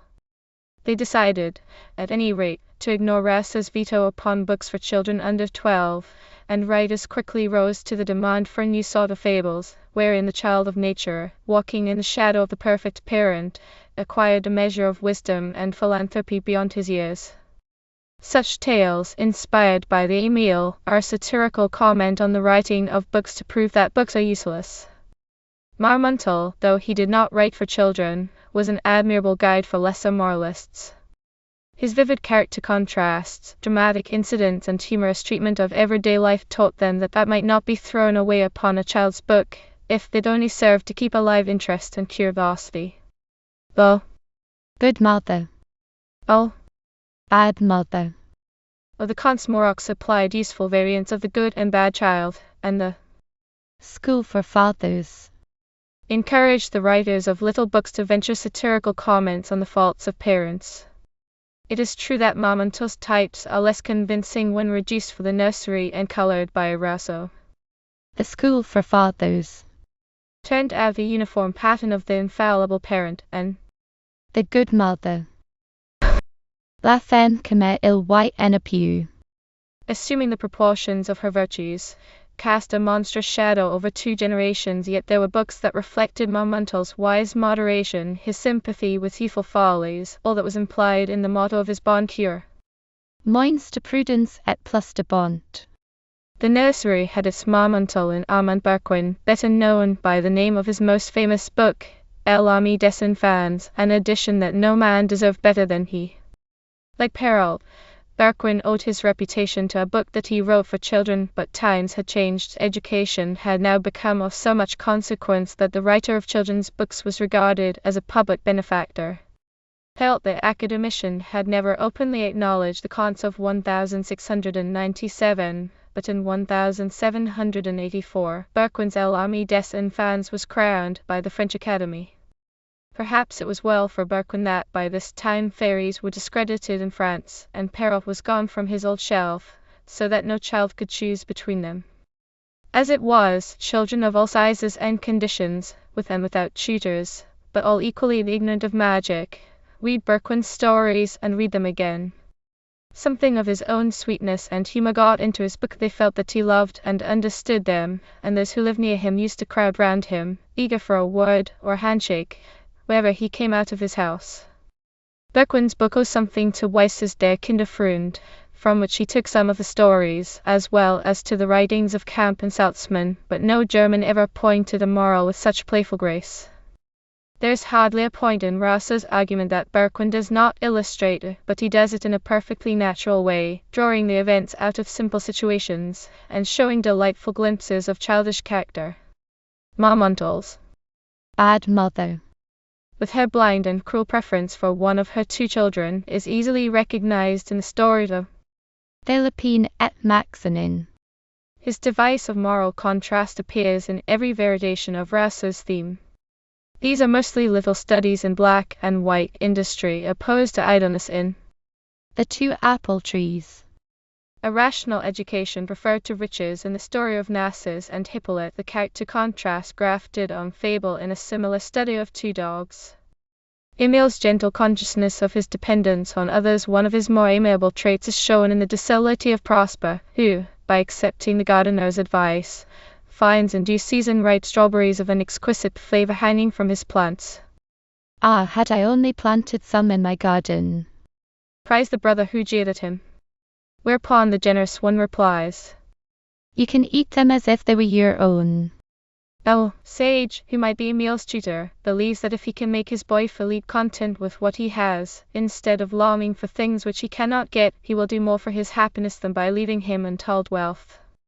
When the boy envies a rich man's garden, his father says that he himself possesses a finer one. Taking Philippe by the hand, he leads him to the top of a hill that overlooks the open country. Shall we soon come to our garden, Papa? The boy asks eagerly. We are already there. Answers Sage.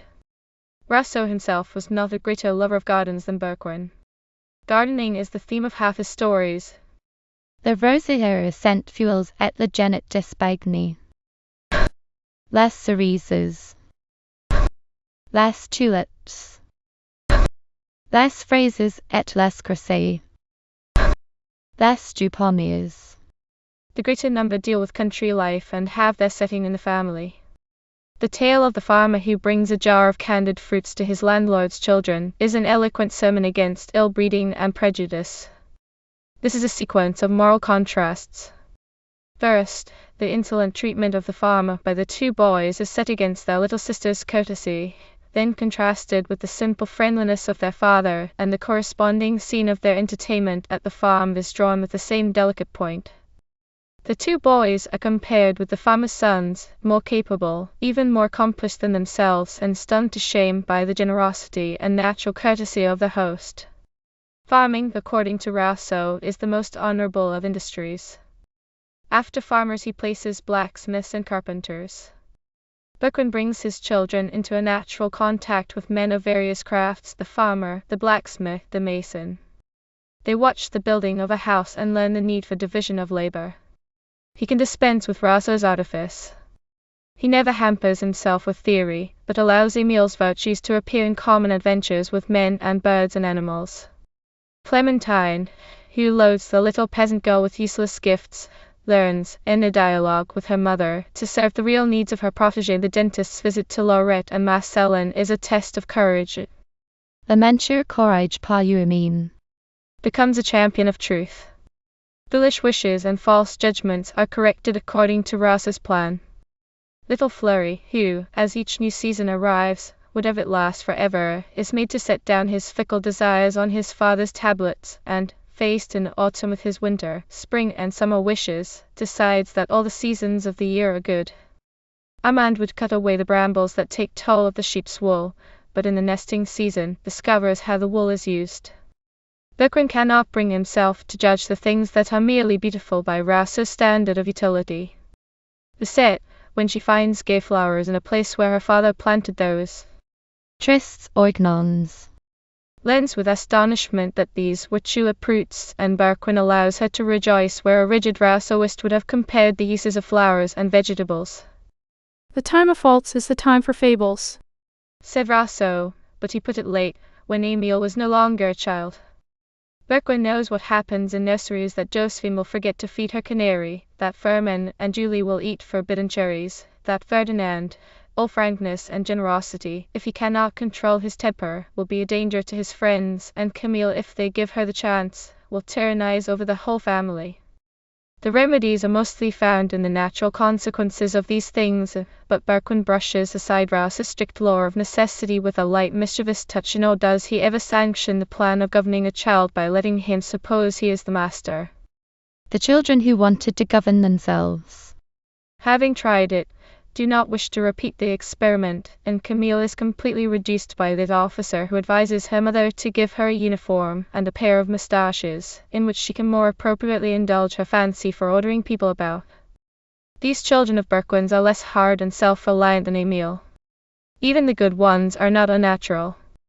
There is little Alexis on a showery day in June, running first down to the garden to look at the sky, and then back, 3 steps at a time, to the barometer, only to find that the two are in league against him, and the 8-year-old Mathony, a delicious picture in her white linen dress, a pair of Morocco shoes on her dear little feet, and her hair, dark as ebony, hanging in loose curls on her shoulders, and Mathony, who insisted on being dressed for a picnic in a frock of the prettiest apple-green taffetas, with rose-colored ribbons and shoes, and came home hatless and draggled, a tearful Cinderella with one shoe left in the mud. The mother who met her thus, and only said, "Would you like me to have another silk frock made up for you tomorrow?" owes her wisdom to Rousseau, but her playful irony to Berquin and Marmontel. Berquin's parents are nearly infallible, but he does not give them every point in an argument. In the affair of Charlotte and the watch, for example, it is not always M. de Fonmers who scores. Charlotte invents a dozen reasons for wanting a watch, and her inexorable parent disposes of them all till she is forced back on Rousseau's final position. A watch must needs be a useful possession, since her papa, philosopher as he is, cannot do without it. This, obviously, is a point to Charlotte. If she wants the thing for its usefulness, it is hers. The sudden capitulation is too much for Charlotte. She suspects her papa of badinage. Not at all, he is perfectly serious. She will find the watch hanging from the tapestry by the side of his bed. Charlotte, a what? That ancient thing, that King Dagobert perhaps used for a pot to feed his dogs. And de Fonmers, it is a very good one, I assure you. They were all made like that in your grandfather's time. I regard it as an heirloom. But in giving it to you, I shall not let it go out of the family, nor shall I lose sight of it when I see you wearing it. Charlotte, but what will other people say, who are not my grandpapa's descendants? Few English children could buy the first translation of Berquin in 24 volumes. A selection, including many little dramas for 3 or 4 persons, appeared later under the title of The Children's Friend, but the true English version was the admirable Looking Glass for the Mind, adapted by Mr. Cooper for E. Newbery and illustrated by John Bewick's inimitable cuts. Alexis transfers his best grace to Bewick's little Antony. Standing a tiptoe on a chair to read the barometer, Caroline walks as proudly as Mathony in her finery, and the 4 little pupils of Mademoiselle Boulon are not less French for their English names. It is odd, considering Rousseau's attitude to the education of girls, for in his account of Sophie, he reverses the whole method of Emile's training, that the trilogy of educational romance, begun with Emile, should have been completed by 2 women. Madame d'Épinay, Rousseau's friend and benefactress, published her Conversations d'Emilie at his request, and Madame de Genlis, en Adèle et Théodore, worked out her own scheme of practical education on his principles. Of the two, Madame d'Épinay is more faithful to Rousseau, and so great was the interest aroused by the Emile that she was awarded the French Academy Prize for a work of the greatest benefit to humanity. She herself declared that her book contained neither a plan of education, nor any connection in the ideas. Yet it is plain that Emily follows Emile like an obedient younger sister. An age that believed in freedom and equality could not long stand by the privilege of sex, and Emily, although she suffers some of the restrictions imposed on Sophie, shares the natural education of Emile and is taught to practice most of his virtues. She gains her knowledge, as he does, from experience. Nature is the wise mistress who refuses her request for more lessons, and had Emily's mother followed her own inclination, it is likely that the little girl at 10 years old would not yet have known how to read. As it is, she is allowed to spend 10 years for Emile's 12 in jumping and running, and her enlightened parent, the counterpart of Emile's guardian, believes that the time has not been wasted. Not that Emily is ever allowed to forget Rousseau's Salic law concerning obedience and restraint. She is sternly snubbed for romping with her brothers, and after a disastrous adventure with a beautiful green ladder, admonished that the modesty of her sex requires a decorum which should restrain the giddiness and warmth even of childhood. This sends her back to her doll, the care of which has so far exercised her ingenuity that her mother will not oppose a continuation of it for some time to come. And to Sophie's sewing and embroidery, Emily adds a new amusement, that of passing these instructive conversations on to her doll. Thus even moments of relaxation are to be employed by a vigilant mother in order to form the understanding of her child. There is no escape for little Emily, she must be educated every minute of the day. Her play is always under supervision, always liable to interference and criticism. Her mother, usually her sole companion, is present at all interviews between Emily and other human creatures. The book is, in one sense, a simplified Emile, intended for children as well as parents, but Madame d'Épinay has not a vestige of Berquin's humor to help her along the path of pleasure and amusement. These repeated portraits of Emily and her mother look dull indeed beside Berquin's dainty groups, and her insistent doctrine almost hides the one beauty of the book, the character of Emily. There is no merit in Madame d'Épinay's fancy portrait of herself as the perfect parent, but Emily is lifelike, and holds out for a number of years in her stronghold of childhood. It is only on the eve of her 10th birthday that she remarks resignedly, "Tomorrow will be an important day. When I rise, I shall no longer be a child." The tyranny of reason had, in fact, begun much sooner, when Emily, curious about her own small part in the universe, learned that in time she would become a reasonable being. Emily, but what am I now, being but a child? Mother, how? You are 5 years old and have not yet reflected on what you are. Endeavor to find out yourself. Emily, I cannot think of anything. This is a priceless opportunity to impress the lesson of dependence, to prove that it is only by mildness, docility, and attention that she can hope for a continuation of help and protection. Punishment, says the maternal governess, is proper only for intractable and servile dispositions, but she is willing, before Rousseau, to correct faults by means of fables. This is how she deals with her pupil after a courageous burst of naughtiness. Mother, take a book from that shelf, that which you see at the end of the second lowest shelf. Emily, is it this, mamma? Mother, yes, bring it to me. Emily, mamma, it is moral tales. Mother, so much the better, it will amuse us. Emily, which shall I read? Mother, the first. Emily, though. Mother, what now? Emily, it is, let us read the second. Mother, why not the first? Emily, mamma, it is. The naughty girl. Mother, well, we shall see if it bring to our recollection any of our acquaintance. Emily, must I read it aloud? Mother, without doubt, and pronounce distinctly. The very snap of the consonants can be heard. Madame d'Épinay was too true a disciple of Rousseau to follow him slavishly. Not only did she ignore his strictures upon reading, through the fear of being singular, and still more that of making an unfortunate experiment, but she was even ready to tolerate myths for the sake of morality, and to compare them with modern instances. On the other hand, it must be confessed that she only once talked of fairies, and regretted it afterwards. Emily herself has a child's love of fairies, but she is made to reason about them. Mamma, you will make me an umpire between you and the fairies, says the intelligent little person, making the most of her dog aim, and she obediently works it out against herself. They were perhaps 2 fairies and a genie I had met this morning.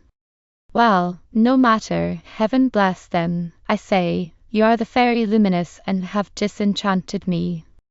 The mother never shrinks from this grave responsibility. Berquin, though he made war upon ghosts, was wise enough to let the fairies alone. At least he could laugh like one of them. But Madame d'Épinay, in her first conversation with Emily, finds it hard to be amused, and in the 12th, the little girl declares In my whole life I never saw you play at anything. This, indeed, is a mother that sends love himself to school. Emily, Mamma. Mamma. Let me come and kiss you. Mamma, most willingly, but you will tell me upon what account. Madame de Genlis's Adele et Théodore, published in the same year as Emily, gives her interpretation of Rousseau in the form of correspondence with a mother who desires to be enlightened, but as yet clings to the ordinary customs of society. You prevent your children till the age of 13 from reading Telemachus, Fontaine's Fables and all such books, yet you would inspire them with a taste for reading. What books would you give them instead of those I have mentioned? Are they only to read the Arabian Nights and fairy tales till they are 13? The answer gives the author's convictions about children's books. I neither give my children fairy tales to read nor Arabian Nights, not even Madame d'Aulnoy's Fables, which were composed for this purpose.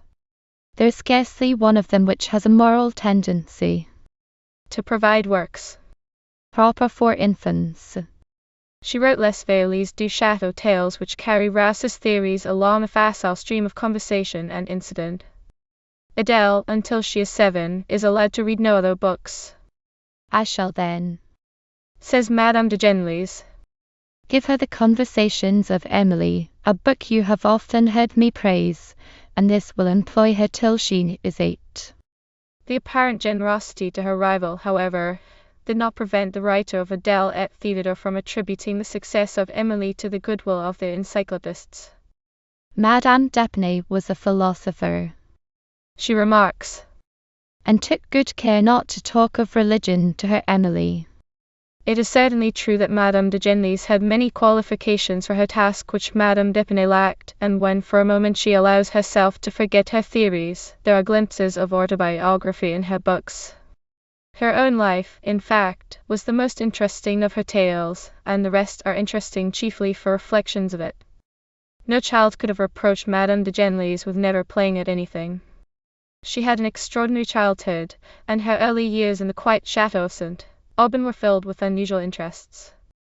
At 8 years old she dictated little romances and comedies to her governess, and amused herself by playing schoolmistress to some Burgundian peasant children who came to cut rushes under her window. At 11 she was the chief attraction of her mother's theatrical fêtes. It was characteristic of the society of the day to seek refuge in private theatres from political and social rivalities, and most owners of country houses had their own companies composed of friends and neighbours, and thus Félicie, before her 12th year, had mixed freely with gentlefolk and villagers, and had shown the aptitude for teaching and acting which marked her whole career. Her dramatic talent, indeed, might be said to cover all her other activities, for with her teaching was little more than a favourite and particularly successful role. She was active, curious, and enterprising as any child. Before her marriage she was an accomplished typist and fluent writer. Afterwards she acquired a knowledge of literature, anatomy, music, and flower painting, but there were other occupations which fitted her even better to be the exponent of Rousseau's theories. Writing in the memoirs of her early married life, I endeavoured, she says, to gain some insight into field labour and gardening. I went to see the cider made. I went to watch all the workmen in the village at work, the carpenter, the weaver, the basket make. Rousseau thought her the most natural and cheerful girl he had ever met. Their friendship was short, but she never wavered in her loyalty to his teaching, and could say at the age of 70, what I pride myself on is knowing 20 trades, by all of which I could earn my bread. In 1777, Madame de Genlis was made governess to the daughters of the Duchess of Chartres, for whom, with her own children, she established a school at the convent of Bellechasse. Her success was so great that, in 1782, the Duke of Orleans took the unusual step of appointing her as governor to his 3 sons. The result fully justified his courage and silenced the critics who ridiculed this new method of using revolutionary theory to educate princes. The Duke purchased a country estate at Saint-Leu, and here the boys made experiments in chemistry, studied botany, practiced gardening, carpentry, and other forms of handwork. But Madame de Genlis did more than play the part of Rousseau with 3 Emils. She handed on to her pupils the delights of her own childhood. These boys could laugh at Emile marooned in his island. They played out a dozen different voyages in the park of Saint-Leu and had a theatre of their own in which they acted moral plays from the theatre d'education. Madame de Genlis had long ago added authorship to her list of trades and had written stories for the children of Bellechasse. It was easy enough to invent new ones for Saint-Leu. There is no great wisdom required in the composition, she declared, but only nature and common sense. Doubtless her books deserved Madame Guizot's criticism. Tages by an etchemismia. She is discursive, even garrulous, and often loses the thread of the story in moral dialogues, but there are tales in the Valise du Château that suggest her own enjoyment of the delicious life with her children, and if none of them betray her love of mischief and adventure, it is but a fresh proof that she was acting a part, that she could not move freely under the cloak of the infallible parent. For in actual life she could take either side, in a moral contrast, bear her part in the maddest pranks, assume every virtue of a heroine, and hide, with complete success, 1,000 faults. Her books, after all, were simply properties reserved for her parts of moralist and schoolmistress. She dramatized the theories of Rousseau, and although her wonderful energy hardly atoned for her lack of depth and soundness, she left a rich legacy of device and suggestion to those who could use it better. Rousseau's affinity to Locke on the side of theory, and to Richardson in sentiment may account for some common features of French and English tales, but it does not explain the writing of Lilliputian books by 2 such authors as Berquin and Madame de Genlis. There is, of course, no great difference between writing down Rousseau's doctrine for children, and making miniature versions of Richardson and La Bride, but Berquin's humour should have saved him from Le Petit Grandison, and Madame de Genlis might have reflected on the undramatic qualities of Le Petit Libraire. Berquin's Lilliputian hero reveals himself in letters to his mother as a perfect miniature of Sir Charles Grandison, not less insufferable for his youth, and the Little Libraire is made up of conventional homilies of reading, study, and application, of personal merit, of the heart, introduced by a quotation from Marmontel, of insipidity, perhaps evoked by the other platitudes.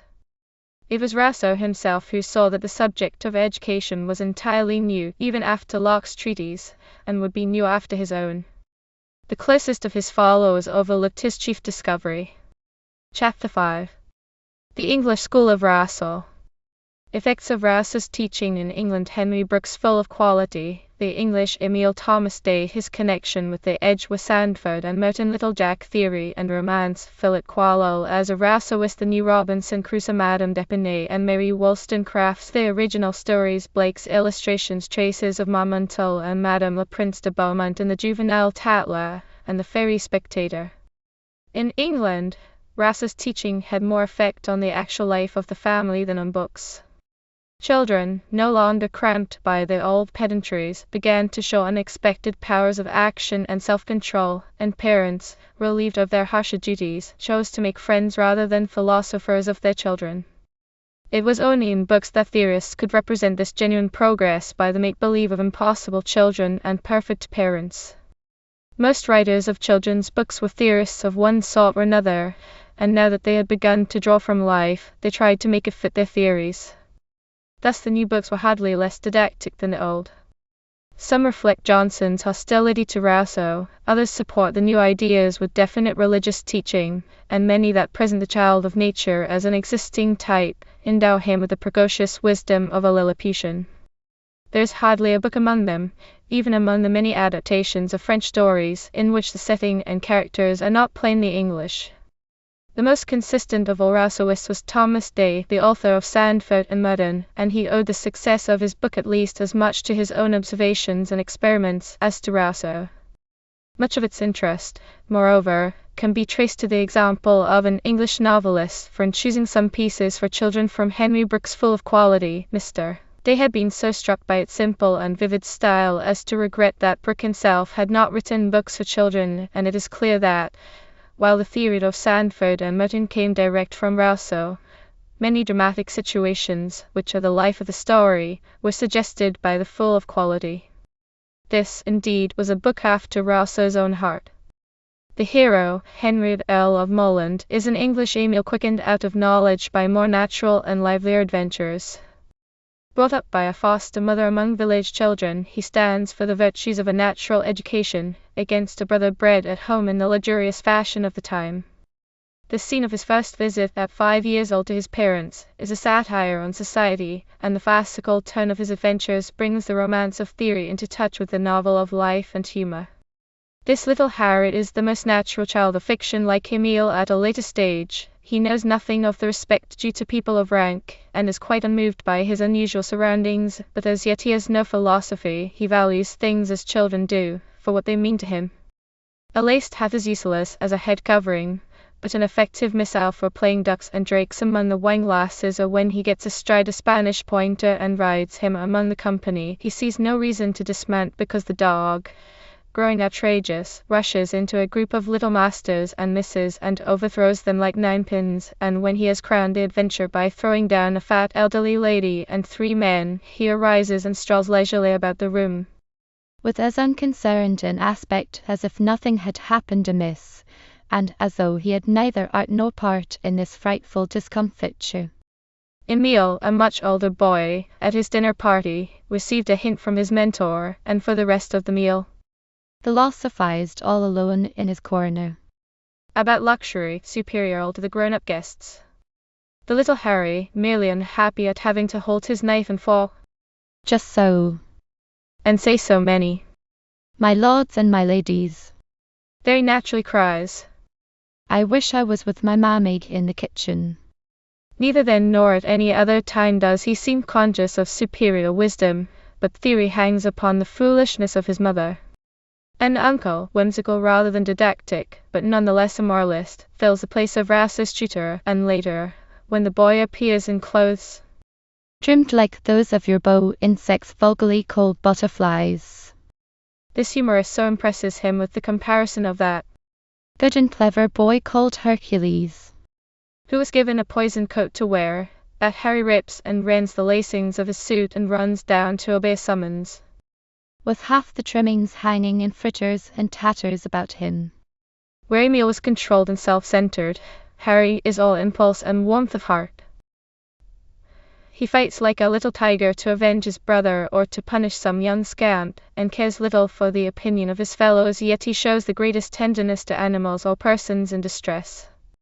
His mother, seeking proof of his wits and finding him ready to give away all his clothes except his shirt, decides that there is but the thickness of a bit of linen between this child and a downright fool, and so leaves him to his more discerning father. At times, the author, preoccupied with social and political ideals, so neglects the story that even his lively humour can scarce restore it, yet he can forget Rousseau's theories and scenes that he invents to illustrate them, nor does he ever accept a theory without proof. To the philosopher's contention that self-love is the motive to all human actions, Brooke answers in the words of the estimable Mr. meekly, virtue forbid. And his own philosophy is the sounder for trustworthy ballast of religion and patriotism. Among minor digressions are a dialogue about toys, another on ghosts, and some of the 1,000 Little Fables, by which Harry's uncle, with the most winning and insinuating address, endeavoured to open his mind and cultivate his morals. One of these, the fable of the little silver trouts, has a tenderness that sets it apart from common fables.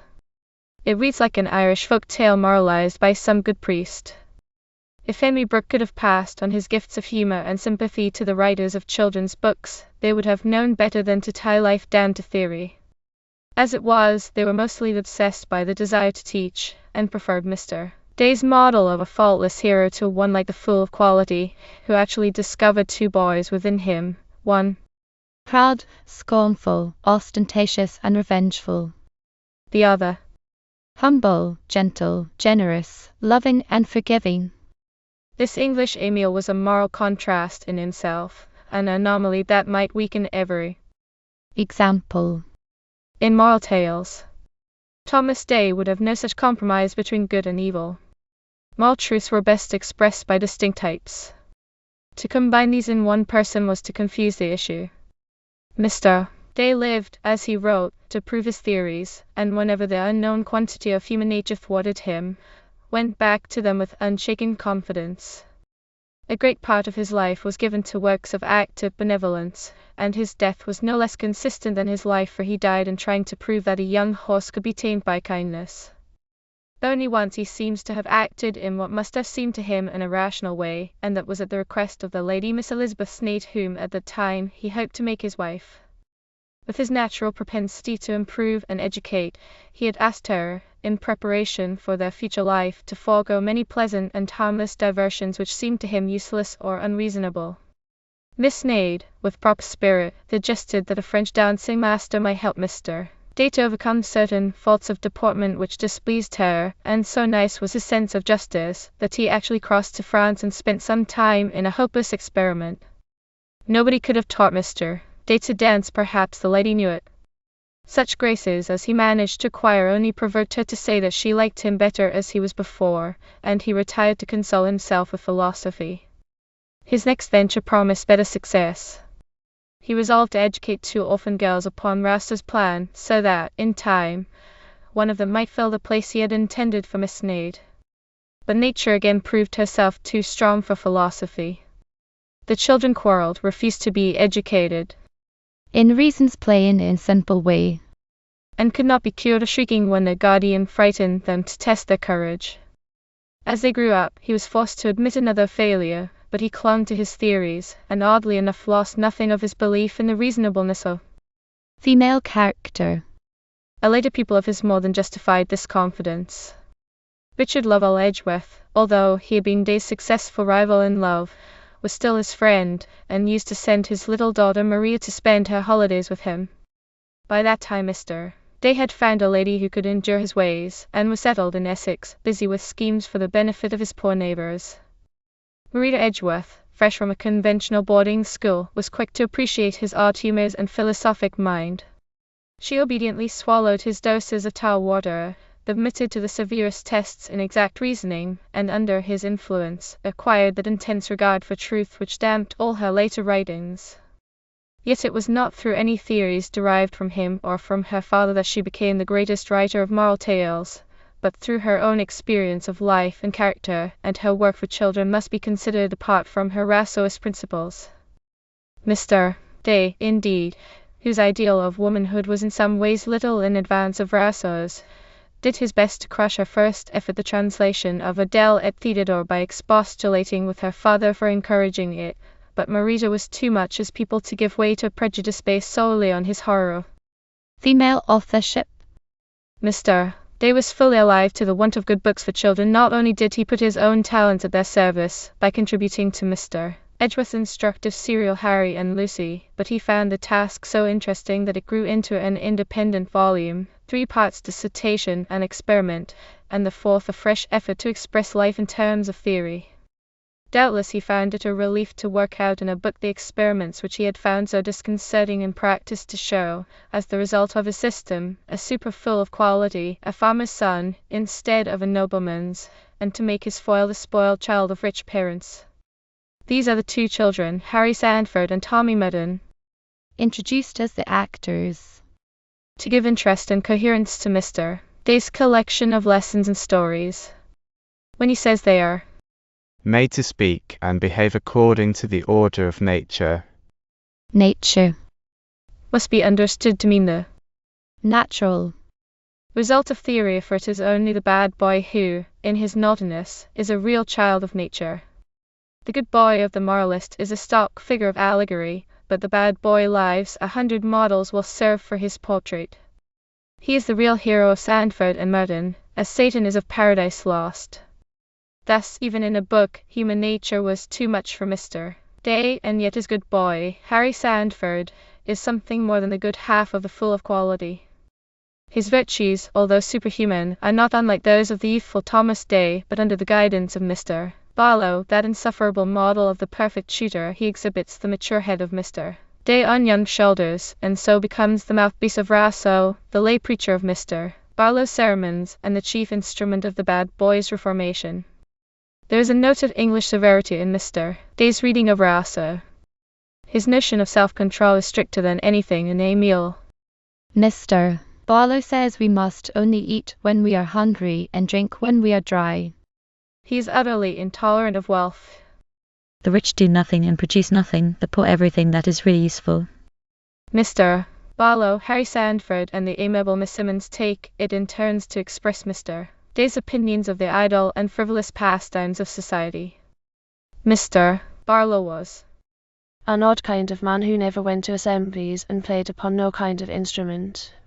He was not fond of cards, and preferred relating moral histories. Harry Sandford found the theatre full of nothing but cheating into simulation. And when the youthful guests of Tommy's house party were preparing for a ball, Miss Simmons alone appeared to consider the approaching solemnity with perfect indifference. Much of this is autobiography.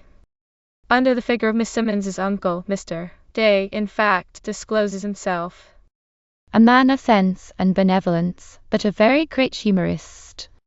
It is his humour to look at the world as his poor boy looks at the rich man's house. To the great surprise of everybody, he neither appeared pleased nor surprised at anything he saw. Many incidents of the story, which, like the fight between Harry and Master Mash, or Little to Henry Brooke, may be taken as reminiscent of Mr. Day's boyhood, for although he has a true instinct for drama, he is incapable of pure invention. The originality of the author, he says, is a point of the least consequence in the execution of such a work as this. Harry Sandford refusing to betray the hare to the huntsman, or at loggerheads with the little gentry, is the fool of quality, but when he discusses the world with Miss Simmons, he is a brother of the philosophic Emile. Mr. Day borrows many of his instructive details from Rousseau the juggler, who taught Emile the use of magnets by means of an artificial duck, conspires with Mr. Barlow and Harry to teach the uninformed Tommy Merton, but there are other experiments more practical than Rousseau's, which suggest actual experience and the cooperation of Mr. Edgeworth. These alternate with short tales introduced according to what Mr. Day calls the natural order of assassination. But their effect is to weaken the genuine interest of the enveloping story. The gentleman and the basket make gains nothing by the good boy's elocution. Leonidas shakes himself free from Mr. Barlow's patronage. Yet, with all these digressions, children found matter of interest in Sandford and Merton for another century. The most didactic parents could not have controlled the choice of so many nurseries, nor would Mr. Day accept a grown-up verdict without the children's assent. If they are uninterested in the work, he wrote in his preface, the praises of 100 reviewers will not console me for my failure. The truth is that persons who stand no higher than Mr. Barlow's can go through the book without seeing much of him. The simple story of Little Jack, no less characteristic of Day, appeared in the Children's Miscellany 1787, but may have been written earlier. The moral is quite explicit. That it is of little consequence how a man comes into the world, provided he behaves well and discharges his duty when he is in it. But Jack's life begins at the edge of experience, when he is suckled by a goat, and later his duty leads him into many adventures which, although they appear true, happen in a romantic setting of foreign countries. Thus theorists, without acknowledging romance, may use it for their own purposes.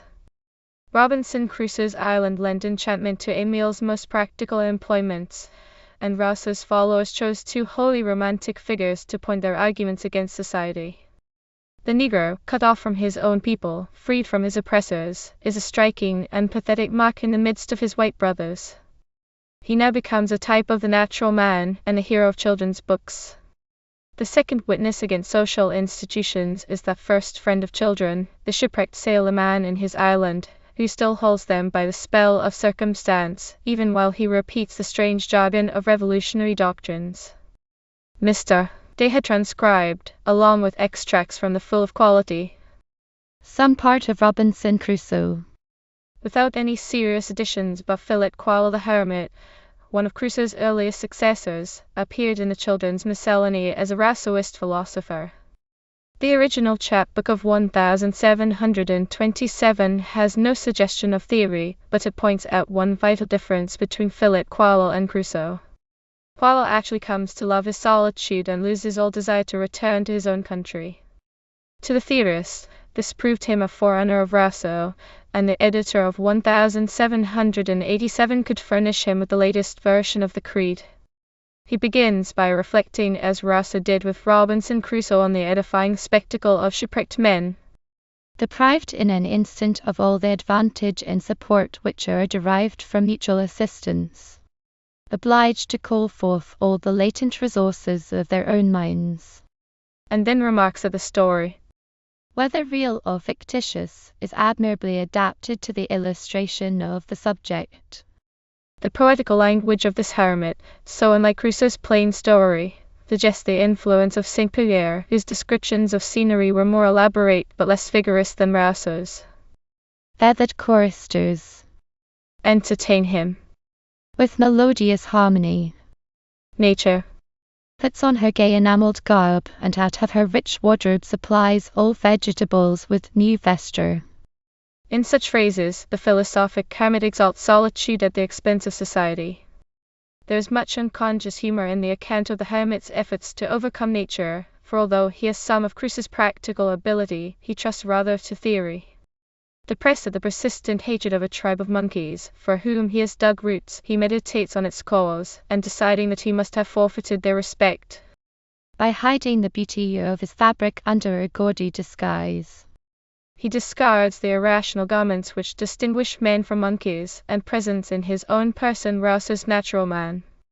A friendly monkey, Beau Fidèle, plays the part of Friday, and the surprising tractability and good nature of this beast, contrasted with the ingratitude of a shipwrecked sailor, strengthen the general argument. This is how the philosopher, after 15 years in his island, apostrophizes a ship that suddenly appears. Unlucky invention, that thou shouldst ever come into men's thoughts. The ark which gave the first notion of a floating habitation was ordered for the preservation of man, but its fatal copies daily expose him to destruction. And when the sailors failed to take him off, despite a sudden impulse to return, he reflects upon his good fortune in having escaped the world, and counts his own situation happier than theirs.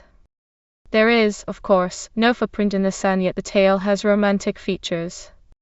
A child might skip most of the descriptions, but he would remember the white-bearded hermit and his monkey servant in their hut built of growing trees. Crusoe had no such leaf tapestry on his walls, and there is a map of Philip Quail's island which is a formulary of romantic truth, for in it may be seen at the place where the hermit was cast away, and at B, the place where Mr. Darrington who discovered him landed, at E, the hermit's lodge, and at K, the lake between the rock and the island. The new Philip Quail, with all its absurdities, was better reading for children than the new Robinson Crusoe. Cabs Robinson des Yvers, translated into English from the French in 1788. Crusoe's ship never carried a heavier cargo than Cab's tiresome family, who break up the story with their dull colloquies, but the book is a fresh proof that these philosophers had to call in their old masters to enforce their lessons, and could discover no more attractive theme than that old one of voyages and islands. The English Conversations of Emily appeared in the same year as the Children's Miscellany. 4 years later, Mary Wollstonecraft, full of theories for the better education of girls, assumed the mantle of Madame d'Epinay, or rather placed it on the shoulders of a representative whom no touch of human weakness could redeem from the hard grip of reason, Mrs. Mason, a monstrous creation of her own. It would be impossible to paint Mrs. Mason's portrait. Nothing softer than granite could suggest her outline. Compared with her, Emily's mother is all kindness and indulgence.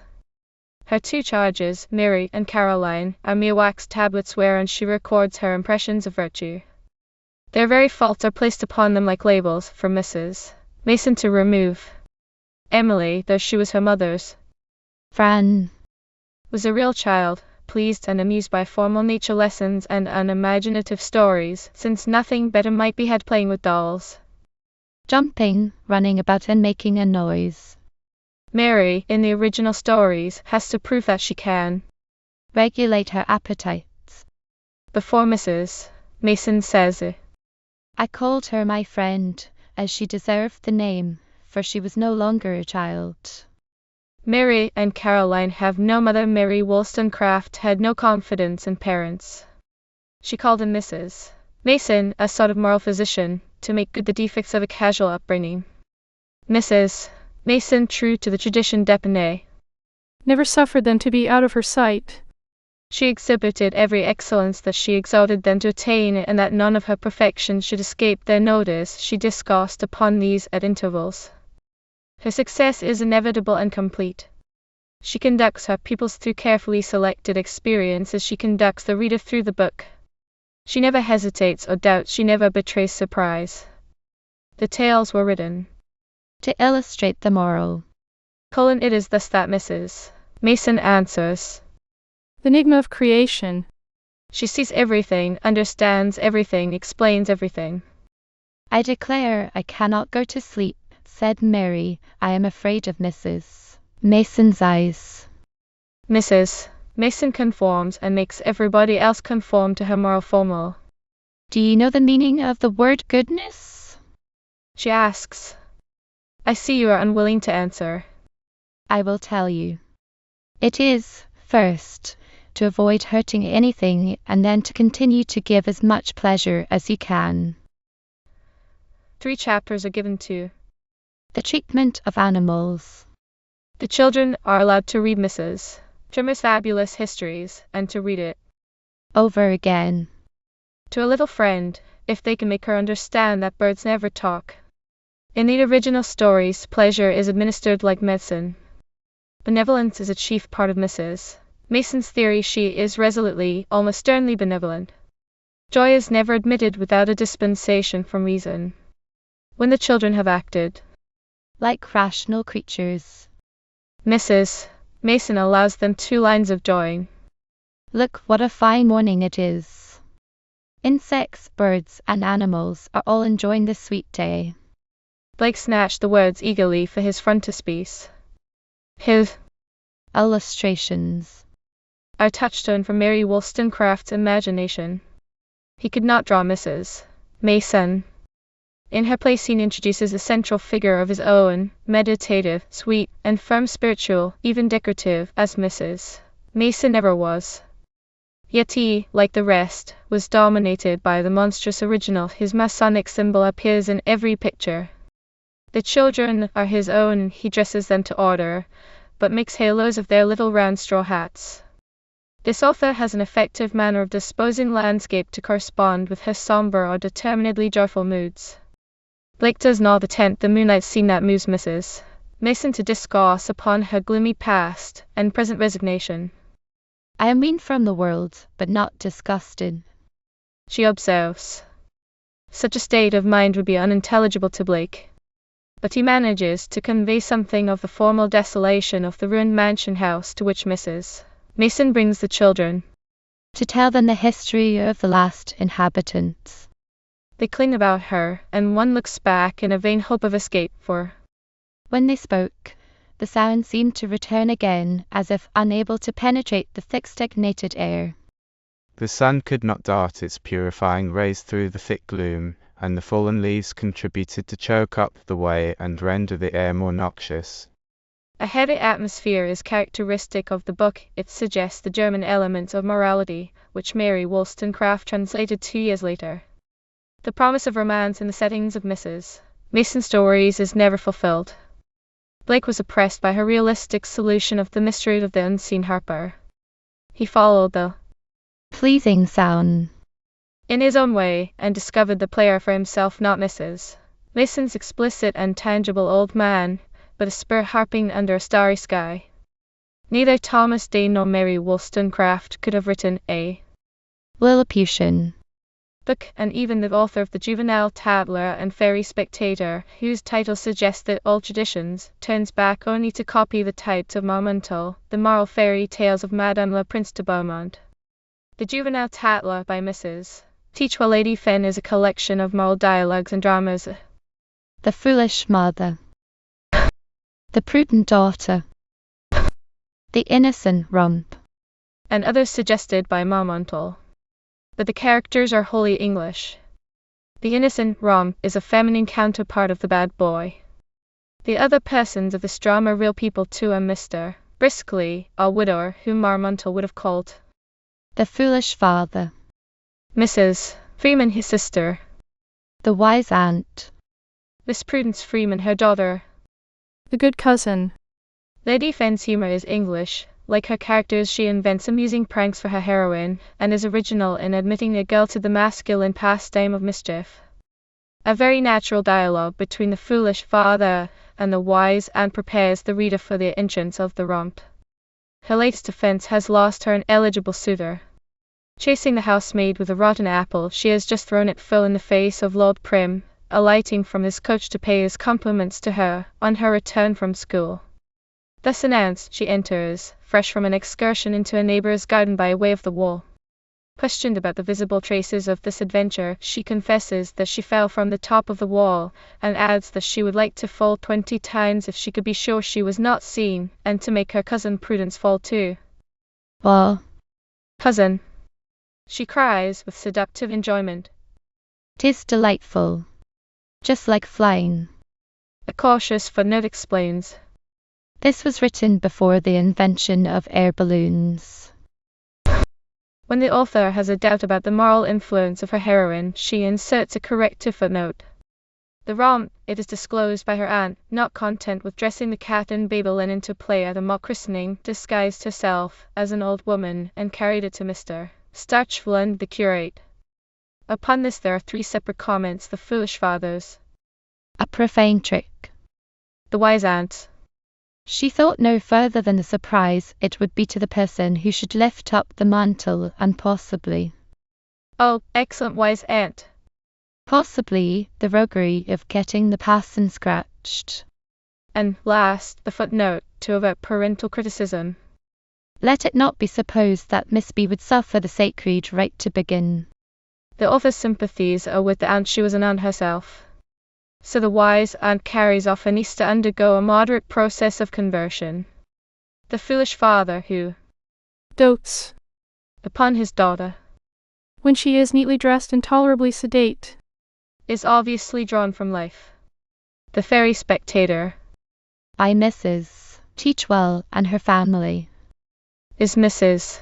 Agus transformed into the benevolent, educational fairy of Madame de Beaumont. Here's a characteristic bit of dialogue. Mrs. Teachwell, you know that stories of fairies are all fabulous? Miss Sprightly, oh yes, Madame. Mrs. Teachwell, do you wish for such a fairy guardian? Miss Sprightly, very much, madam. Mrs. Teachwell, why, my dear? Miss Sprightly, because she would teach me to be good. A world where all fairies are fabulous is, of course, a world without dreams. When Miss Sprightly weeps on rising, because she cannot banish the thought of the most pleasing dream which she ever had in her life. The inexorable Mrs. Teachwell meets the situation with a simple formula. Idle girl, make haste. The fabulous beings whom she admits on sufferance are not more fairy-like than the smallest wax doll. 2 lines from the Fairy Spectator betray the Rousseauist attitude to Fairyland. I will write you a dialogue in which the fairies shall converse, and I will give you a moral for your dream. Chapter 6. Devices of the moralist. Family authorship limitations of the little novel. The English setting in early Woodcott's Thomas and John Bewick. The first school story. Sarah Fielding's governess. Stories of country and domestic life. The village school and Gemma Placid. Other school stories. Nature and truth in a juvenile spectator. Adventures of animals. Mrs. Trimmer's fabulous histories. The life and perambulation of a mousekeeper's travels. The kitten of sentiment. Adventures of things. The silver threepence and the Pinkston. The great writers for children were neither Lilliputian nor Rousseauist. They emerged from a good company of aunts and mothers who, with a sprinkling of fathers, were driven into anonymous authorship by the demands of their own families. Minor moralists, without any special gifts of art or imagination, who managed to draw life pictures from their own little world, and hit upon simple devices for holding attention and exciting interest. They were mostly innocent of theory, but an intimate acquaintance with the child of nature taught them in one way or another to avoid the unpardonable sin of dullness. Little novels, following their grown-up prototypes with unequal steps, had their own limitations of setting and character. A nursery or a schoolroom is always a nursery or a schoolroom, and varies only according to particular houses and inhabitants. The few ways of escape by a window, a chimney or a keyhole into fairyland were blocked in most 18th century houses, and the persons of moral tales, however lifelike, were apt, from contact with the narrow circle, to assume familiar characters. Adventures of the milder sort might happen on the road to school, but they've only changes of scene or from parlour to schoolroom, or from town to country. Any effort to exceed these by travels abroad landed the unsophisticated author in a hopeless confusion of unknown towns and half-remembered directions. And yet there was something in these English settings to compensate a child for the loss of fairyland, if not to set his feet in the track of it.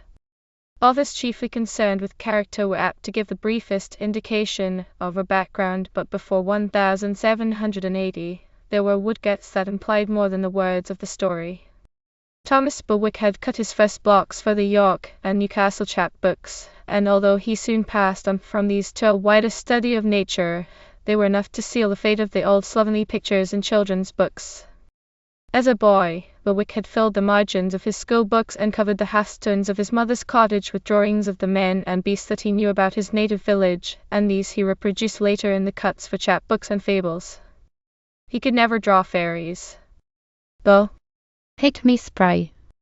Ingay's fables is not half so fairy-like as the little spinning wheels and brooms of the corner pieces, but his drawings of trees and meadows, rocks and pools, show the fairy ground of his own happy childhood. It was thus that he gave a new meaning to the country setting, which was now a recognized feature of moral tales. A writer might demand no more of nature than that she should provide the industrious boy with fruit in season, but Bewick caught her among the cornricks or at the corner of a lane, as she herself took up the parable. The younger brother, John, who began by adapting some of Bewick's drawings, is better known as an illustrator of children's books. Between 1790 and 1820, there are few cuts that do not show some trace of his influence, and many of those in the smaller chapbooks, The Adventures of a Pinkston, for example, and The Life and Adventures of a Fly, have been attributed to him. In a sense, John was more imaginative than his brother, quicker to appreciate subtleties of character and expression. There is hardly less truth of detail in the lime walks and rose gardens of the Looking Glass for the Mind than in Thomas Bewick's village scenes, but the little figures are more graceful and courtly, the backgrounds more delicate. John Bewick's illustrations to the New Robinson Crusoe gave shape to Rouse's vague ideal about his pictures of English children in their natural surroundings were a literal return to nature. And although they were in complete accord with the changed attitude of the Storer writers, they proved to the confusion of theorists that the new philosophy had made little impression on the familiar moods of nature and childhood. The school setting, however cramped, was a source of wider interest than the alternative parlour or nursery. It varied, according to the fortunes of the persons concerned, from the village school commonly built on the two-shoes foundation, but without its Lilliputian features, to the academy for young ladies or gentlemen, an exclusive community which had received its traditions from Sarah Fielding's notable little book The Governess, or The Little Female Academy, published some 14 years before Rouse's Emile. Writing in the first decade of Lilliputian books, the author of David Simple anticipated Rousseau with a gallery of children's portraits, and showed that the child of nature could survive pedantic forms as well as theories. Madame Leprince de Beaumont chose the same framework for her Mrs. Magazine. Charles and Mary Lamb used it to connect the separate stories of Mrs.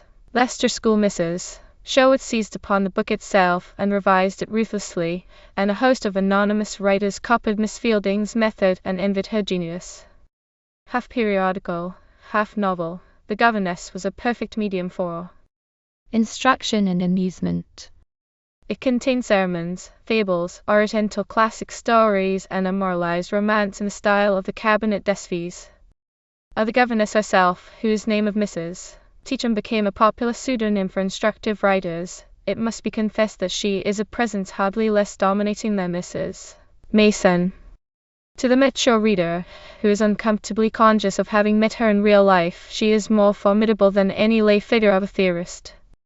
Her husband, described as a very sensible man who took great delight in improving his wife, having completed his task, disappears from the story and leaves her to pass on his improvements to the 9 young ladies committed to her care. She is about 40 years old, tall and genteel in her person, though somewhat inclined to fat, and her lively and commanding eye, more human if less hypnotic than Mrs. Mason's. Created an awe in all her little scholars, except when she condescended to smile and talk familiarly with them. Theorists, working upon this paragon, extracted the more human elements, but the children escaped, like Hop o' my thumb out of the ogre's house. The long line of authentic portraits that extends from Miss Fielding to Miss Edgeworth is of one family, and it is doubtful whether any amount of practical education could have improved some of Mrs. Teacham's pupils, restricted as these were to reading, writing, working, and all proper forms of behavior. The naughty children in books, as in life, can take care of themselves, but it needs a writer of unusual tact to make the good ones live. Miss Fielding's good children are more to her credit than the rogues who figure in some of her best scenes, but there is nothing in the book quite so amusing as her account of a fray begun and carried on for the sake of an apple, in which are shown the sad effects of rage and anger. Mrs. Teacham, entering unexpectedly, produces a sudden calm in which the losses on all sides can be counted. Each of the misses held in her right hand, fast clenched, some marks of victory. One of them held a little lock of hair, torn from the head of her enemy. Another grasped a piece of a cap which, in aiming at her rival's hair, had deceived her hand and was all the spoil she could gain. A third clenched a piece of an apron, a fourth of a frock. In short, every one unfortunately held in her hand a proof of having been engaged in a battle. And the ground was spread with rags and tatters torn from the backs of the little inveterate combatants. Here is a satirical scene not unworthy of Fielding's sister, yet not too subtle for her audience. The ladies Caroline and Fanny, new to their titles, are visiting Miss Jenny Peace. Lady Caroline, who was dressed in a pink robe embroidered thick with gold and adorned with very fine jewels and the finest Mechlin lace, addressed most of her discourse to her sister, that she might have the pleasure every minute of uttering your ladyship, in order to show what she herself expected. Miss Jenny, amused by their insolent affectation, addressed herself to Lady Caroline with so many ladyships and praises of fine clothes as she hoped would have made her ashamed. Nobody who reads the book can suspect Miss Fielding of more than a distant admiration for Mrs. Teacham. Her own sympathies are clearly with the old dairywoman who, when the children were rebuked for a want of tact in their remarks to her, replied, "Oh, let the dear rogues alone, I like their prattle," and taking Miss Polly the youngest by the hand, added, "Come, my dear, we will go into the dairy and skin the milk pans." There is a kind of storytelling touched with the same wise playfulness, which is not beyond the talents of average aunts. Two such there were, sisters-in-law, Dorothy and Mary Jane Kilner, whose stories, published in Dutch flowered covers, were as popular after 1780 as the Elder Newberrys. There is some doubt about their respective pseudonyms, but the family records ascribe the signature L, Hui, to Dorothean, S, to her sister, which establishes Dorothy as the author of the village school. Her stories grew naturally out of a happy and uneventful life spent in the little Essex village of Maryland Point, and her best critics were the nephews and nieces for whom she wrote. But she was in the habit of sending her books to the good Mrs. Tremor for criticism, and it seems likely that she wrote the village school to help that lady in her work of teaching poor children to read. L, Hui. She borrowed the initials of her village as in some sort a nursery crab. There's not an incident in her story outside a country child's experience, no babes in the wood opening, no clever animals, no romance of improbable good fortune. This is the clean, pleasant village of everyday life. The schoolmistress, Mrs. Bell, believes in simple virtues, but has no theories. Boys and girls learn to read, and girls to spin, knit stockings and sew. They are grouped quite simply, as in some old-fashioned print, and he, having borrowed Miss Fielding's device of labeling them with symbolic names, uses it to avoid the complexities of character. Jacob Steadfast and Kitty Spruce are predestined to carry off the prizes which Betsy Giddy, Master Crafty, and Jack Sneak inevitably lose, and a child is content with the main distinctions of good and bad. The story, slight as it is, reveals them. Pete is an aunt who is not indifferent to flowers picked out of the hedges, daisies and butterflowers, who can make garlands and enjoy a singing game, the right sort of game for village schools. What we have to do is this: all bow, all courtesy, and all kissed, and first we are our heads to bow, as we, my dear, must all do now, then courtesy down unto the ground, then rise again, and all jump round. You cannot think, she concludes, how pretty it is when they mind to sing and dance in the right time. This was an aunt who, in her own century, deserved some such tribute as Stevenson's. Chief of our aunts, not only I but all your dozen of nurslings cry, what did other children do, and what were childhood wanting you? Jemima Placid, variously ascribed to Dorothy and Mary Jane, is woven of the same simple stuff. George Freer, writing in 1816 to his brother Bartle, bore witness to its practical effect on one nursery. They evidently came to it in turn, at a particular age. Bull, he wrote, I'm more of a philosopher than I'm, and can bear these things better, and yet I have read Jemima Placid since you have, but you have made the best use of it. Erasmus might have overlooked the philosophy in this little book, the annals of a parsonage family, in which all the characters are individuals and friends of the writer, for there is not an ounce of theory in it. Jemima herself is neither a pedant nor an infant prodigy. She is never expected to reason about her own development. Her philosophy is of the older sort that comes of gentle discipline, and she is placid, not through pleasing no one but herself, but in spite of other people's unjust or exacting ways. It is doubtful whether she would have been very different under the eye of Mrs. Mason, but assuredly she would have been less happy.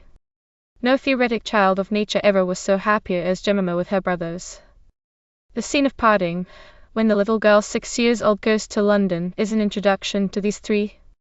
I wish you were not going, says Charles, for I put this box and drove in these nails on purpose for you to hang up your doll's clothes, and now they will be no further use to us. William bids her not cry, and promises to write about the young rabbits. And Jemima, adds Charles more tactfully, I wish I was going with you to London, for I should like to see it. 'Tis such a large place, a great deal bigger than any village which we have seen it, and they say the houses stand close together for a great way, and there are no fields or trees. It is the same village, seen from a different standpoint, narrowed on the one hand to the record of a particular house, on the other, varied by journeys and visits to town. Old customs survive with the flowered covers of the book, and the next few lines bring Jemima Placid into touch with her predecessors. For in London there is a great number of shops, and to be sure, among other things, Jemima must bring back some little books which we can understand, and which may be bought at Mr. Marshall's somewhere in some churchyard, but Jemima must inquire about it. The little things that make up a child's life happen with natural inconsequence. What gives the book a hold is the author's unaffected truth and tenderness, the modest philosophy which hides under simple speeches or incidents. Who but Jemima Placid, the unhappy guest of two spoilt London cousins, could comfort herself under unjust reproof with the rough drawing of a little horse, which Charles had given her on the day of her departure, and which she had since carefully preserved. It is no wonder that her brothers are loth to welcome the Londoners on their return visit, but S. Penmaker, Book of Curtis, and she refreshes it with the comments of real boys. William answers his father's rebuke with disconcerting logic. You always tell me that the naughtiest thing I can do is to tell lies, and I am sure I am very sorry they are come, for I like Jemima to ourselves. So pray, sir, what would you choose I should do? There's not a trace of the juvenile correspondent in Charles's letters to Jemima, but the sentiment of humanitarians is mere vapouring compared with this boy's account of how they found the dog shot by a gamekeeper and buried him under the laylock tree. Poor Hector. I shall hate Ben Hunt as long as I live for it. By Charles, said my father. Hector is dead, sir, said I, and I did not stay to hear any further. Elizabeth Sandom, who wrote somewhat later, The children of former schoolfellows, claimed a wider influence for the story of school life. A school, she says, may be styled the world in miniature. That the passions which actuate the man may be seen on a smaller scale. On this assumption, she ventured into the unknown microcosm of a boys' school, where even Miss Edgeworth came to grief, but her book was a model for some hundreds of school stories in which ambitious, studious, or mischievous boys play impossible parts. She was more at home in a later study of schoolgirls' careful sketches, brightened by satirical remarks, but the moral is too obvious. Miss Sandom's sense of humour was too slight for effective relief. An admirable miscellany, which brings genuine adventure and comedy into the school setting, is The Academy Hour, a picture of youth, published in 1808 by a Scottish schoolmaster who, in his preface, claims to have taught all ranks, from the pious son to the children of the lower orders. His taste is hardly less Catholic than his experience, for he not only adds satirical and dramatic scenes to the old fables and admonitions, but adapts Berquin to an English atmosphere, and is ready to sympathize with the shepherd, the labourer, the old man and his horse. The book is a medley of old manners and new sentiments, in which the characters, although they stand for familiar types, earn some rights of personality by individual acts and speeches. This author is indebted to Smollett for a trick of making his characters talk in the language of their callings. Young Treadwell's father consigns him to the rector's care, her the bearer, as if he were a bale of merchandise, and a nautical father advises a son who has gone a little out of his course to sail clear of fault. But if at any time he is driven into them to be a brave boy and steer honourably off. Satire in children's books is apt to miss its mark. Some parents who bought this picture of youth must have felt like the old gentleman of the story, who was furious at a clever caricature of himself until somebody assured him that it was intended for his neighbour. Restored to good humour by similar means, they would doubtless enjoy these burlesques: the foolish indulgent mother, the sporting squire who laughs at his son's escapades, the parents who teach their boy to recite passages with tragic effect from our best poets. The rector's rational methods recall Sandford and Merton, but the book is for older lads. The bad boy of the academy is more like a hero of Picaresque romance, and the good boy, the son of a naval officer, destined for the service, is a new figure in moral tales of people. Highly acceptable to the rector. For his own sake, the more so, perhaps, for the fresh memory of Trafalgar. English people have an inherent power of reconciling opposites, which perhaps comes of their being a mixed race. The most revolutionary writers were held back by some thread of ancient custom, and those who clung to the older modes of thought were not without some broadening influence. Nature, truth, were still the accepted ideals of literature, although the meaning of both had changed, and the juvenile spectator, which applied Addison's method of character drawing to the nursery, used it with a new understanding of childhood. Mrs. Arabella Argus, its author, adds piquancy to her general scheme by introducing herself as a grandmother. Doubtless she was old enough to remember Lilliputian traditions, but she was also too young to forget the newer counsels of sanity and freedom. Like Addison, she begins by describing herself and her aims, but so far is she from admiring the model of the baby spectator that she directs her brightest satire against little prodigies and child philosophers. She is an old woman, but not an old witch nor yet a fairy. And without resorting to anything so irrational as magic, she is able to set forth secret information upon nursery anecdotes, parlour foibles, garden mischief, and Hyde Park romps.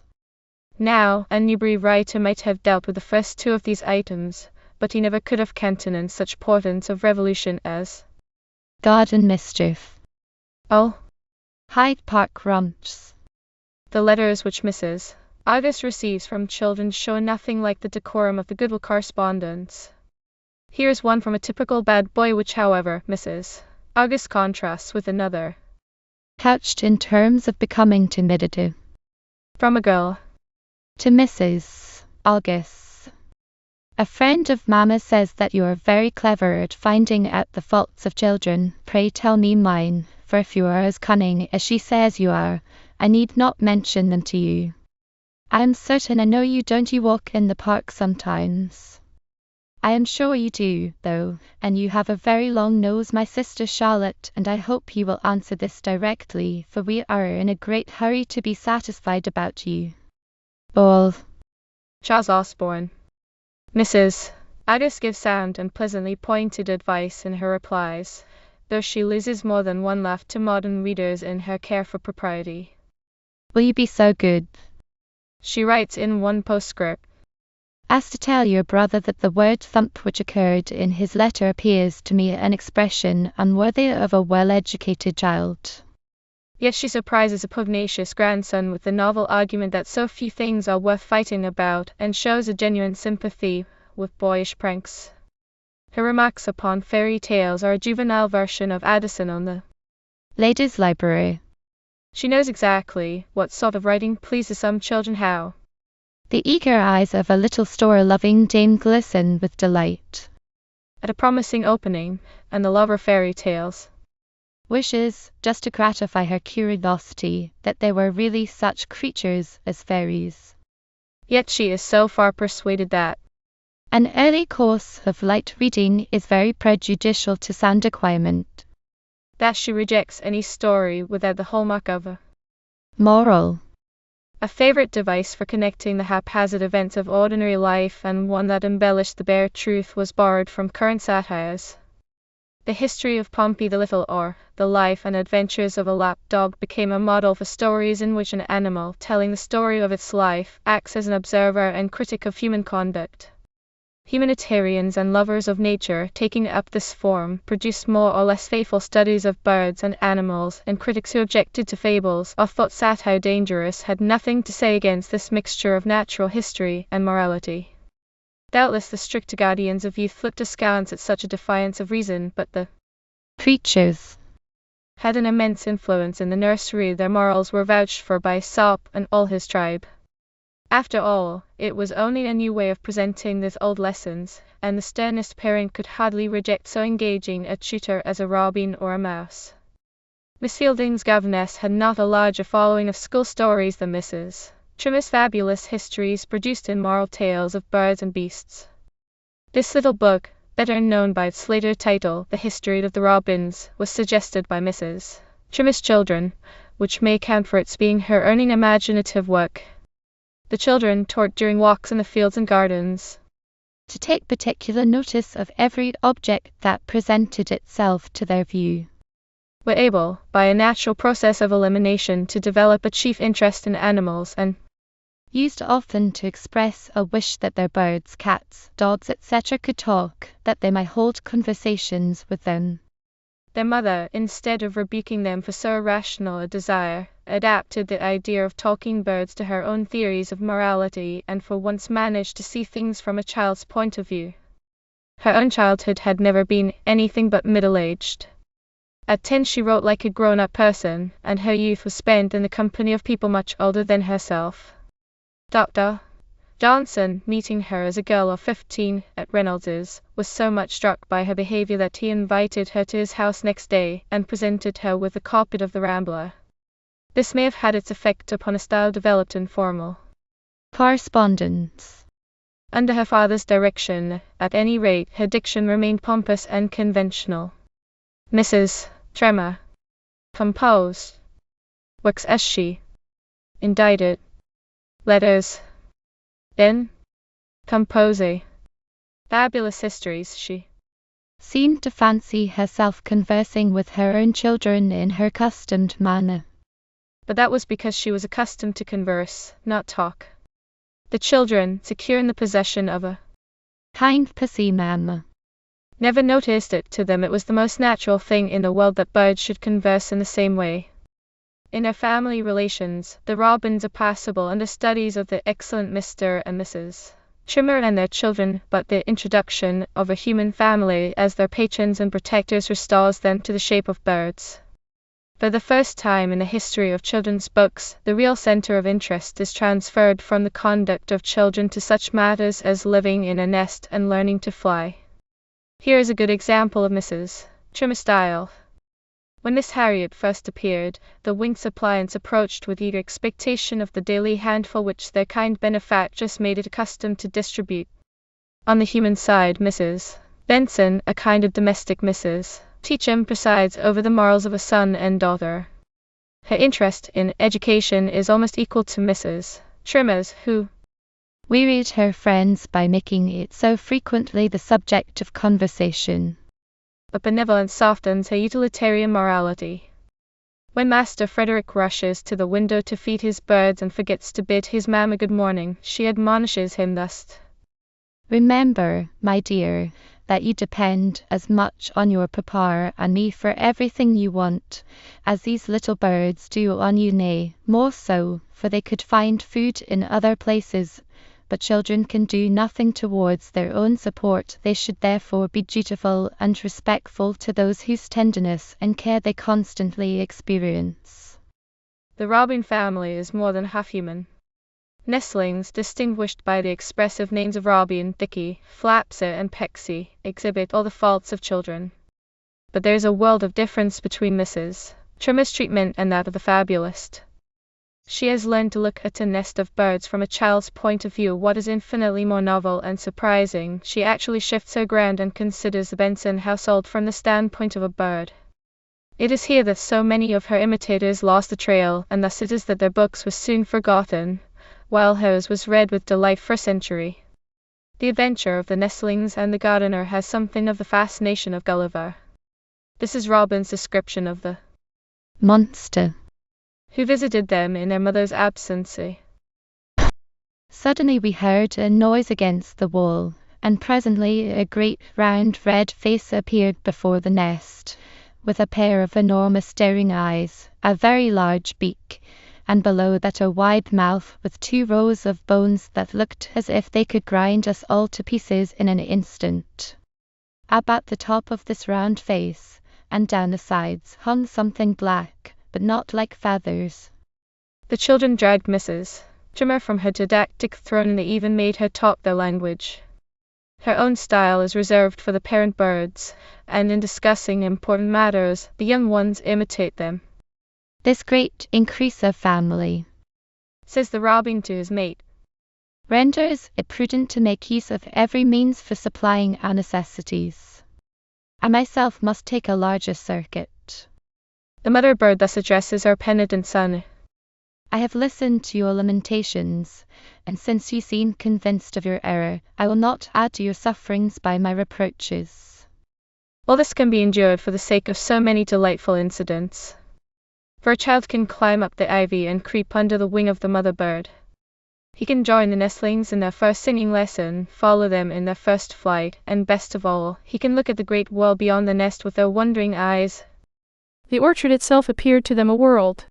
For some time each remained silent, gazing around, first at one thing, then at another. At length Flapsy cried out, "Oh, what a charming place the world is!" I I had no conception that it was half so big. The life and perambulation of a mouse was Dorothy Kilner's contribution to the literature of talking beasts. The author is discovered in a frontispiece, seated at a little round table, in a mob cap and kerchief. Her quill has just reached the end of the second line. Erect in a box of wafers, the mouse, with extended paw, is dictating the story of his life. The chief of ants, snowbound in a country house with many young folk, picks up her pen at their request to attempt her autobiography. I took up my pen, it is true. She writes, but not one word toward my appointed task could I proceed. Then write mine, which may be more diverting, said a little squeaking voice. Pooh! Introductions were so promising, and the story, apart from inevitable lessons, keeps its promise. 4 mice, Nimble the narrator and his brother's Longtail, Soft Down and Bright Eyes, correspond to Mrs. Trimmer's nestlings, over whom, to a child's mind, they have one advantage: they are outlaws, repeating in miniature the adventures of Robin Hood.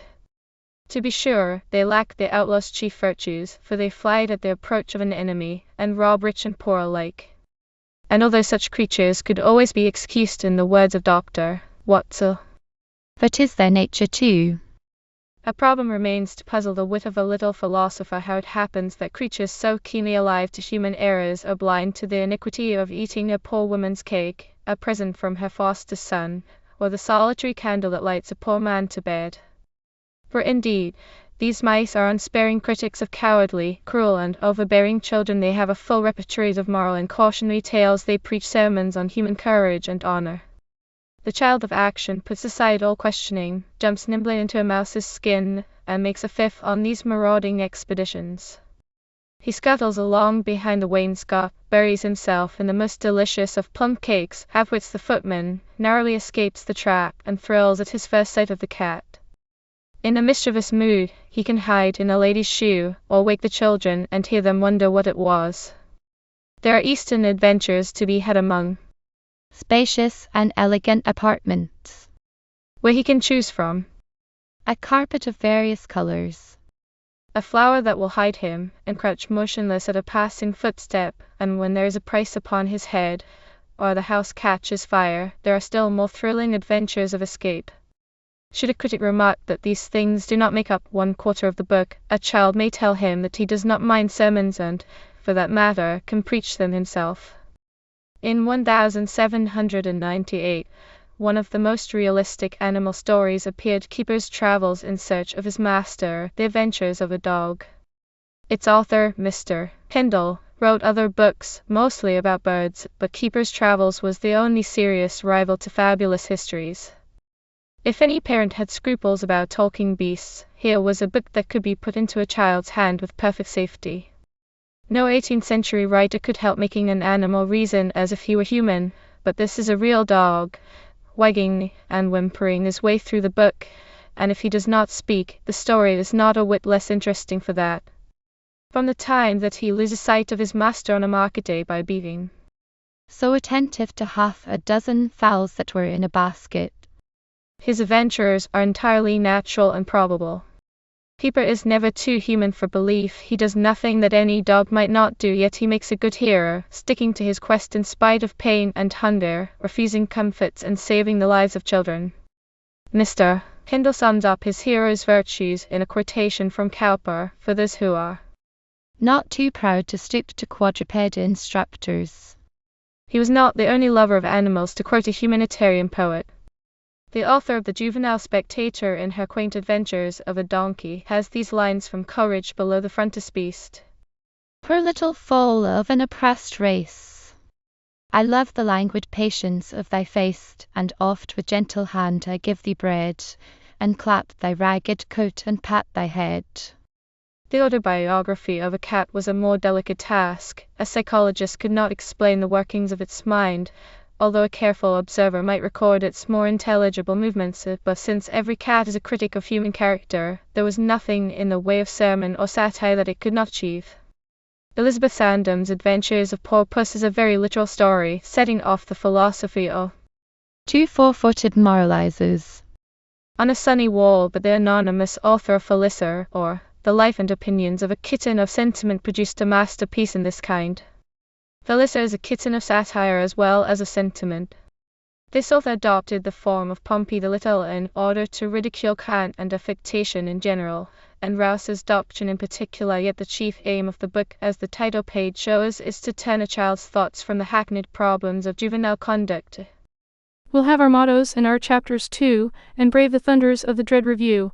Mrs. No More or Mrs. Woes shall wail, but list attentive to a kitten's tale.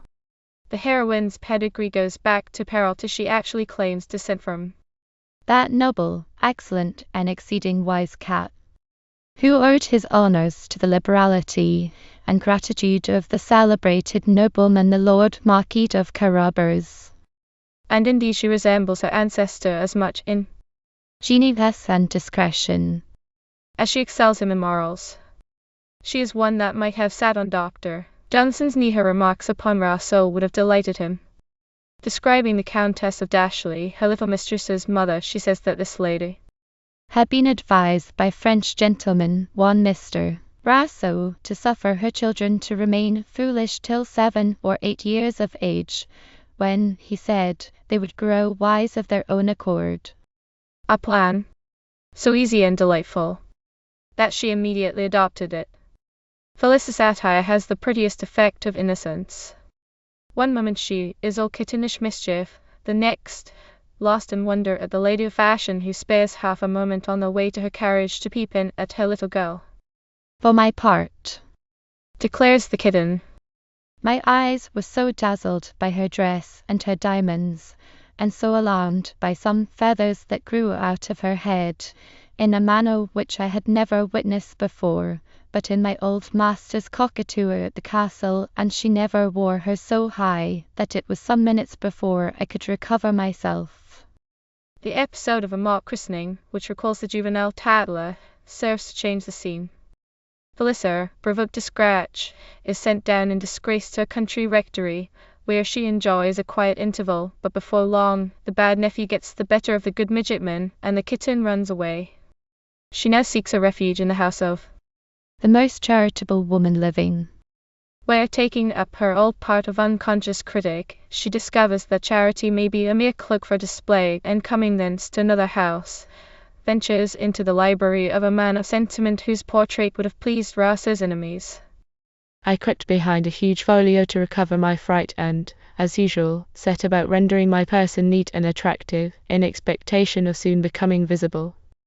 My new master, it was evident, could never have been instructed on this subject, for, as I peeped at him from behind my folio, I thought that he was the dirtiest and most disagreeable man I had ever seen in my life, and wished from my heart that my nice clean father and mother had had the education of him.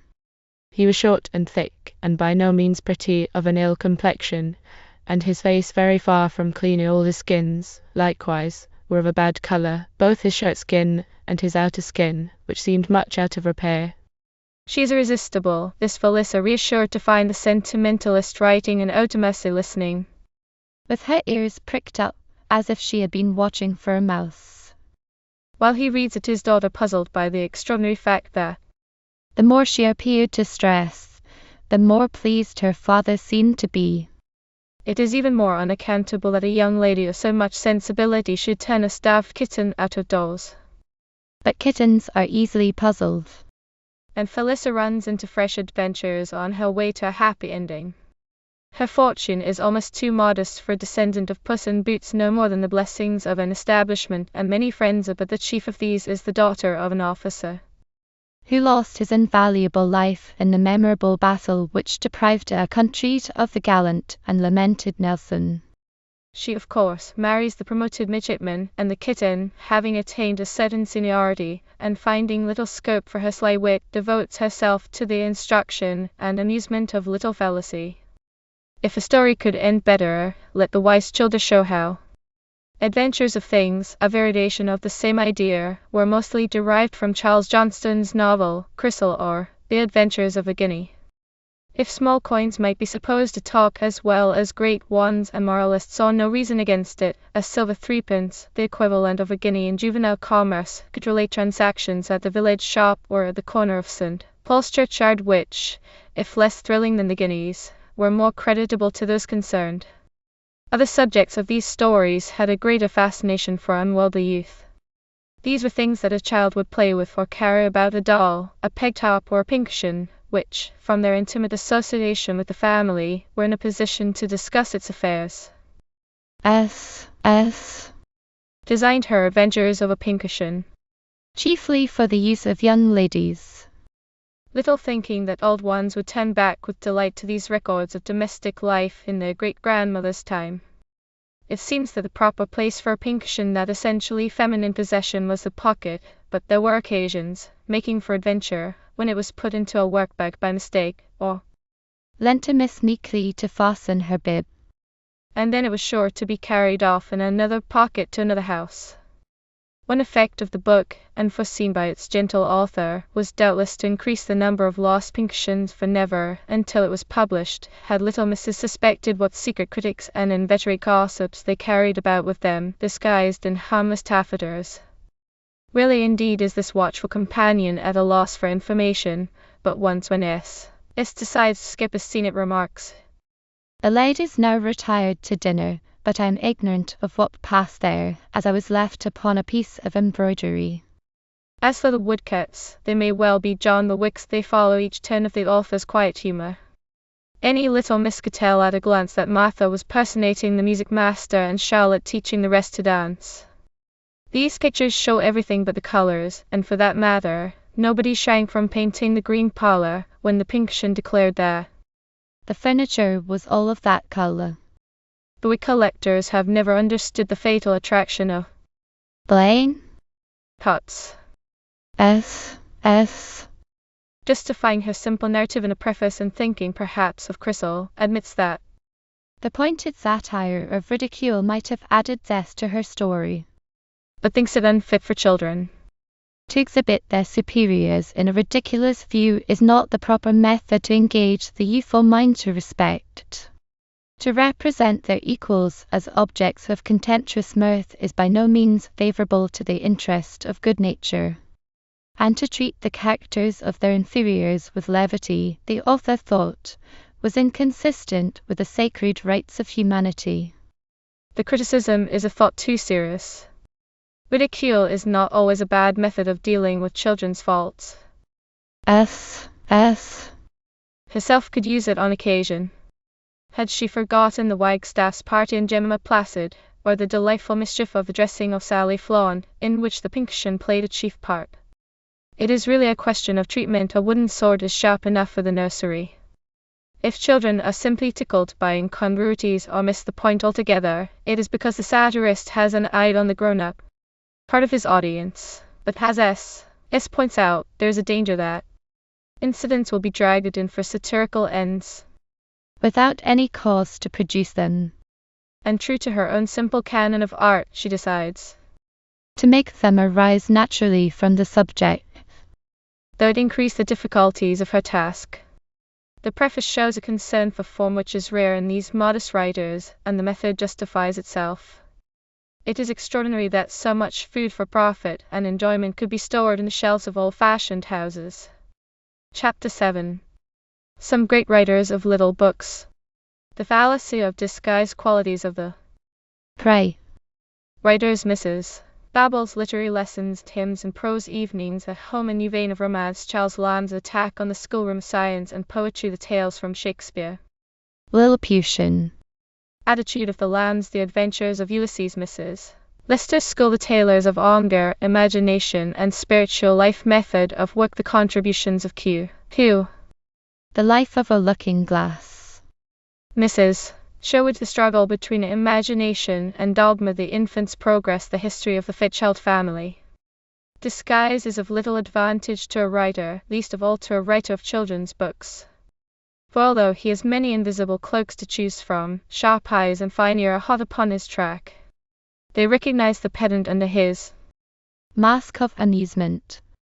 They judge the moralist by the standard of his own bad boy, and are no more impressed by the perfect parent or tutor than birds by a scarecrow, when once they have found out that it is not alive. A writer may be just as sincere in acknowledging the brutality of wonders as in finding matter of interest in everyday things if he express his own point of view, but the maker of puppets or bogies has given up his personality and disguised his voice. He may be forgiven if he can reveal himself at odd moments by individual gestures, as the whimsical editor of a Lilliputian. Death Would sometimes peep out in his preface. No single lapse will be remembered against him. The children's friend atoned for one little Grandison by many lifelike portraits. But the great writers were those that lived most fully in their stories. It was no more essential that they should write nothing else but children's books than that a mother should never go outside her nursery, for as every man, unless he be a pedant or a monster, has something of the child in him, so every child likes to enter into the talk and business of men. There never was a good child's book that a grown-up person could not enjoy, and the habit of talking down to children, whether in books or in life, is more fatal to understanding and friendship than the abstract reasoning of the Lilliputians. When Johnson praised Dr. Watts for his condescension in writing children's verses, he did him an injustice, for no man could have taken a little task more seriously. As to Mrs. Barbauld, had she deserved half the abuse of her critics, she never would have found favour in so many nurseries.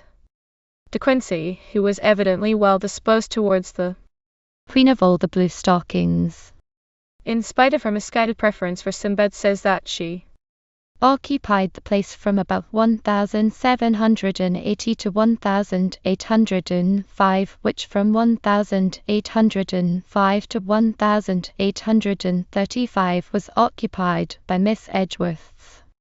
At any rate, she was a pioneer in the art of writing for children, and Miss Edgeworth had a genuine admiration for her work. But although there was a certain likeness in the aims and ideas of these two, each had her own qualities, which were the outcome of essential differences in character. Mrs. Barbauld had grown up among the boys of her father's school, and in her youth was as active and mischievous as a boy.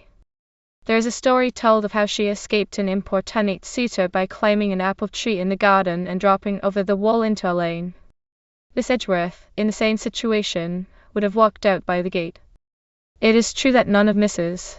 Barbauld's stories show the spirit of mischief. She was playful only in light verse or talk or letters, but she made her personality felt in a romantic attitude to life and nature, which, although it did not much affect her choice of subjects, made her style unusually free and moving.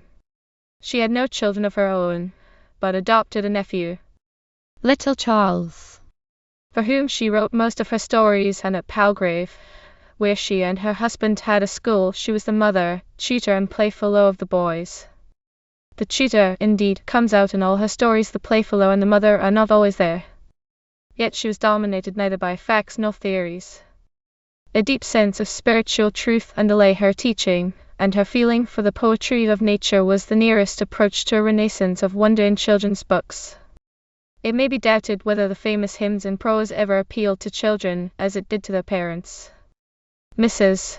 Barbauld entirely disagreed with Rousseau's principle that there should be no religious teaching in early life, and that a young child cannot appreciate natural beauties, but she also rejected Paley's crude idea of the Creator as a sort of divine mechanic, which some writers preferred to the neutral deism of Rousseau. She held that children's thoughts should be led from the beauty of the flower to the wonder of creation. A child, She says, to feel the full force of the idea of God, ought never to remember when he had no such idea. it must come early, with no insistence upon dogma, in association with all that a child sees, all that he hears, all that affects his mind with wonder or delight. Wonder was a word unknown to educational theorists who believe that everything could be discovered or explained. It is her use of those words, wonder, oh, delight, which sets Mrs. Barbauld apart from other writers of little books, for it shows something like the spirit of romantic poetry. The revealing power of the poet was never hers. She feels, but cannot show a child as many wonders as he could find for himself in the nearest hedgerow.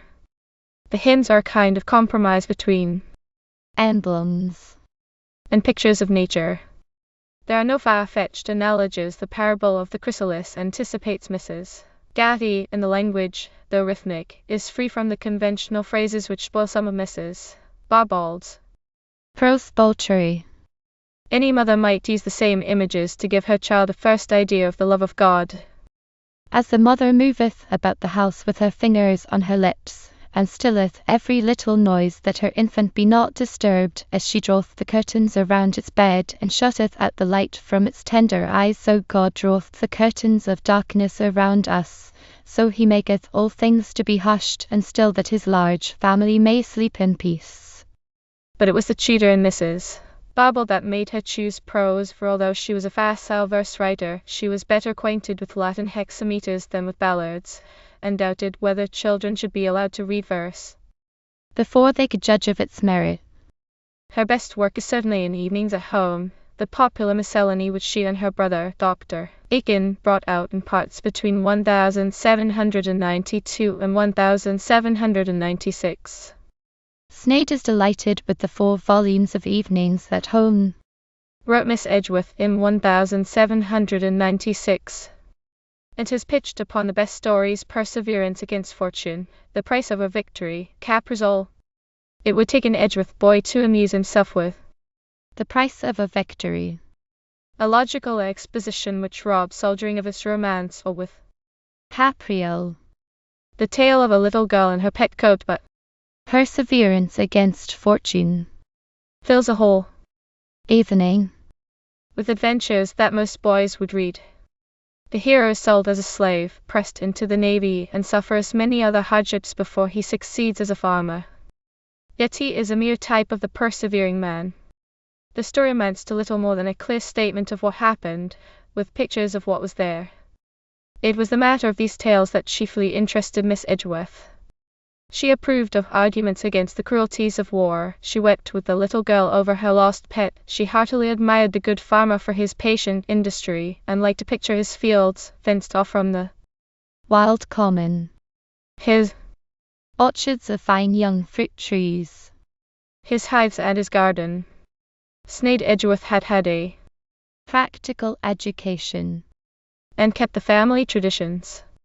Another boy, perhaps, would have chosen Traveller's Wonders, though the traveller confessed that he never met with Lilliputians, nor saw the black Lodestone Mountains, nor the Valley of Diamonds, or, if these voyages were too tame, there were the Transmigrations of Enduro, adventures of a man, an antelope, a dormouse, a whale, centered in one person by the mystery of transmigration.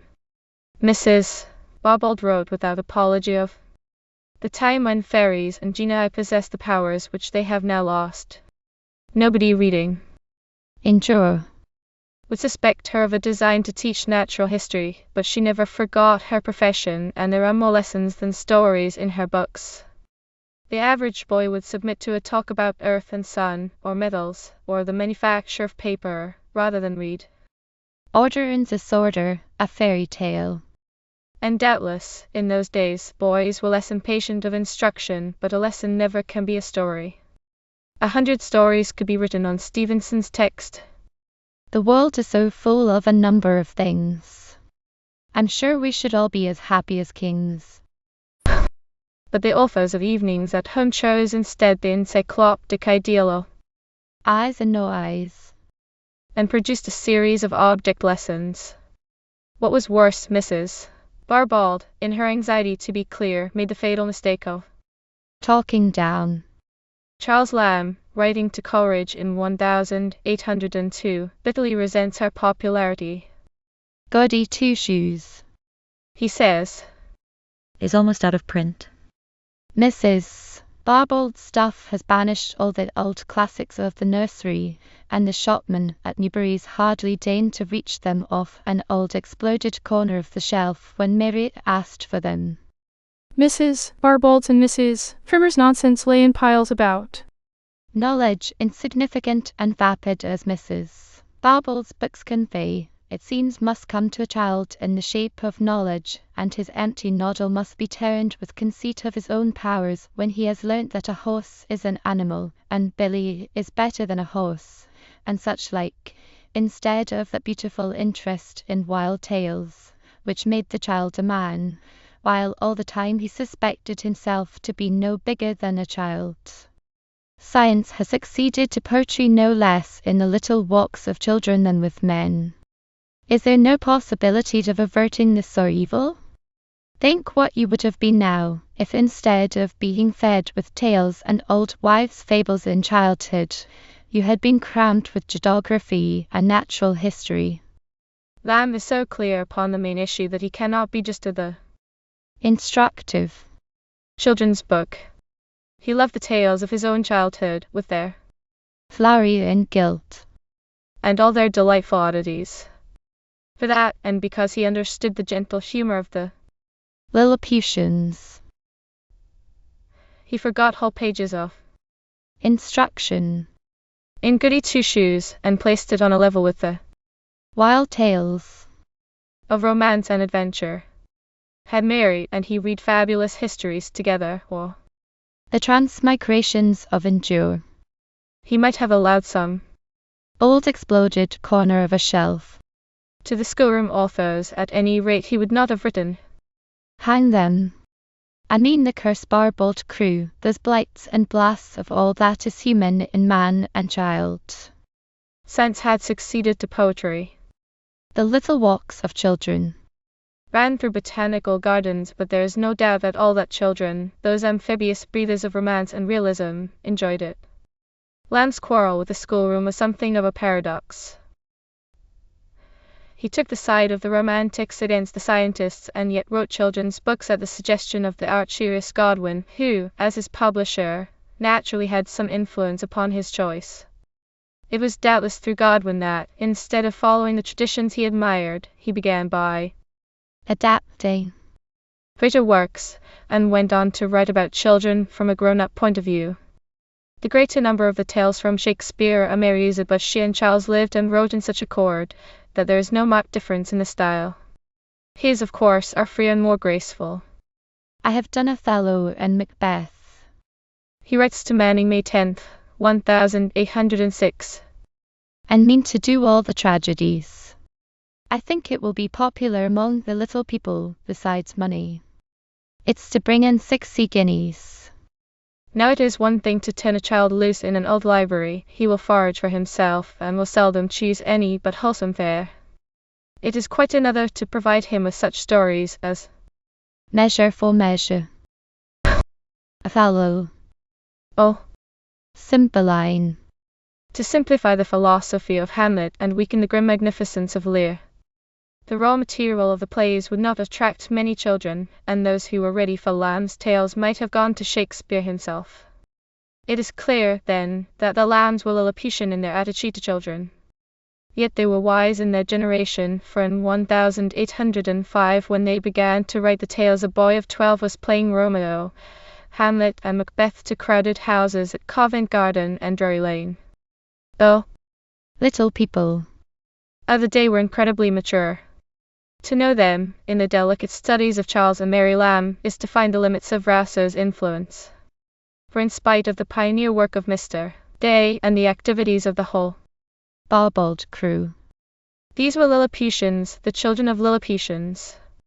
Lamb's tales must have been infinitely more diverting than most of the books they read, and if some, more childlike than the rest, flinched at the tragedies, they could turn to the magician Prospero, the fairies of A Midsummer Night's Dream, or the trial between the merchant and the Jew.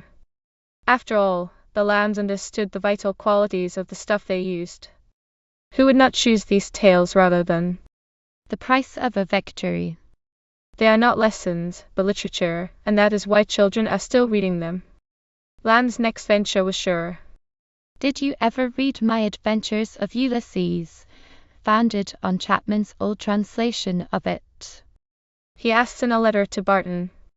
For children or men?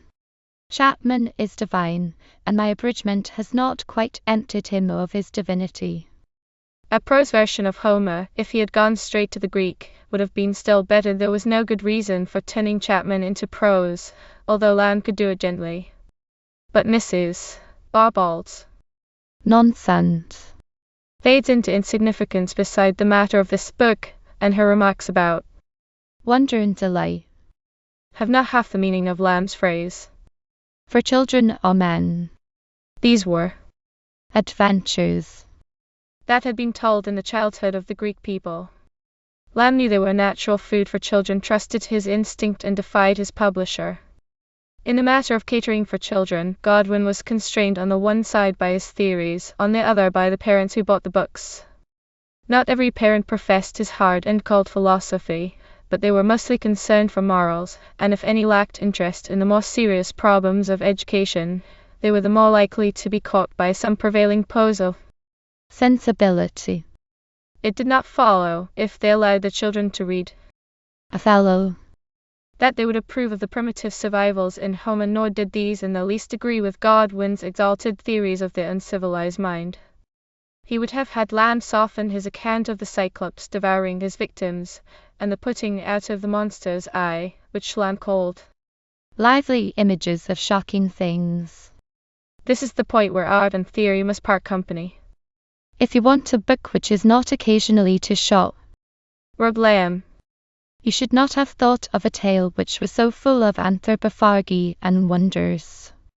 I cannot alter these things without enervating the book, and I will not alter them if the penalty should be that you and all the London booksellers should refuse it. Lamb had good reason to trust his sister's judgment where children were concerned. Their partnership in the making of little books was one-sided, and in a letter to Barton, Charles confessed that he wrote only 3 of the stories in Mrs. Leicester's school. I wrote only The Witch Aunt, the first going to church, and the final story about a little Indian girl in a ship. But there are many subtle touches in the rest which suggest his hand, and if one may hazard a guess at their manner of working, Mary wrote little that they did not first discuss together, and revised much with his help.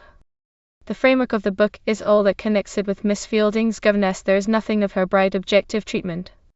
This, indeed, is not a child's book at all, but a book of child thought and experience, full of insight and tenderness, revealing everywhere the pathos of childhood. Charles and Mary lived their childish days over again in these stories.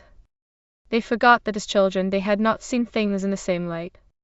They forgot those days had been short for them, that children, however precocious, are not concerned with their own thought process, but with life and movement and adventure. And so their stories are really essays about children, essays that let the grown-up reader into some of the little people's secrets. If it were possible for children to see themselves with the eyes of men and women, then Mrs. Leicester's school might be to them what the essays of a litter are to the parents. As 'tis, no child could appreciate the irony of innocence which runs through the book like a refrain. A suggestion of Wordsworth, in the story of Elizabeth Villiers, can hardly be accidental. The little girl has learnt to read from her mother's epitaph, and her sailor uncle, just home from sea, finds her in the churchyard rehearsing her lesson. Who has taught you to spell so prettily, my little maid? Mamma, I replied, for I had an idea that the words on the tombstone were somehow a part of Mamma, and that she had taught me. The uncle, who knows nothing of his sister's death, asks for her and turns in the direction of the house. You do not know the way, I will show you, says the child, and she leads him to the grave. There is a similar pathos, not less beyond the insight of most children, in Eleanor Forster's account of her father's wedding day. When I was dressed in my new frock, I wished poor Mamma was alive to see how fine I was on Papa's wedding day, and I ran to my favourite station at her bedroom door.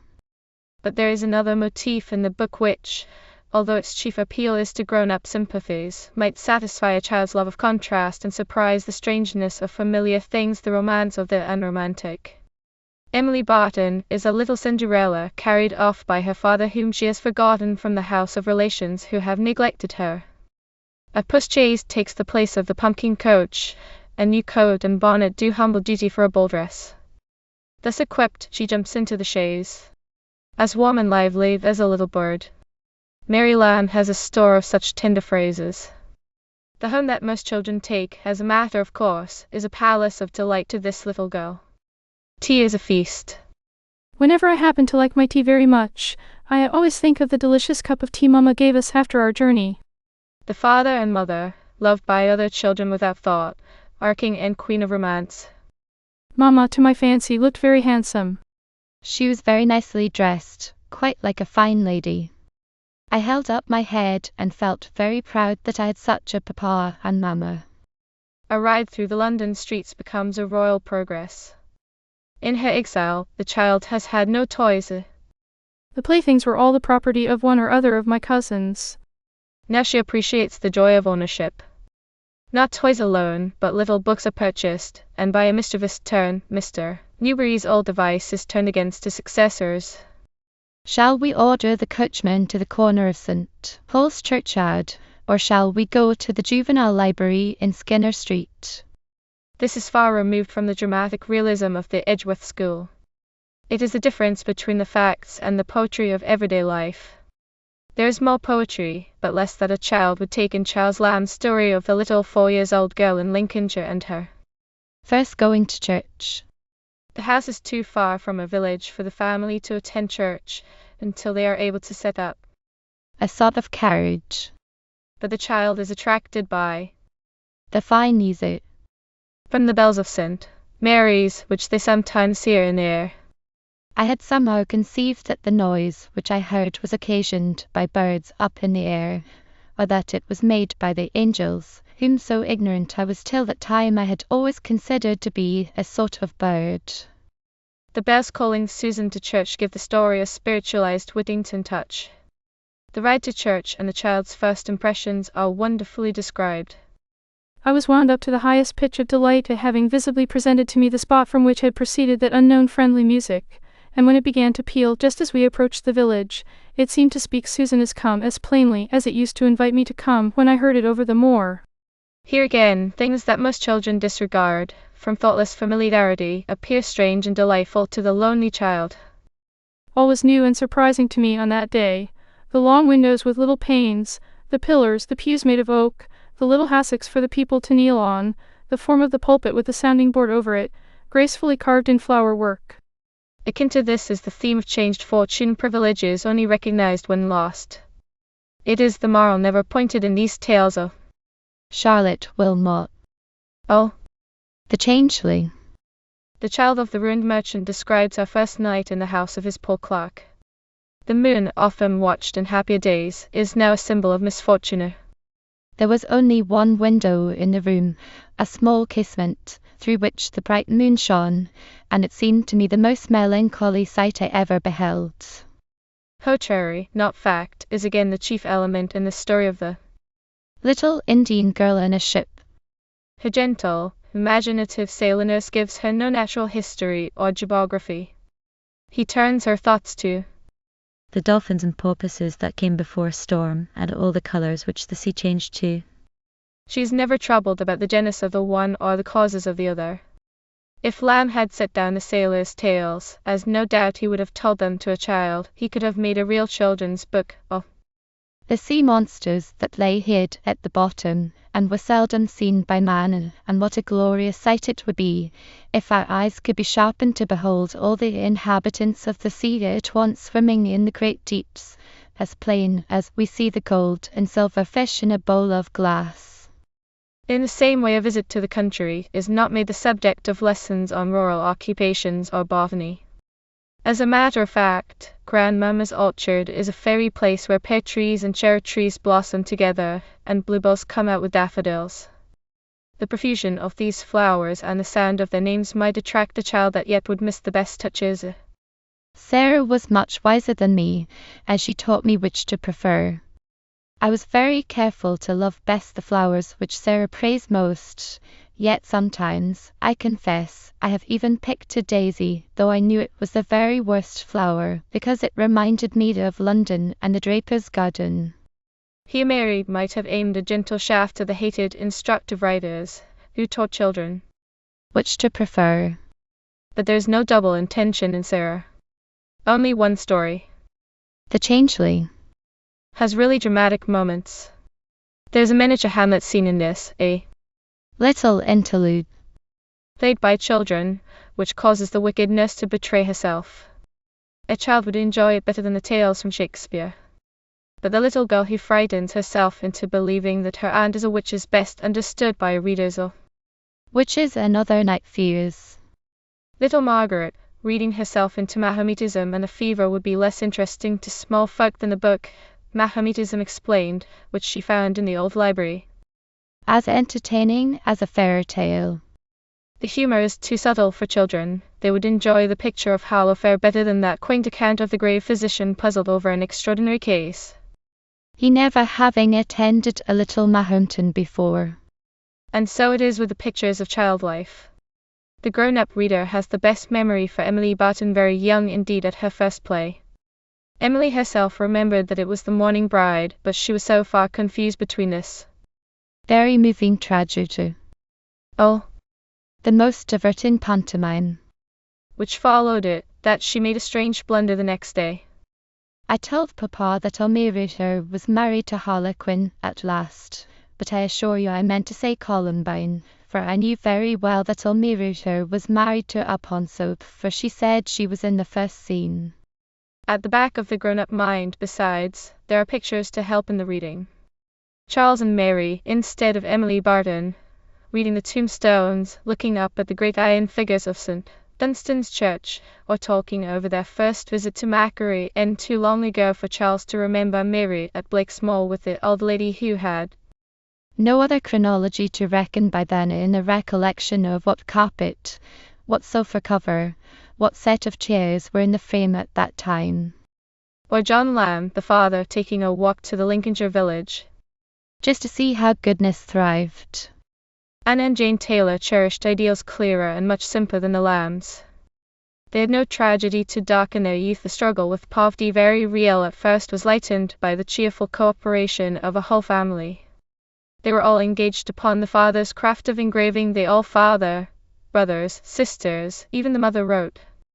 They were directed, a phrase of their own, by an unquestioning religious faith which simplified and solved all the problems of life.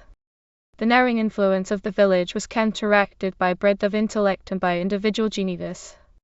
There was, of course, nothing to supply the generous education of London life, or the exquisite literary discernment of the Lambs, but Jane Taylor showed, even in her books for children, a power of enjoyment and a sense of humour that is sometimes associated with intensely serious beliefs.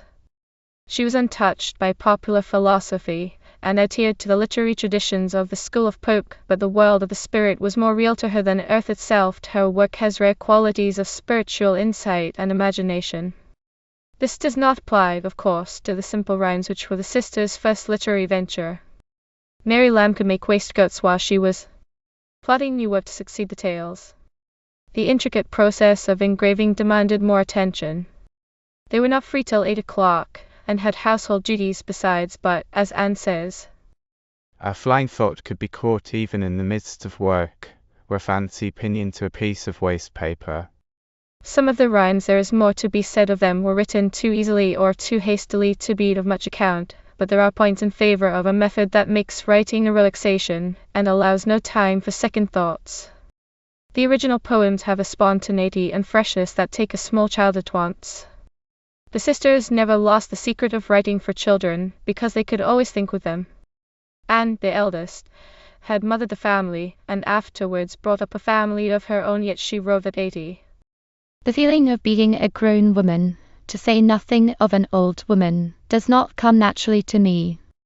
Many writers, especially moralists, try to hold a child's attention beyond its power. Jane Taylor, in this, as in other matters, understands her audience. I try to conjure up some child into my presence, address her suitably, as well as I am able, and when I begin to flag, I say to her, "There, love, now you may go." Jane was the genius of the family. Dear Jane had no need to borrow what I could ill afford to lose, said the gentle Anne, of some good thing which had been attributed to her brilliant sister. The habit of parcel building cost Jane many heart searchings. She was as stern with herself as Bunyan. She magnified all her little failings or supposed failings into sins. I know I have sometimes lived so much in a castle as almost to forget that I lived in a house, and while I have been carefully arranging trivial matters there, have left all my solid business in disorder here. It was absurd, of course, to accuse a Taylor of disorder, but the distrust of imagination was characteristic. She valued imagination only so far as it interpreted spiritual truth. The great difference between Jane Taylor and the realist was that her vitality had no connection with materialism.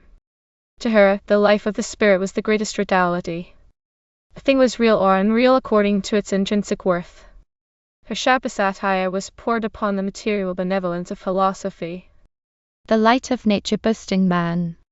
The poet who could Pluck a wild daisy, moralize on that, and drop a tear for an expiring gnat. True benevolence, so her creed ran. Rises energetic to perform the hardest task, or face the rudest storm. Duty and sacrifice are her watchwords. The search for happiness brings only the lessons toward a disappointment's knee. Earth is wonderful, but men misuse it, seeking worthless things in their madness yet. The soul perhaps in silence of the night has flashes, transient intervals of light when things to come without a shade of doubt in terrible reality stand out. These are the moments when the mind is sane. These essays and rhyme are for grown-up readers, but they state with perfect clearness the ideals that inspired her work for children. Under the pseudonym of Hugh, Jane Taylor contributed for 6 years to the Youth magazine, and her best pieces afterwards collected were For Children or Men. The young are new to themselves, and all that surrounds them is novel. Hugh gives them short moral tales, full of point and humor, really entertaining. Moral tales and brilliant little character studies. They read and begin to know themselves. She introduces them to persons of consequence. 1. Little Betsy Bonn, daughter of John Bonn, the journeyman carpenter. She sets forth a contrast, the old philosopher, so wise that he is humble, and the young lady, just leaving school, who considers herself not only perfectly accomplished, but also thoroughly well informed. Or the two brothers, one of whom writes a clever essay on self-denial, while the other practices it. Youth is left to judge between them. The most arresting of these contributions. How It Strikes a Stranger. Inspire Browning's poem, The Star of My God Ruthven. A stranger from another planet, finding himself upon earth, is filled with interest and wonder at what he sees. He enters readily into the pleasures of the new life, and remains thoughtlessly happy till he is faced with the unknown fact of death. They refer him to the priest for an explanation. How?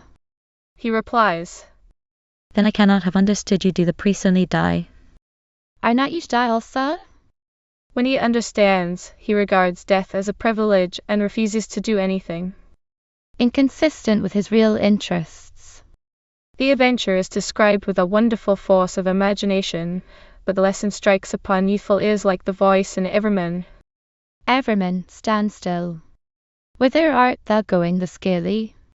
Some, not yet ripe for this encounter, would turn for comfort to the bright and imaginative life of a looking glass, and revive their more childish interest in the adventures of things. The glass, being naturally of a reflecting cast, would catch, but not hold the restless attention of very little persons. It was for those past the stage of actual belief in talking things, who came back to it with a new perception of imaginative correspondences. The tranquil passage of the story, so perfectly adapted to the speaker, is broken now and then by a flash of wit.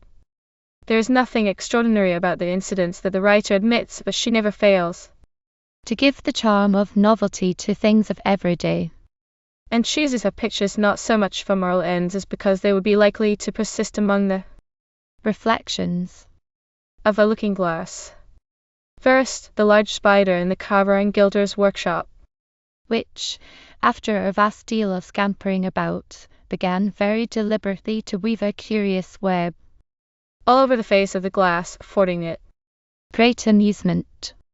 There is something in the responsive brightness of the thing that gives immediate sanction to the idea of its being amused. Then, the lively apprentice who gave it a very significant look, which it took at the time for a compliment to itself. And then a succession of images in quick movement reflected from a London street.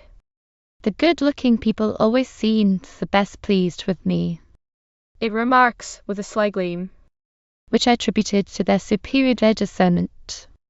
After this, the scene changes to one of almost lifeless calm. The Best parlour of a country house, whose master and mistress see no company except at fair time and Christmas Day. Perhaps I should have experienced some dismay, remarks the glass, if I could have known that I was destined to spend 50 years in that spot. The younger the reader, the more endless such an interval would seem, yet if any had patience to follow the tale at its own pace, they might enjoy the fashion of that parlour, the old chairs and tables, the Dutch towels with stories in them, that surrounded the grate, and the pattern of the paper hangings, which consisted alternately of a parrot, a poppy, and a shepherdess, a parrot, a poppy, and a shepherdess. The repeated phrase suggests the length of days. The room being so little used, the window shutters were rarely opened, but there were 3 holes cut in each, in the shape of a heart, through which, day after day and year after year, I used to watch the long dim dusty sunbeams streaming across the dark parlour. Youth cannot wait for description, but these words translate themselves into light and shade. Here's the mistress of that parlour, ready dressed for church on a Sunday morning, trotting in upon her high-heeled shoes, unfolding a leaf of the shutters and standing straight before the looking-glass. She turns half round to the right and left to see if the corner of her well-starched kerchief is pinned exactly in the middle. The glass has turned portrait painter. I think I can see her now, it says, in her favourite dog-coloured lustring, which she wore every Sunday in every summer for 7 years at the least, and her long full ruffles and worked apron. Then follows the master, who, though his visit was somewhat shorter, never failed to come and settle his Sunday wig before the glass. Thus half a century goes by, with the imperceptible movement from youth to age. The glass is reset in a gilt frame to suit the fashion of new times. Once more it reflects young faces and vibrates with the laughter of youth. Jane Taylor could be didactic on principle, but she was a true artist and knew that virtue is best recommended by its visible effects. The looking-glass, incapable of misrepresentation, cannot help showing errors and vanities, but having acquired considerable skill in physiognomy, discovers more than the mere outside. Its last study is almost a character. There was, of course, in a few years, some little alteration, but although the bloom of youth began to fade, there was nothing less of sweetness, cheerfulness, and contentment in her expression. She retained the same placid smile, the same unclouded brow, the same mildness in her eye, though it was somewhat less sparkling as when it first beamed upon me 10 years before. This is the princess of the moral tale. She gives a last glance at the looking-glass in her bridal dress, and leaves it to its memories.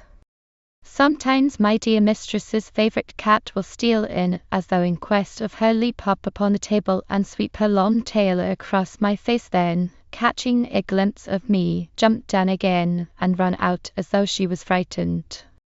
There is no moral, only this epilogue in dumb show to repeat the theme of change. The humour of the looking-glass has an undersense of pathos, but this is not the pathos of Mrs. Leicester's school. It would touch a child directly, like a picture without words. Books had no more to do with Jane Taylor's love of nature than with her understanding of her fellow creatures. She looked out of a diamond-paned window upon quiet Essex fields and a tract of sky. The sky, always the most beautiful thing in a flat country, was to her more productive than the soil of the realists. But she loved gardens too, and caught the individuality of flowers. Anne's wedding among the flowers is less amusing than Jane's fable. Oh, the envious weed that shoots up till it overtops the fence, and then, provoked by the beauty of the flowers in the next garden, twists the chief beauty of each into a defect too. Well, 'tis enough to make one chilly to see that pale consumptive lily among these painted folks. Miss Tulip, too, looks wondrous odd. She's gaping like a dying cod. What a queer stick is goldenrod! And how the violet pokes! Flowers are persons to Jane Taylor. She loves them as friends. The good, gay, and well-dressed company which a little flower garden displays. Science has succeeded to poetry, said Lamb. Jane Taylor did not think them incompatible. Oh, old retired gentleman could look at his garden from 2 points of view. A part of the pleasure which now in my old age I derive from my flowers arises, I am conscious, from the distant yet vivid remembrance they recall of similar scenes and pleasures of my childhood. My paternal garden seems still to me like enchanted ground, and its flowers like the flowers of paradise. I shall never see the like again, vain as I am of my gardening. Those are poetry, these are botany. Imaginative power in the tailors illuminated their religious conceptions. In Mrs. Sherwood, it struggled against the formula of rigid doctrine. From 6 to 13, she learned her lessons standing in stocks with an iron collar round her neck. When it was taken off seldom, she says, till late in the evening, she would run for half a mile through the woods, as if trying to overtake her lost playtime. It says much for the quick recoveries of youth that she was a happy child. Stamford Rectory, where she spent her golden age, was surrounded by woods and hills that seemed to have become a part of her before the iron collar was imposed. She built huts and made garlands with her brother. They acted fairy tales in the woods, tales of dragons, enchanters, and queens. She remembered her mother teaching them to read from a book where there was a picture of a white horse feeding by moonlight, a print of pure romance. She remembered the wonder tales told on dark winter evenings by a person vastly pleasant to children, who came across the par in a great bushy wig, a shovel hat, and a cravat tied like King William's bib. And yet, when she began to write books for children, after some years of married life in India, she put on an iron collar of her own accord, to set forth the dire consequences of original sin. When perhaps late in a chapter she took it off, her imagination could conjure up no fairies. But working upon the memories of her own childhood, it brought life into the tale. Mrs. Sherwood wrote an extraordinary number of children's books, and many were published by Houston the Quaker as chapbooks. The sternest and most uncompromising dogmatism cannot crush the life out of them, nor weaken the vivid pictures they contain. Her first journey across the hills to Lichfield, when she was a child of 4, had made a deeper impression on her mind than all her Indian travels.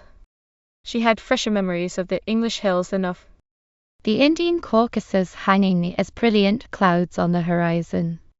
The quiet inland life that is the chief matter of her autobiography is reflected in most of her stories. She is not concerned with any wider interests, so great events pass unnoticed, as they do in some nurseries, but whenever Mrs. Sherwood remembers her doctrines, she goes back to the warnings and examples of the 17th century. There is a grim shadow on her nursery wall, and in the midst of the most innocent employments, her little people shrink and cower. This spectre stood over her when she tampered with a book which children of all ages understand and enjoy. She accepted the Pilgrim's Progress as a part of her creed. Her knowledge of it accounts for the fine simplicity of her style. Yet in her infant's progress from the valley of destruction to everlasting glory, there is not a giant nor a castle to atone for her bane on toys, which the strictest philosopher would pass as harmless and instructive. Her poor little pilgrim suffers a martyrdom of denial in a juvenile Vanity Fair. Then I saw that certain of these teachers of vanities came and spread forth their toys before humble mind, to wit, pencils and paints, maps and drawings, pagan poems and fabulous histories, musical instruments of various kinds, with all the gaudy fripperies of modern learning.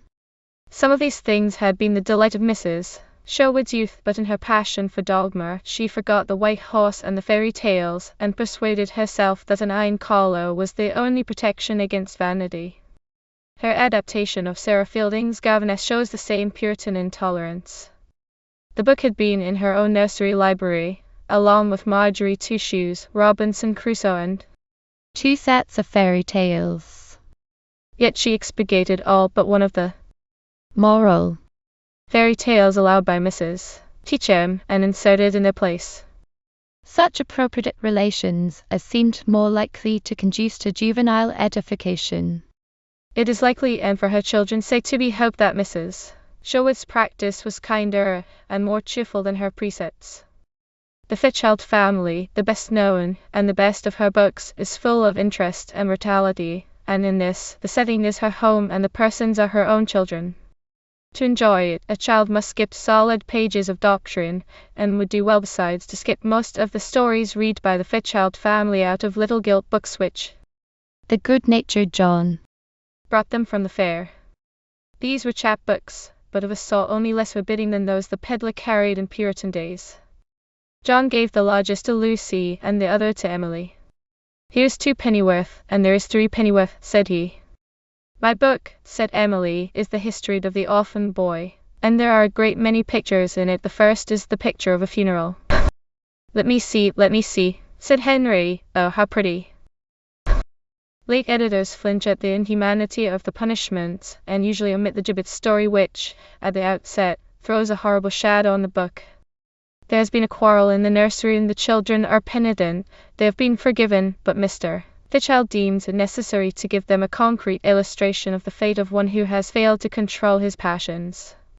He takes them to Blackwood, so far off that little Henry has to be carried, and shows them the body of a murderer hanging from a gibbet. the face of the corpse was so shocking that the children could not look upon it. It is to be supposed that children who survived this kind of treatment could be happy, since there was little left to excite their terror. Henry, when he steals a forbidden apple, is threatened with fire and brimstone and locked up in a dark room. The very frightfulness of all this would defeat its end, for if a child could live through it, and look up the next morning at an unclouded sky, or take his part in the cheerful concerns of men, the thing would come, in time, to have no meaning for him. It is clear that this happened with the Fairchild family. They act and talk save when they are made the mouthpieces of older persons like healthy and ordinary children. They even dare to be naughty in an ordinary way. No sooner are Mr. and Mrs. Fairchild called away from home, than original sin begins to assert itself. This chapter is on the constant bent of man's heart towards sin. Emily and Lucy play in bed instead of getting up. Emily made babies of the pillows, and Lucy pulled off the sheets and tied them round her, in imitation of Lady Noble's long-trained gown. There is no encouragement for the dramatic games of children, any more than for dancing, in Mrs. Sherwood's books. Then Henry announces hot buttered toast for breakfast. They hurry down, without praying, washing themselves, combing their hair, making their bed, or doing any one thing they ought to have done. After breakfast they take out their books, but they have eaten so much that they cannot learn with any pleasure. A quarrel is checked by Henry's discovery of a little pig in the garden. The 3 at once give chase. Another juvenile Pilgrim's Progress. Now there was a place where a spring ran across the lane, over which was a narrow bridge, for the use of people walking that way. Now the pig did not stand to look for the bridge, but went splash, splash, through the midst of the water, and after him went Henry, Lucy, and Emily, though they were up to their knees in mud and dirt. Mrs. Sherwood had caught the live clearness of Bunyan's pictures. A neighbour, one of the unregenerate, whom the children have been forbidden to visit, kindly dries their clothes. She also regales them with cider. And as they were never used to drink anything but water, it made them quite tipsy for a little while. The good-natured John, discovering their condition, calls them naughty rogues. He gives them dinner and ties them to their chairs, but afterwards relents and allows them to play in the barn, where he thinks they can do no more mischief. Here they let down a swing which they are only supposed to play with when Papa is present. Emily falls out of it and narrowly escapes being killed. At this point Mr. and Mrs. Fairchild quite unexpectedly come home. The children fall upon their knees and fade once more into unmortality. Thus Mrs. Sherwood replaces that iron collar after her burst of freedom. It is hardly a disguise. It does not change her personality, it simply keeps her rigid. Even Mrs. Fairchild had enjoyed some interludes, but that was when she was little and naughty. She actually confessed to her family that a little girl employed about the house had tempted her on one occasion to climb a cherry tree. Afterwards her aunts talked to her while she cried very much. "Think of the shame and disgrace," said they, "of climbing trees in such low company, after all the care and pains we have taken and the delicate manner in which we have reared you." But she also remembered and quoted the words of that Little girl employed about the house. Colon. Oh, miss. I can see from where I am all the town and both the churches, and here such plenty of cherries. Do come up. This is a prose foretaste of the child's garden. Chapter 8. Miss Edgeworth's Tales for Children.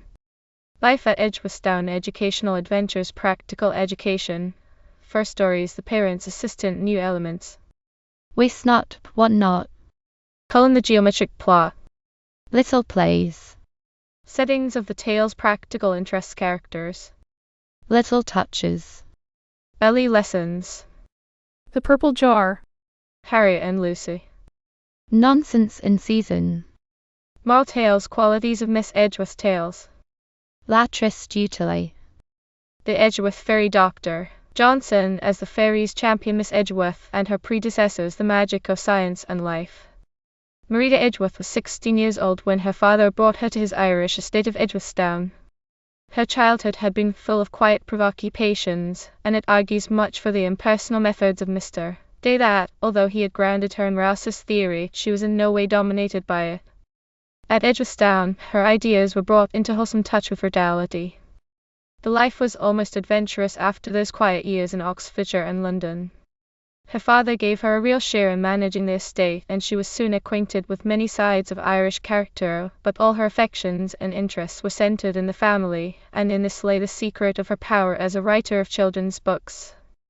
Mr. Edgeworth had brought up his eldest boy upon Rouse's exact plan, a more unfortunate experiment than Mr. Day's, for this child of nature would neither teach himself nor learn from others, but his brothers and sisters gained more than he lost by it. The system was modified for them, and Emil's solitary employments found a place among the cheerful occupations of a big family. The children were so happy and so busy that Mr. Edgeworth could say in a letter to Dr. Darwin, I do not think 1 tear per month is shed in this house, nor the voice of reproof heard, nor the hand of restraint felt.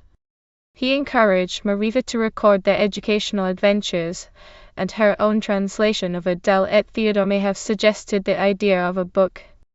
The 2 volumes of Practical Education, published in 1798, with the names of Richard Lovell and Marita Edgeworth on the title page, marked the beginning of the long partnership which she called The Joy and Pride of My Life. What her books might have been without her father's influence may be conjectured from what they are, and this is truer of the children's books than of the novels. She had no need of theory. Clear intelligence, warm and ready sympathies carried her straight to the centers of childish thought. A little brother, Henry, had been her especial charge, and from him she learned what might have escaped her in the general business of the family. She scribbled her first stories on a slate, read them to the children, and altered them to suit their taste. Those they liked best were printed in 1796 at Mr. Edgeworth's suggestion, and when the little outside public called for more, fresh stories were produced on the same cooperative plan and published in 6 volumes of 1800. The stories are printed and bound the same size as Evenings at Home, wrote Miss Edgeworth to her cousin Feb. 27, 1796. But I am afraid you will dislike the title my father had sent the parent's friend, but Mr. Johnson has degraded it into the parent's assistant, which I dislike particularly from association with an old book of arithmetic called The Tutor's Assistant. There is geometry, if not arithmetic, in the book. The pattern is symmetrical, the tales are constructed to fit the morals, but the Edgeworths recognized the chief faults of didactic books for children, and made the first definite attempt to deal with them. To prevent the precepts of morality from tiring the ear and the mind, says Mr. Edgeworth in the preface, it was necessary to make the stories in which they are introduced in some measure dramatic, to keep alive hope and fear and curiosity by some degree of intricacy. This is the best that can be done where the moral is so explicit, and the device of intricacy serves to divert attention from a too exact correspondence between cause and effect. In Miss Edgeworth's clear and well-ordered world the results of choice and action are inevitable, but her plot, she was the pioneer of plot in children's books, involve a puzzle, and in the solution there is always an element of surprise. That Bristol merchant in Waste not, want not, who invited his two nephews to stay with him, in order to decide which of them he should adopt, bears more than a chance resemblance to Mr. Day. If the two boys had been girls, the story might have been his own, but in literature, as in life, Mr. Day was prone to digress. He never could have followed the relentless order of events from the untying of the two parcels by Hal and Benjamin the Merton and Sandford of this drama to its logical result. There is a cumulative fatality about this which puts it beyond question. No sooner has the inconsequent Hal watched the careful untying of Ben's parcel, and cut the whipcord of his own, precipitately in sundry places, than the uncle gives them each a top. And now, a child never could resist the interruption. And now, he won't have any string for his top. The improvident one, however, finds a way out by spinning it with his hat string. The consequence of this is deferred, and then, after whipping the banisters aimlessly with the cut string, drops it upon the stairs. Little Paddy, his cousin, running downstairs with his pocket handkerchief which he is in too desperate a hurry to fetch himself, falls down a whole flight of stairs, and the assiduous Ben, hunting for her lost shoe, finds it sticking in a loop of whipcord. For a time the string theme is allowed to drop, but it comes up again as a chief agent of the catastrophe. Hal, on his way to the Archer meeting, stoops to pick up his ball and loses his hat. The string, as we may recollect, our wasteful hero had used in spinning his top. Running down the hill after it, he falls prostrate in his green and white uniform into a treacherous bed of red mud, and becomes the laughing stock of his companions. Last and bitterest of all, he sees his prudent cousin replace a cracked bowstring and win the contest by drawing from his pocket an excellent piece of whipcord.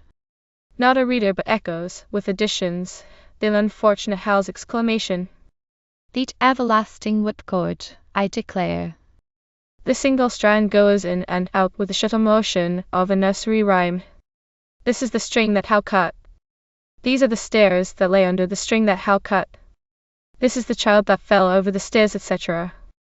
With it are interwoven character incidents that echo the title motto and happen the note of Rousseau and Henry Brooke, the choice of the two boys between a warm greatcoat and a green and white uniform, which culminates with perfect logic in Ben's loan of the despised coat to cover house-spoiled finery, and a minor choice between queen cakes and keeping one's halfpence to give to a beggar. It is the strong point of Miss Edgeworth's contrast that her bad children are never attractive, and her good ones hardly ever impossible. Hal is no villain, but there is no glamour about his naughtiness. He is greedy and boastful as well as improvident. The child is not moved to emulate him. The real villains are dishonest or cruel or insolent, never simply thoughtless or self-willed. But the good children are a positive triumph. Only Miss Edgeworth could make a boy live that untied knots to save string, chose an overcoat instead of a gay uniform, and had money to spare for good works. This Ben is as natural as his pleasure-loving cousin. The moral, for all its insistence, never hides a picture of the house, the Bristol streets and shops, the scene in the cathedral, where they listen to a Robin that has lived there for so many years, and Ben and his uncle admire the stained glass windows, but Hal looks bored. These are drawn to the life. Cannot one see a uniform and a cathedral both in one morning? Every other boy in the Edgeworth family was a Ben, and would endorse this catholicity of interest. It is odd that Miss Edgeworth Little plays should be among the least dramatic of her works.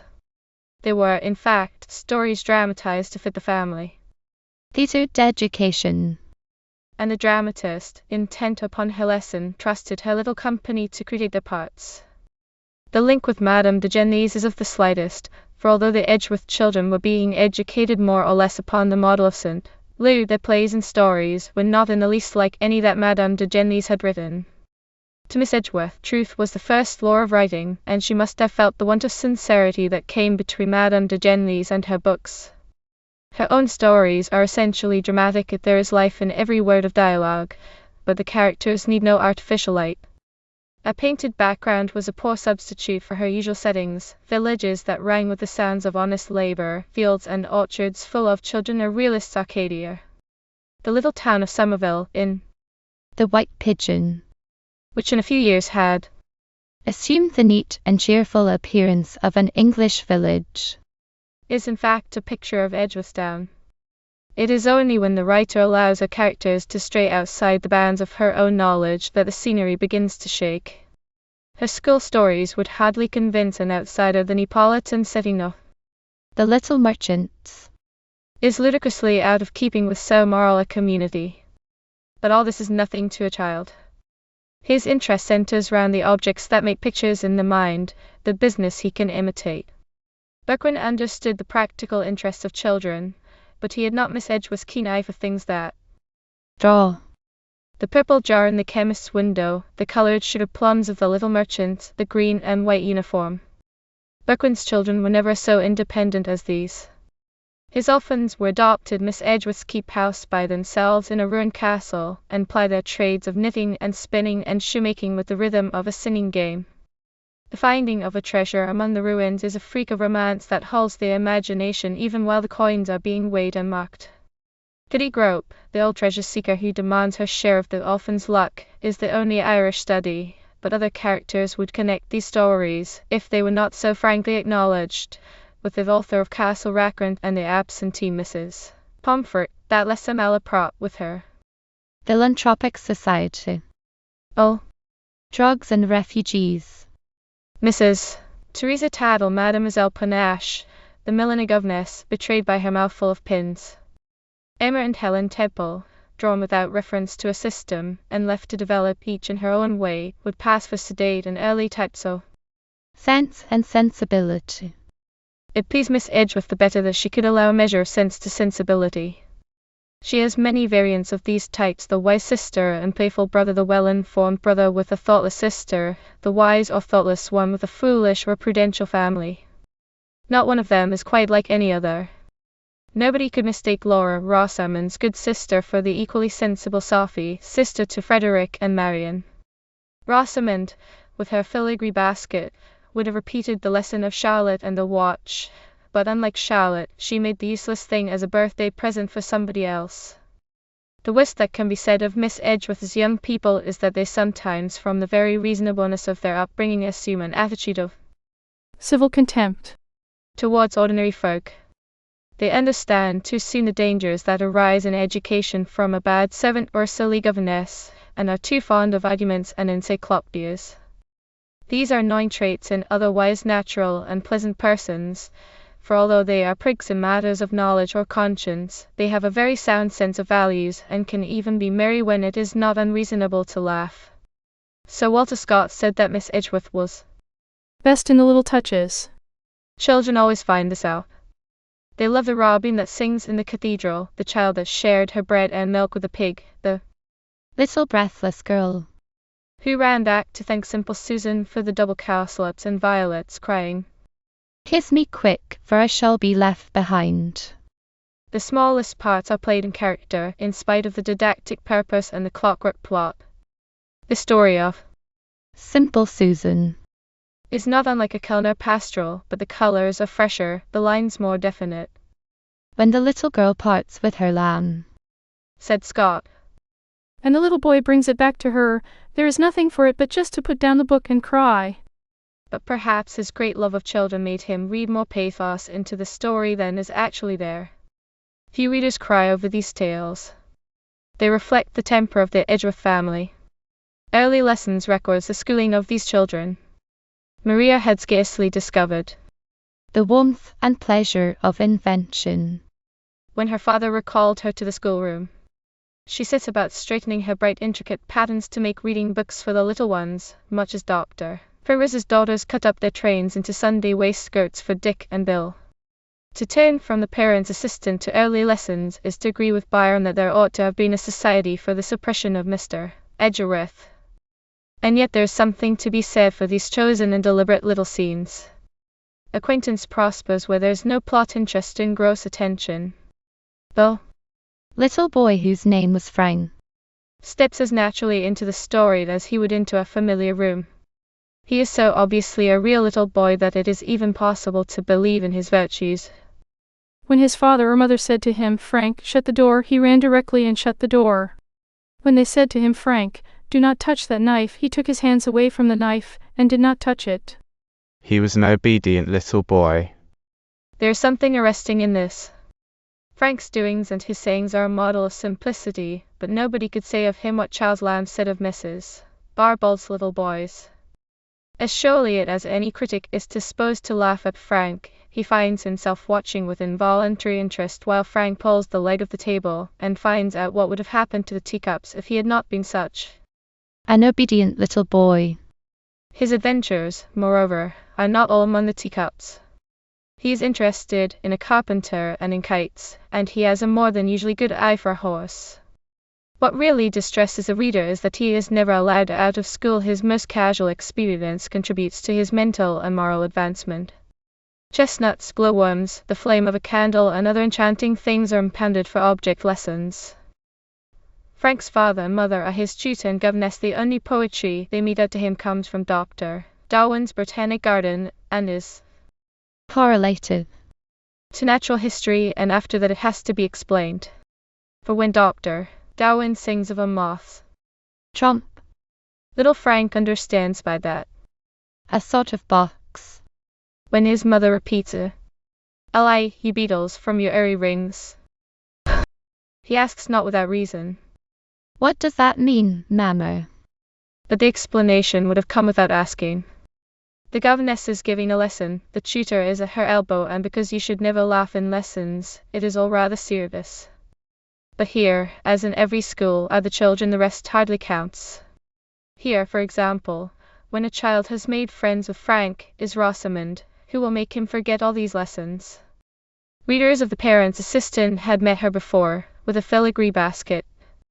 Here she is again, about 7 years old, walking with her mother in the London streets, a very figure of childhood. The mother disposes one by one of her bright interests, the toys. All of them. The roses in the milliner's window, the pretty baubles in the jewel shop, and then the "Oh, mother!" "Oh," cried she, pulling her mother's hand, "look, look! Blue, green, red, yellow, and purple." "Oh, Mamma, what beautiful things! Won't you buy some of these?" It was a chemist's shop, but Rosamond did not know that. Her mother answered, as before, "What use would they be of to me, Rosamond?" "It is the purple jar that takes the child's fancy." Driven to invent a use for it, she thinks she could use it for a flower pot, but that was no part of her desire. The story of Rosamond and the purple jar was meant to celebrate the usual triumph of the perfect parent, but every child knows it is Rosamond who triumphs, and this is the point where the perfect parent makes her first mistake. She does not warn Rosamond, she only hints her. Perhaps, if you were to see it nearer, if you were to examine it, you might be disappointed. Now Frank had his chance. They took away the teacups before he let down that table leaf. But nobody helps Rosamond. The little reader follows, in close sympathy, as she goes on unwillingly, keeping her head turned to look at the purple vase till she could see it no longer. And as she goes, it transpires that her shoes are quite worn out.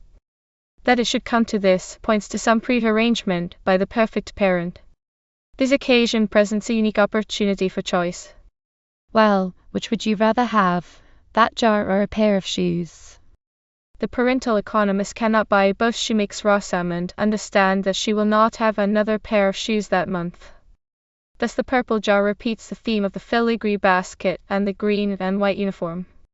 What Rosamond was never told, and what she could not reasonably have been expected to deduce, was that the beautiful purple color was not in the glass. A child cannot forgive injustice. All Rosamond's friends and all children are her friends cried out that it wasn't fair. They all say she wouldn't have chosen the jar if she had known. And they are right. But the story goes on relentless. Rosamond, sweet and unquestioning, survives the whole painful experience and hopes at the end of it that she will be wiser another time. But the perfect parent has lost all the prestige she ever had with children. She lost it before her callous and unintelligent question, "Why should you cry, my dear?" But that sealed her fate. "I love Rosamond," said a little 20th century girl, not long ago. "But oh, how I hate that mother." Miss Edgeworth drew none of her portraits from a single original, but she often sat to herself for some part of them, and at least one likeness was recognized by the family. Writing in her 60th year to her aunt of the great progress she is resolved to make, she adds. Rosamond at 60, says Margaret. Harry and Lucy, begun by Mr. Edgeworth and continued at intervals with Maria's help, was finished by her in 1825. The 4 volumes, she says, complete the series of early lessons, in which Harry and Lucy had already figured, but although her drawings of the 2 children add colour to the book, it is really an oblation on Mr. Edgeworth's behalf to the giant instruction. At this stage, it is true, there is a laboratory as well as a museum in the giant's castle. He can illustrate the marvels of steam and suggest experiments with electricity. Yet this is only a more practical circle of the sciences. The children's voices are trained to the question and answer of guide to knowledge. Their lives are marked off in lesson periods. Even when a dull journey offers the means of escape, these little captives hug their chains. They never travel without books, and when there is nothing to observe from the carriage windows, they find education in the forests of the Orinoco, where the plague of flies affords an inexhaustible subject of conversation. The Grand Panjandrum could never come better than into this juvenile cyclopedia. Mr. Thought droll nonsense pleases Miss Edgeworth chiefly because it was invented to test a man's memory, yet she can tolerate nonsense, at any rate when there is no danger of its being confused with sense. They are all there.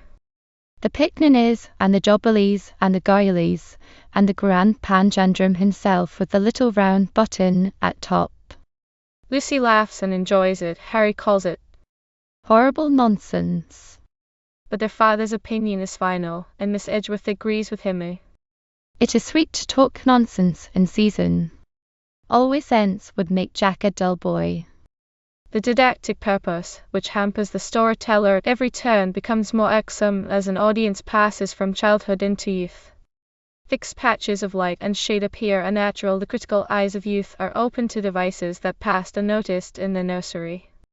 Miss Edgeworth's moral tales, for young people of a more advanced age, followed Marmontel into his own province, but Marmontel drew his lessons from the world as he found it. Miss Edgeworth fits her well to her father's theories.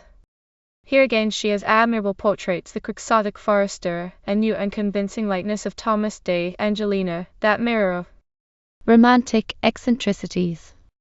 Mademoiselle Panache, little changed since her first appearance, but here balanced by a good French governess. The unconscious satire of Lady Catherine is twice barbed. I don't want to trouble you to alter his habits or to teach him chemistry or any of those things. Yet here, as in early lessons, the persons walk gingerly, after the manner of Berquin's little boy who kept the skirts of his coat under his arms, for fear of doing any damage to the flowers. The paths of the Edgeworth garden are purposely narrow that their doings may neither dissipate the attention nor inflame the imagination. Miss Edgeworth's books fitted into her busy life as a natural occupation for long evenings. She wrote in the common sitting room with the family about her, not one of them under any constraint, but talking freely, as if she had been sewing instead of novel writing. It was characteristic of her that she could turn to children's books in the midst of the Defender troubles. An Irish Rising claimed no more attention than the play and laughter of the children. She could refer to it in a letter, and pass on to the next domestic detail without wasting a moment in useless reflection. That is precisely the mood of her stories. The moral tales, addressed to an emotional age, do not merely ignore the common forms of sensibility. They take no account whatever of the stronger affections and more vigorous manifestations of life, a thing scarcely tolerable to generous youth. In the nursery books, this equanimity has its uses. It enables her to deal with one thing at a time, to select from a mass of details the particular things that a child would waste time in choosing. Nothing worries or puzzles her. She sees the world in clear and simple pictures, and reduces the inconsequent thoughts of children to relentless order. Her little figures stand out in firm outline and bright color, and the background is interesting chiefly as it gives occupation or the means of life.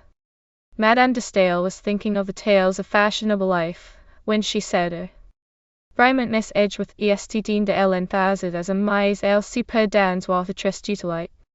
But it is not less true of the children's books. Flowers in Miss Edgeworth's garden. She is a true lover of flowers, are beautiful symbols of human care and industry, but they never encroach upon vegetables. Rosamond was a rebel. Master seed, compared with pinks, carnations, sweet peas or sweet williams, did not quite suit Rosamond's fancy. Miss Edgeworth had chosen those flowers for Rosamond, but the perfect parent knew better. When the sweet thing planned a labyrinth of Crete, To go zigzag, zigzag. through one of her borders, she was reasoned out of it for the sake of some little green things that were going to be made in it, and when she and Godfrey were thinking of digging a pond, a shocked voice cried, What? In the midst of your fine bed of turnips? Romance dies hard, but the odds were against Rosamond. And now, mamma, lay out my garden for me, as Godfrey says, exactly to your own taste, and I will alter it all tomorrow to please you. This would be Emily and her mother over again, if it were not so like Maria and her father.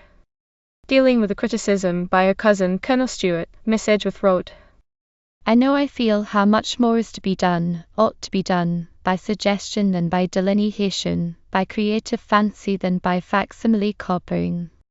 but she wisely stuck to her own method. It is where she touches the magic circle that she is. Spell stopped.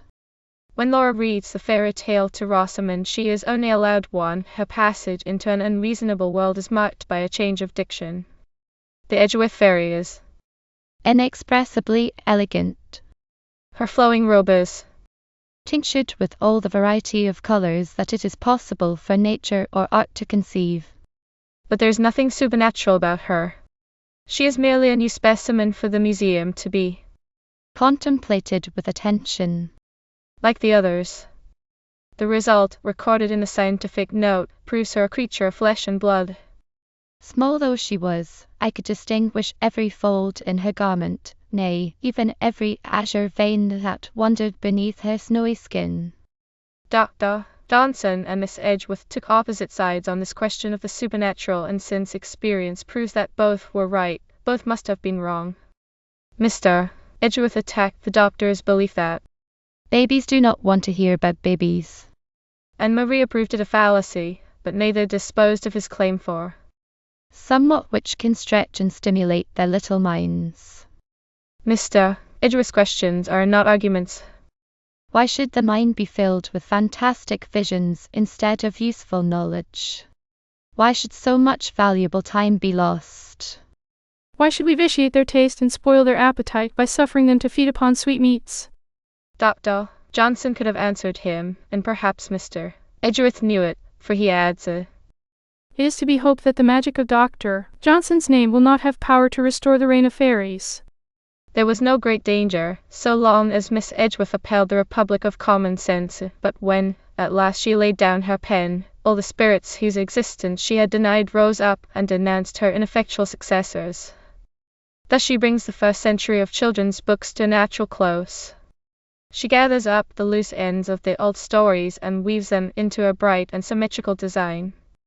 The pattern is not wholly original. It was set by Marmontel, followed by Berquin, attempted by Madame de Genlis and the English Rousseauists, but Miss Edgeworth brought it to perfection, expressing traditional themes in terms of reason and benevolence.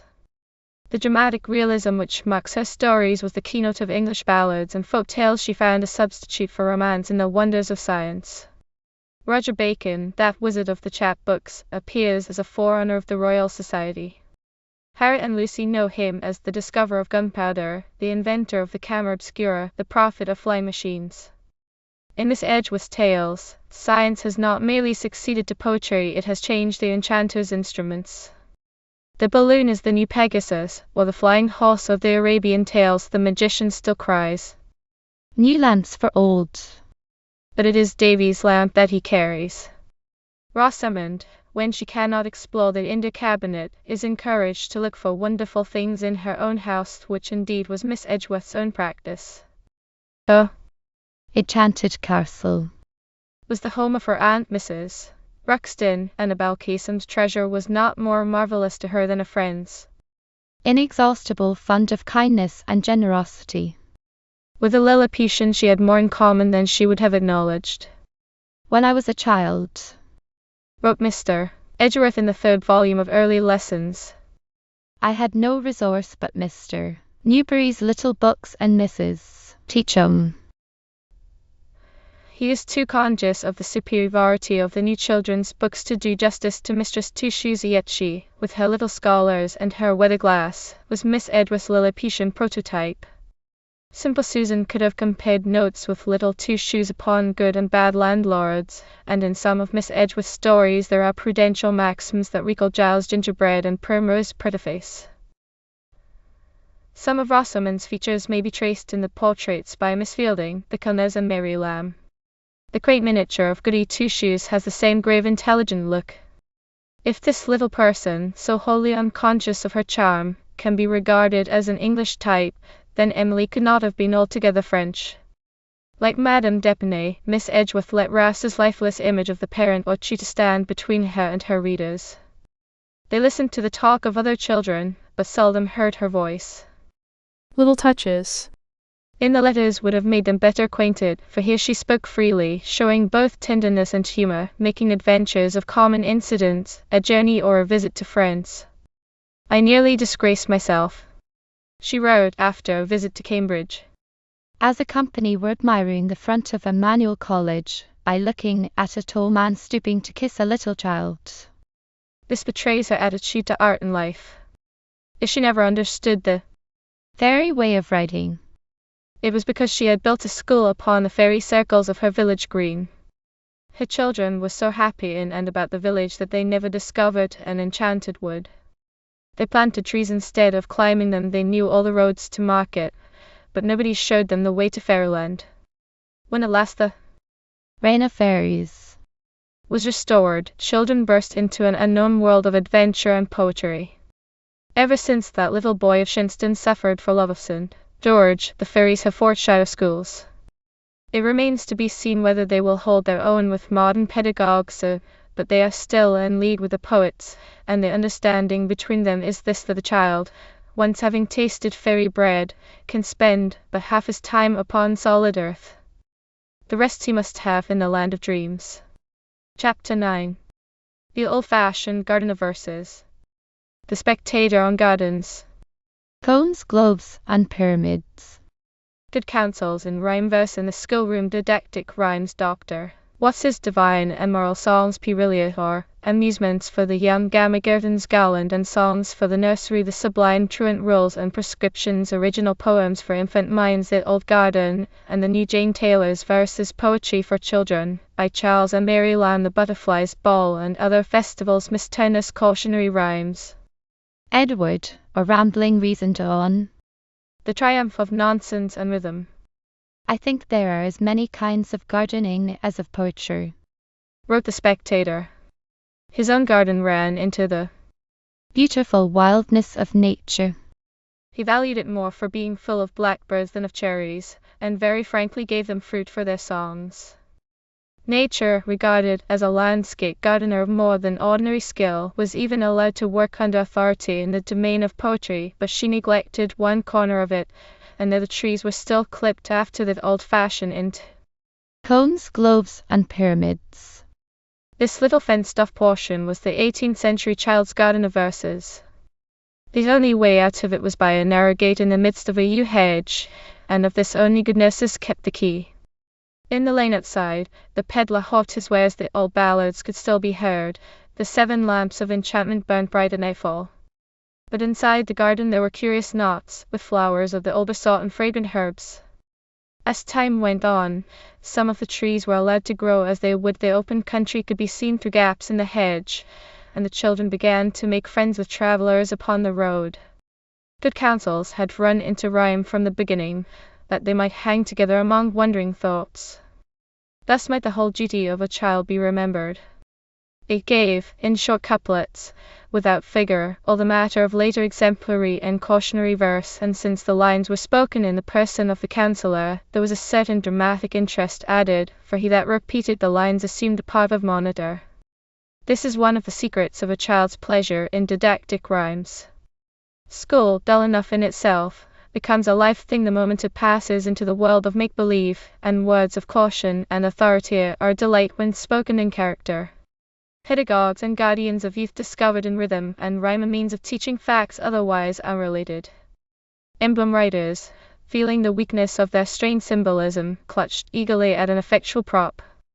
Emblems without verses had some measure of attraction, for if no natural correspondence seemed to exist between a hypocrite and a frog, or between an egg and a Christian, the things had an interest of their own, and excited curiosity as to possible connections, but without rhymes, it would have been impossible to pair them aright. Thus, brought as an accessory into school, twinkled the small mirror of imagination. Figures lurked in the letters of the alphabet, rhymed riddles were to be had for the piecing together of syllables. A little book for little children 1702 had these elements of interest. The child's week's work was further lightened by a wide uncurtained schoolroom window, set so low that very small persons could stand a tiptoe, and get new lessons from the creatures of earth and air. The very moderation of the writer invites acceptance. Come, take this book, dear child, and look on it a while, and try what you can find to please your mind, the rest you may pass by. But most of it is too good to pass by. The moral is lost in little phrases of real music, albeit the rhymer ties himself to words of one syllable. Birds in the spring do chirp and sing with clear, shrill, and sweet throat. Some hop, some fly, some soar on high, each of them knows its notes. Hear you a lark? Tell me what clerk can match her. He that beats the next thorn bush may raise a thrush. We've put down all our weights. All the clerks were appointed henceforth to the business of instruction. Rhymed sermons grew up in the midst of hymns of praise. These were marked by a forcible and rousing emphasis. If the voice of the Pharisee be heard no less distinctly than that of the sluggard in Dr. Watts's divine and moral songs, it rises at times into something like a glow of patriotism. I would not change my native land for rich Peru, with all her gold, and nobler prize lies in my hand than East or West and Indies hold. Beneath the severity which his doctrine inspired, the learned doctor had a genuine tenderness for children, a legacy not despised by the greatest and most revolutionary of his successors, William Blake. His cradle hymn, beginning, Hush, my dear, lie still and slumber, holy angels guard thy bed, is remembered the better for Blake's cradle song. In the old conventional but rhythmic fashion, he too could sing of lands and children. There is no answer to strictures on the more common errors of the nursery. They are so obvious that admiration halts before the power of rhythm that could give them life. Here and there comes a thought fresh tender. How proud we are, how fond to show our clothes, and call them rich and new, when the poor sheep in silkworm wore that very clothing long before. The old indiscriminate approval that gave Dr. Watts a place of honor on the nursery shelf started their echoes along 2 centuries. Critics could neither silence the triumphant march of the verse nor dispute a ring of sincerity that it has. Few poets of the old-fashioned child's garden failed in loyalty to its first planter, but editors made Lilliputian anthologies and filled poetical flower baskets from other sources. Early in the new century, the author of The Butterfly's Ball fell by his frivolous choice from the company of the delecta. The butterfly, an idle thing, nor honey makes, nor yet can sing. He encouraged a spirit of revolt, and talking beasts of divers kinds broke into the garden. Now the old order, John Marchant was welcome, despite his lack of originality, for a trick of rhythm which he had learned from Dr. Watts, and apart from this, as a champion of children's games, he had songs for little misses, songs for little masters, oh, song, varying the martial beat of Dr. Watts on divine, moral, and other subjects. Children, he is persuaded, would be delighted with the humor of them because adapted to their own way of thinking and to the occurrences that happen within their own little sphere of action. Stevenson could not give a more detailed picture of these occurrences. It is in the region of childish thought that his predecessor drifts into an uncharted sea. He knows nothing of the little mythologies of children. There are no imaginary countries, no unseen playmate, no dreams. It is the difference between the old garden and the new, which is of the child's own planting. There was a truant in the Baby's book who sang, I would my master were in hair and all his bogies houndies were and I myself a jolly haunter. In the years between this and Perelia, no child was encouraged to put his own thoughts into rhyme but merchants. Little miss Is her talking to her doll, working at her sampler, playing on her spinet, even learning to dance. though Little master of 1751 whips his top, flies his kite, and goes a bird's nesting in verse, when he is released from arithmetic and the languages. But the world of make-believe is still unknown to grown-up travelers, a mystery jealously hidden by the child from unsympathetic eyes. A doll, in the matter-of-fact view of Mr. Marchant, is a near painted piece of wood. pull on Legs thou hast, and though they are jointed, yet one step thou canst not walk hither's to thee appointed, yet thou canst not think or talk. The rudest image could not be such a dead thing to a child. The author is upon enchanted ground, and blind to all its wonders. He is safe for following the needle in a child's hand, tracing the odd and various crochet upon a sampler, or drawing a moral from the building of pasty pie. To music, whether of kit or spinet, he can keep time. Miss learning to dance.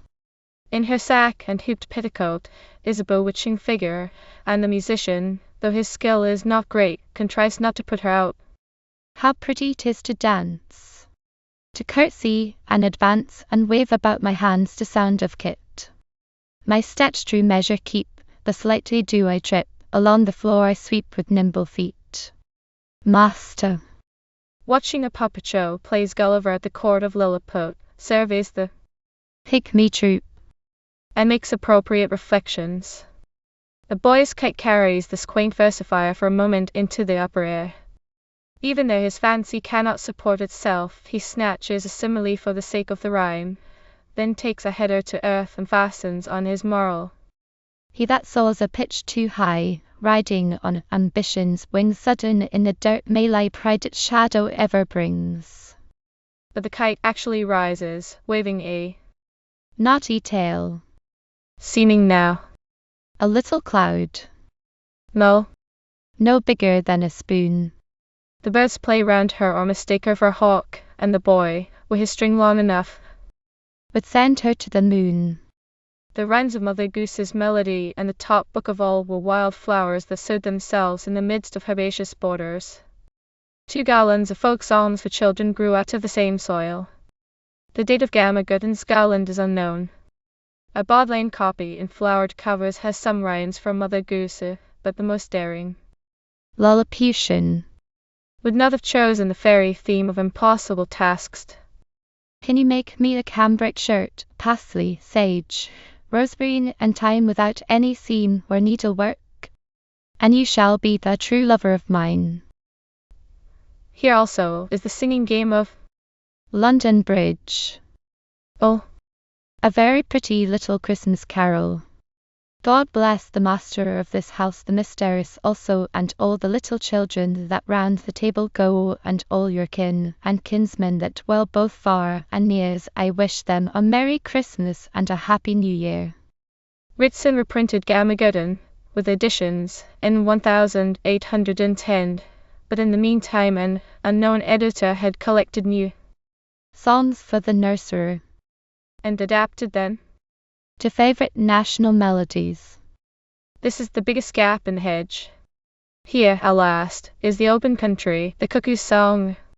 The cuckoo's a bonny bird, she sings as she flies, she brings us good tidings and tells us no lies. She sucks little birds' eggs to make her voice clear, and never cries cuckoo till springtime of the year.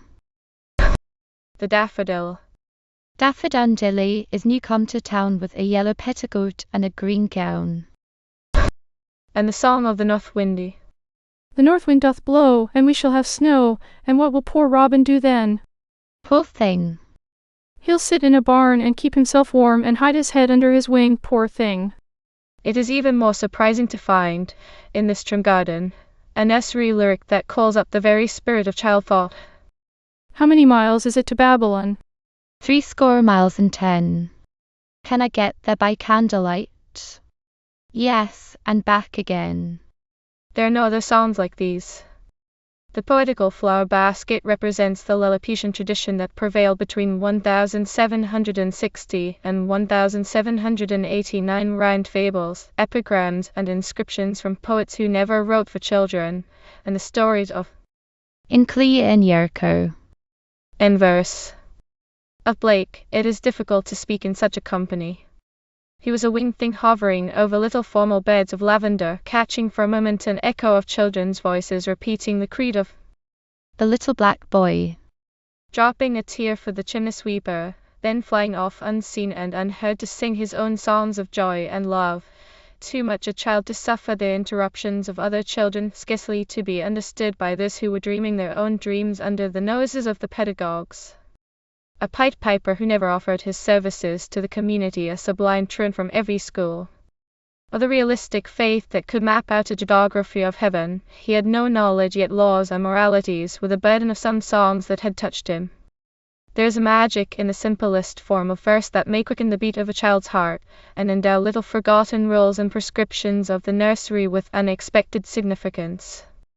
If Blake could have alighted in the starlight outside a window and heard Ann Taylor putting one of her children to bed, he might have come in and acknowledged the existence of naughtiness, just for the pleasure of being forgiven. Some voices can sweeten the longest homily, and the culprit waits patiently for the kiss that must come when the sermon begins. And has my darling told a lie? There's a triumphant contradiction in so tender a severity, a very rainbow of promised. Do you think I can love you so naughty as this, or kiss you all wetted with tears? Idle Mary. Can pass it all unto her doll. Later on, when she looks down from the height of the first speaker, she understands how forgiveness and hope came with a sudden rush at the end. Oh, Mary, this will never do. This work is sadly done, my dear, and then so little of it too. You have not taken pains, I fear. Oh no, your work has been forgotten.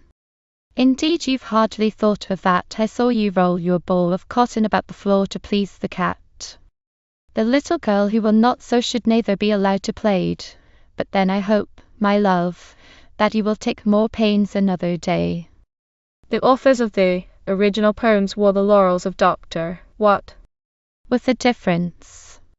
They remembered all his tunes. They played variations on most of his themes, but they added songs of their own. In these, Walter Scott caught a note of poetry and wrote to thank the associate minstrels. Miss Edgeworth, who cared less for rhythm, praised them for other excellences.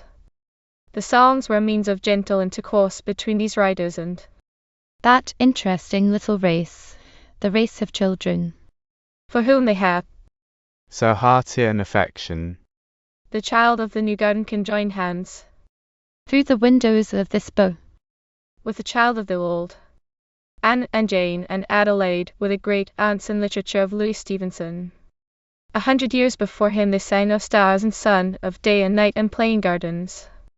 The contrast is the greater because not one or two, but all their poems turned upon the whole duty of children. Instead of following a child up the mountainsides of dreams, they were intent on pointing out to him a world of greater reality. The dream world lies all about Stevenson's garden. There's no hedge to separate it from ordinary roads and rivers, they all lead to fairyland. Yet this most practical dreamer could speak in the very accents and call up the silhouettes of his gentle predecessors at any moment.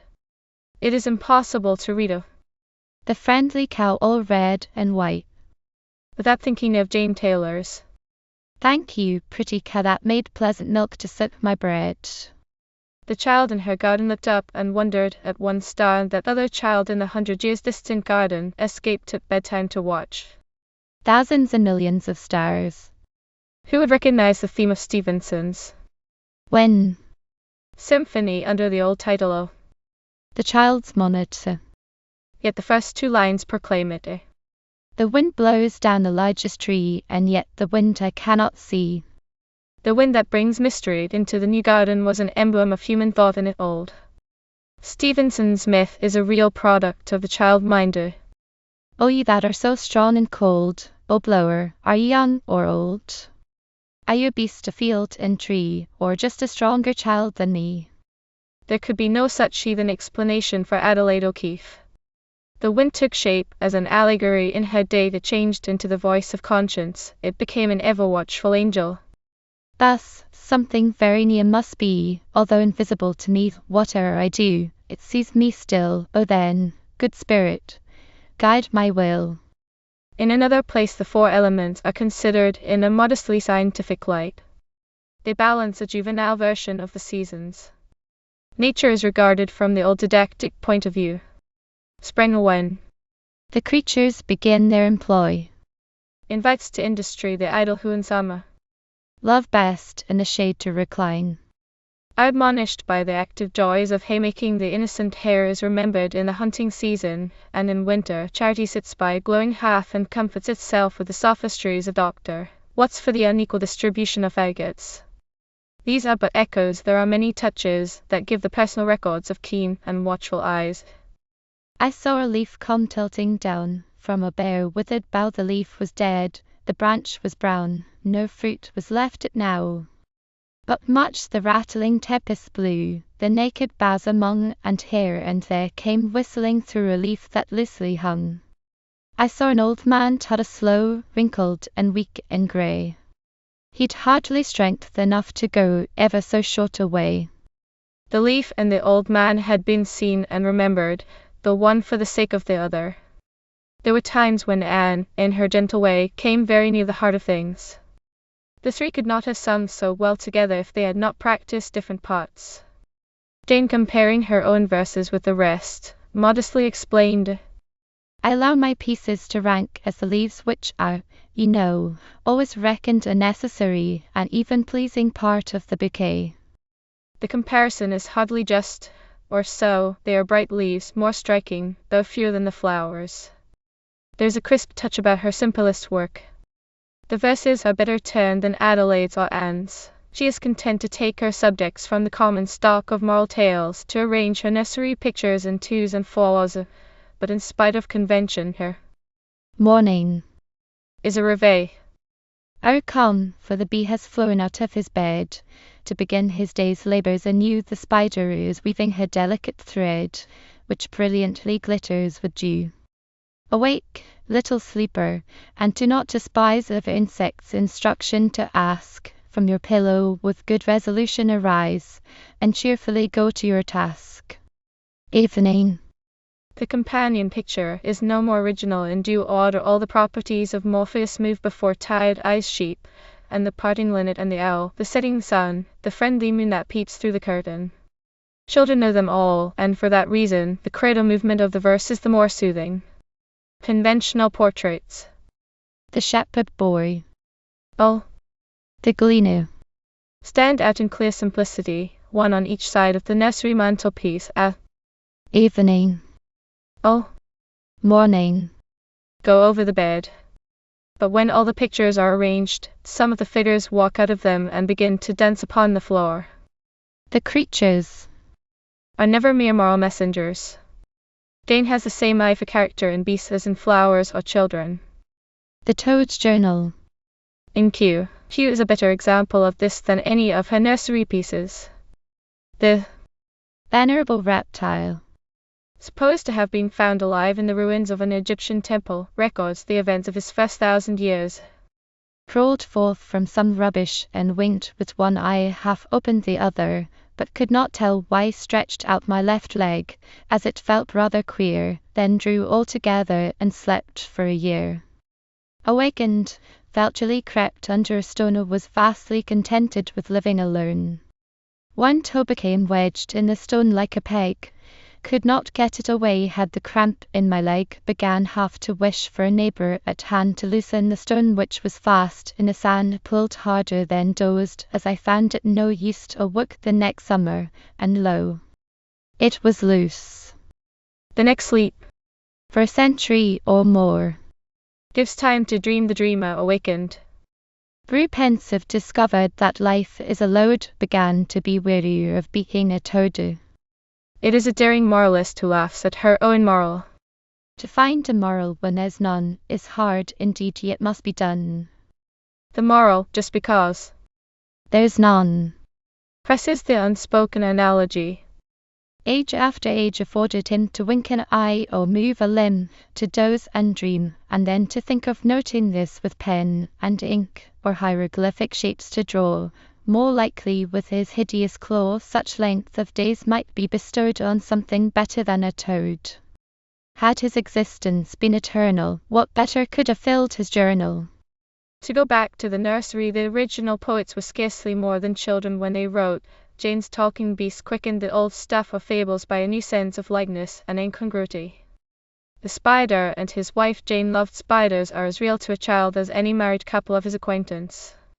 He follows their fortunes with personal concern. He would forgo a feast to dine with them.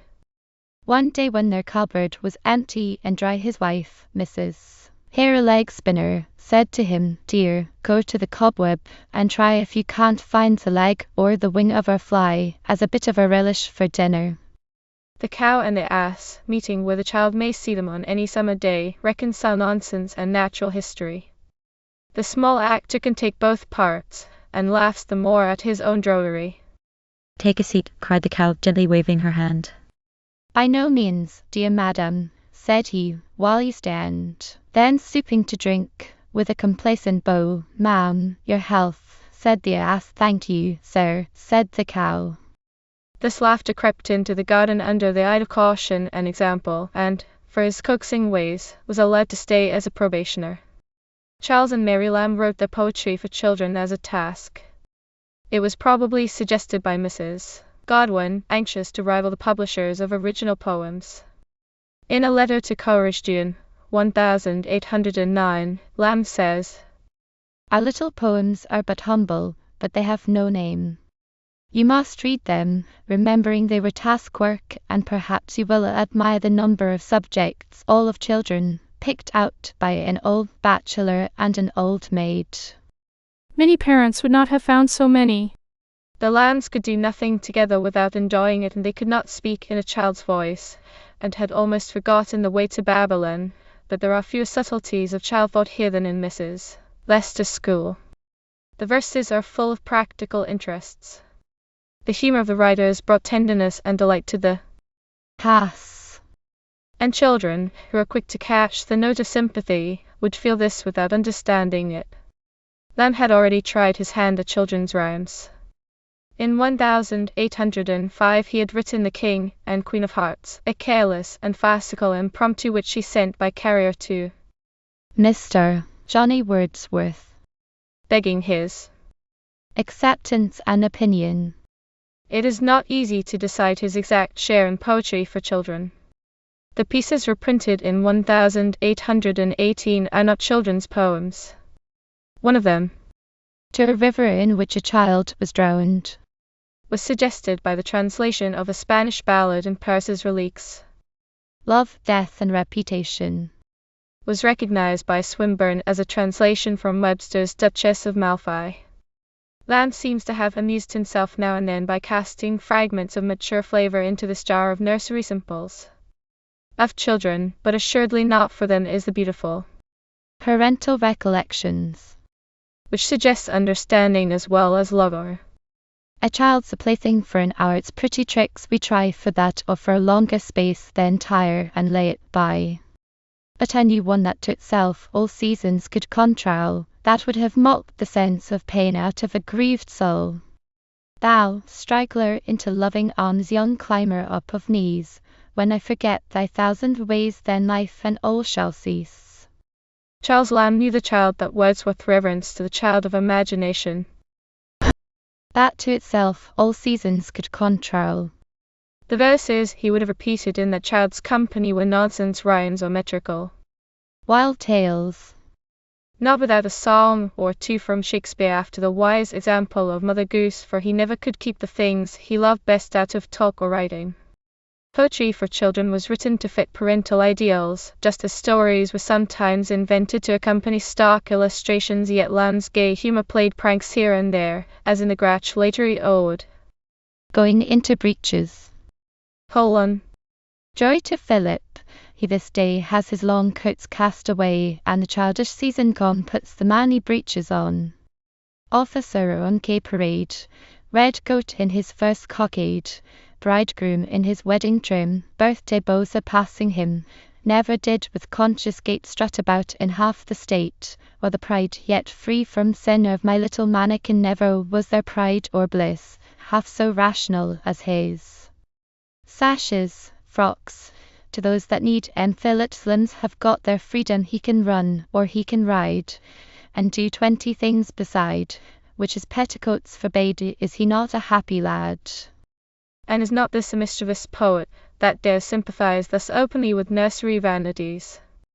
A dangerous man, with a tendency to romantic, unlawful sentiment. He places the revolutionary fusion between two tender and wholly innocent little poems of Mary's. It should have been pilloried instead in a column facing George and the Chimney Sweeper, by Adelaide O'Keeffe. His petticoats now George cast off, for he was 4 years old. His trousers were nankeen so fine, his buttons bright as gold. May I, said little George, go out my pretty clothes to show? May I, papa? May I, mamma? The answer was no, no. Here retribution is foreshadowed in the first stanza, if a second glance be given at the title. In another mood, Lamb could sit patient under his reverend predecessor, or give new life to an old text. In new garb and outward clothing a reserved plainness used by their neatness more distinguished than the brightness of their hues. All the colours in the rainbow served to spread the peacock's train. Half the lustre of their feathers would turn 20 coxcombs vain. Yet the swan that swims in rivers pleases the judicious sight, who, of brighter colours heedless, trusts alone to simple white. Yet all other hues, compared with his whiteness, show a mist, and the peacock's coat of colours like a fool's coat looks by his. Lamb's instincts were all against the timid adoption of cautionary tales. A sermon is a thing that may be borne, even enjoyed, at the appointed hour, but there is no escape from regulations which cramp and restrict every natural movement. Philip is not encouraged to eschew games and concentrate on little books. He is not warned on promotion that all the things he wants to do are dangerous. He may play base the bear, leap frog, football and cricket. He may run in the snow. He may even climb a tree or scale a wall without any fear to fall. If a branch will not bear his weight, if he get a hurt or bruise, to complain he must refuse, though the anguish and the smart go on to his little heart. It was at this point that some of the trees in the child's garden put forth new shoots and began to grow into their natural shapes. But there was no revolt against wholesome discipline. Traditional virtues were still honored in verse, cleanliness as well as courage. Come, my little Robert Nearfie. What filthy hands are here, who that e'er could understand the rare structure of a hand, with its branching fingers fine, work itself of hands divine? Who this hand would choose to cover with a crust of dirt all over, till it looked in hue and shape like the forefoot of an ape? The romance of antiquity induces reverence for age. My father's grandfather lives still, his age is 80 years and 10, he looks a monument of time, the agest of aged men. These were town-bred poets. Nature figures only in side glances. The rye gives the town child still light and fields, but 2 children are the real subject of the picture. The rainbow, regarded from a honeysuckle bower, is sweet after a tempest, but it is a messenger of earth. Each precious tint is dear to Mary Lamb. Which flowers, which fields, which ladies wear. The robe of iris is unwoven to find the colors of gardens, of living things, and of the human face. The magic bridge is dissolved with half of its perfect arch, yet visible. The Boy and the Skylark is the most revolutionary of these pieces. Bees and lambs, ants and silkworms had been noted for the docility with which they entered into the business of human improvement. The skylark asserts the independence of his race.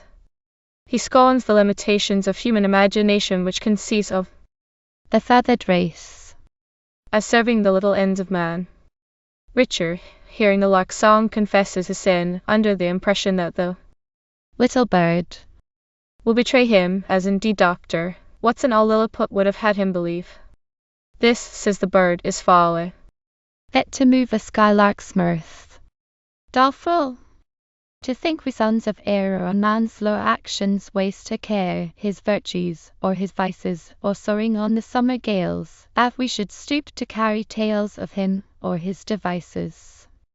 Our songs are all of the delights we find in our wild airy flights, and heavenly exaltation the earth ye mortals have at heart is all too gross to have a part in Skylark's conversation. Mrs. Trimmer would have been inexpressibly shocked at this bird's attitude, and Taylor would have been grieved that he was not more friendly. Jay might have seen his point of view.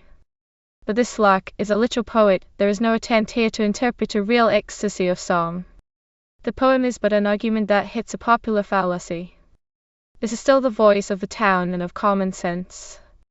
The Spectator might have said as much for the birds that sang in his cherry trees. There is only one fairy in poetry for children. Fairies, like dreams, were outside the pale of the garden. This one is a spirit of the age, that springs from the brain of a child. Little Anne was a friend of Mary Lamb's, and knew what the poet Priscilla wrote about Titania, but because she had not been admitted to fairy society, it was entirely natural that she should project into fairyland the most diminutive creature of her acquaintance, an Edgeworthian method of setting the imagination to work upon experience and describe the fabulous being. To her friend, You'll confess, I believe, I've not done it amiss. Pardon me, said Matilda, I find in all this fine description you've only your young sister Mary been taking a copy of here for a fairy. There is a thrill of adventure in the true tale of a child that took an adder for a fine grey bird, and shared with it, in perfect fearlessness, his breakfast of bread and milk. Children laugh over the odd choice of the little Creole, who saw a crowd of dancing chimney sweepers on a May morning, thought they were his fellow countrymen, and became ambitious for a city coat. These stories could have been told as well in prose, but the charming fancy called The Desert is a feast of the nursery muse. With the apples and the plums little Carolina comes. At the time of the dessert she comes and drops her last new curtsy, graceful curtsy, practised o'er in the nursery before. What shall we compare her to? The dessert itself will do. Like preserve she's kept with care, like blanched almond sheen is fair, soft as down on peach her hair, and so soft, so smooth is each pretty cheek as that same peach. Whiter drapery she does wear than the frost on cake, and sweeter than the cake itself, and neater, though bedecked with emblems fine, is our little Caroline. Studies of children, in the warm and tender colouring of personal reminiscence, are the chief matter of the book. Children do not appreciate the love and insight that makes it poetry. They will not stand still to trace, in these portraits of brothers and sisters, a likeness to the gentle authors. Grown-up persons, acquainted with the family history, understand the little girl's patience over her broken doll and her studied kindness to Dear little craving selfish John. There is a bending down in many of the poems that only grown-up persons understand. The writer stooped to conquer childish reserve, not at all in the disconcerting manner of Wordsworth, though they sometimes adopt his way of recording the result. Lately an equipage I overtook, and helped to lift it o'er a narrow brook. No horse it had except one boy, who drew his sister out in it the fields to view. O happy town-bred girl, in fine chaise going for the first time to see the green grass growing. This was the end and purport of the ride I learned, as walking slowly by their side I heard their conversation. The task is forgotten in the pleasure or pathos of such incidents. In a stage-coach, where late her chanced to be, a little quiet girl my notice caught. I saw she looked at nothing by the way, her mind seemed busy on some childish thought. I with an old man's courtesy addressed the child, and called her pretty dark-eyed maid, and bid her turn those pretty eyes and see the wide extended prospect. So she said, I cannot see the prospect, I am blind. Never did tongue of child utter sound so mournful, as her words fell on my ear. Mary Lamb's poem, The Two Boys, quoted by Lamb in Detached Thoughts on Books and Reading. Records an incident of Martin Burney's youth. I saw a boy with eager eye open a book upon a stall, and read, as he devoured it all, which, when the stall-man did espy, soon to the boy I heard him call, You, sir, you never buy a book. Therefore in one you shall not look. The boy passed slowly on, and with a sigh he wished he never had been taught to read. Then of the old child's books he should have had no need. This is an unexpected link with Stevenson, the proprietor of the shop, which was dark and smelt of Bibles.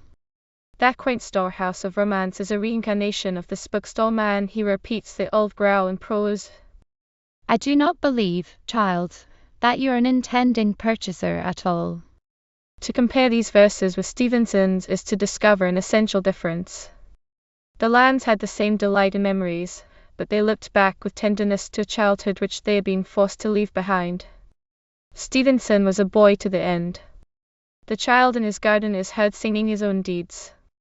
These gentle Olympians looked down a Horatio, of ideal courage vain, saw him now as Achilles, brandishing his sword, now Hector in a field of slaughtered Greeks, or the Black Prince, driving the enemy before him. But lest vain imagination should grow bold upon encouragement, he must strike his milk-white hand against a nail, and seal the morrow with his blood. Achilles weeps, great Hector hangs his head, and the Black Prince goes whimpering to bed. The mimic Harlequin, who transforms a whole drawing-room full of furniture into matter of imagination, is brought back to reality by his practical mother. You've put the cat among my work, and torn a fine lacquered cap that I but once have worn. Yet in another rhyme, the monitress relents, and indulging the idle fancies of Robert, allows him, though late for breakfast, to sit and watch the venturous fly where the sugar's piled high, clambering o'er the lumps so white, rocky cliffs of sweet delight. There is not enough of this to make a book of children's poetry. Romance knocked timidly at the gate and tendered a moral as the price of admission, but it would be a dull child that could not find him somewhere in this corner of the garden. The two small volumes had a short life. Some of the pieces were reprinted in collections, but the book failed to hold its own against Mr. Roscoe's Bright Fancy, The Butterfly's Ball, written for the birthday of his little boy Robert, and set to music by his order of their Majesties for Princess Mary. Children responded with one accord to the invitation of the first couplet. Come take up your hats, and away let us haste to the butterfly's ball and the grasshopper's feast. Here was an entertainment which made no demands on attention or understanding, which had no moral. It was all pure enjoyment. The rhymes were as simple as any in Mother Goose's melody. The pictures, early efforts of Mulready's, presented the various creatures in glorious independence, no more constrained by laws of proportion than the inhabitants of a Willapa landscape. They come, a gay and irresponsible procession, with a hint of fairer land for all their rurality. A mushroom their table, and on it was laid a water-dock leaf, which a tablecloth made. There is the sly little dormouse. Oh, his blind brother the mole. The frog found still in the same attitude by Alice in Wonderland, and the squirrel, he watches the feast from a tree. The rest are mostly winged. The gnat and the dragon fly too, with all their relations, green, orange, and blue. The harlequin spider performs feats on the tight line, a giant bee hovers over an absurdly inadequate hive, a snail bigger than either offers to dance a minuet, and at nightfall the watchman glowworm is ready with his light. The feast is soon done, but for a third reading it can be got by heart. A sequel. The Peacock, at home, appeared in the same year, with a frank and humorous acknowledgment of its predecessor's success. A pleasing mystery about its authorship was solved some years later in the preface of The Peacock and Parrot on their tour to discover the author of The Peacock at Home. A path strewed with flowers they early pursued, and in fancy their long-sought incognita viewed. Till, all their cares over, in Dorset they found her, and, plucking a wreath of green bay leaves, they crowned her. Mrs. Dorset, as discovered, was a sister of Charlotte Smith, the writer of Minor Morals and Rural Walks. All the birds left out of the butterfly's ball, including foreigners, such as the tailor bird and flamingo, were guests of the peacock. They offered a variety of absurd analogies. The lion's masquerade, rhymed in the same quaint humor, was a sort of sop and rain lager. The guests now came thronging in numbers untold, the furious, the gentle, the young and the old, in domino sun, but in characters most, and now a brave warrior, and then a fair toast. The baboon as a counsellor, Alderman Glutton the lamb, miss in her teens, with her aunt, and old mutton. It was easy to see, as this couple passed by, the wolf, very cunningly, cast a sheep's eye. A guest of unusual interest is the great hog in armour, who stalks, in Mulready's illustration, like the ghost in Hamlet, under a full moon, and there is a bear in the character of Caliban, loaded with wood, his bones full of aches from Prospero's rod. Those were great naval days. The English sailor is represented by a mastiff. Britannia received him with much condescension, and paid him all night most distinguished attention. The wickspees and birds forsook their natural haunts and danced in the most carefully preserved parterres. They came in their thousands, of all sizes and nationalities. W. Boy. Followed Mrs. Dorset with the elephant's ball, and the season was extended till all the children of earth and the tenants of air were exhausted. Children ran out of the lamb's quiet parlour into a garden of perpetual feasts. What could come better after the butterflies' ball than a wedding among the flowers? But there was still an old-fashioned lady, one Miss Elizabeth Turner, who held aloof, wielding the rod of Dr. Watts. With the perversity of their race, the Lilliputians fell into step as they approached her, and listened to her warnings with a fearful joy. She told them, in simple numbers, how Miss Sophia would not wait for the garden gate to be opened, and demonstrated by her fall that little girls should never climb. She expected them to believe that every little boy with a craving for adventure must share the fate of one who once was pretty Jack and had a kind papa, but silly child. He ran to play too far from home, a long, long way, and did not ask mamma. So he was lost, and now must creep up chimneys, crying, sweep, tweet, tweak. Poor Jane and little Tom excited a thrill as cautioner babes in the wood. They succumbed to the fatal fascination of scarlet berries. Alas! Had Tom understood that fruit in lanes is seldom good, he might have walked with little Jane again along the shady lane. Small listeners decided privately that Peter was an indifferent sportsman to turn the red-hot poker against himself. They would prove at the first opportunity that he bungled the thing. But when other children cried, it amused them to agree with Miss Turner that a rod is the very best thing to apply when children are crying and cannot tell why. The names of her two little books have no obvious connection with the verses. She explains the daisy in a cowslip rhyme. Like the flower it spreads, unambitious of fame, nor intrudes upon critical gaze. But names are pictures to a child. The daisies and cowslips should have a place in his garden. In open defiance of the calendar, these were succeeded by the snowdrop and the crocus. Mary Elliott suffered herself to be turned by the muse from precept and example. She added the rose to the cereal garland. Little feet went willingly after her, for she led the way through a village, and visited many friends. At the window of the village shop they loitered together, forgetting all the penalties of pleasure-seeking in a glory of gingerbread, candy, little gilt books, and many sorts of toys. How many bright eyes have I seen examine each article o'er, still looking, while pausing between the window and latch of the door. For well the young customers know that Dame does not like to be teased, and when indecision they show, cries children can never be pleased. Such grumbling, however, is borne while thus she displays such nice fare, and her threshold, uneven and worn, proves how many footsteps go there. The giant Instruction sent a few spies into the garden, disguised as poets. Wise children saw through the deception at once. Others, lulled into encyclopedic mazes, yawned while the guide recited Edward, or rambling reasoned on, and described the delights of town for the benefit of those who hankered after foreign travel.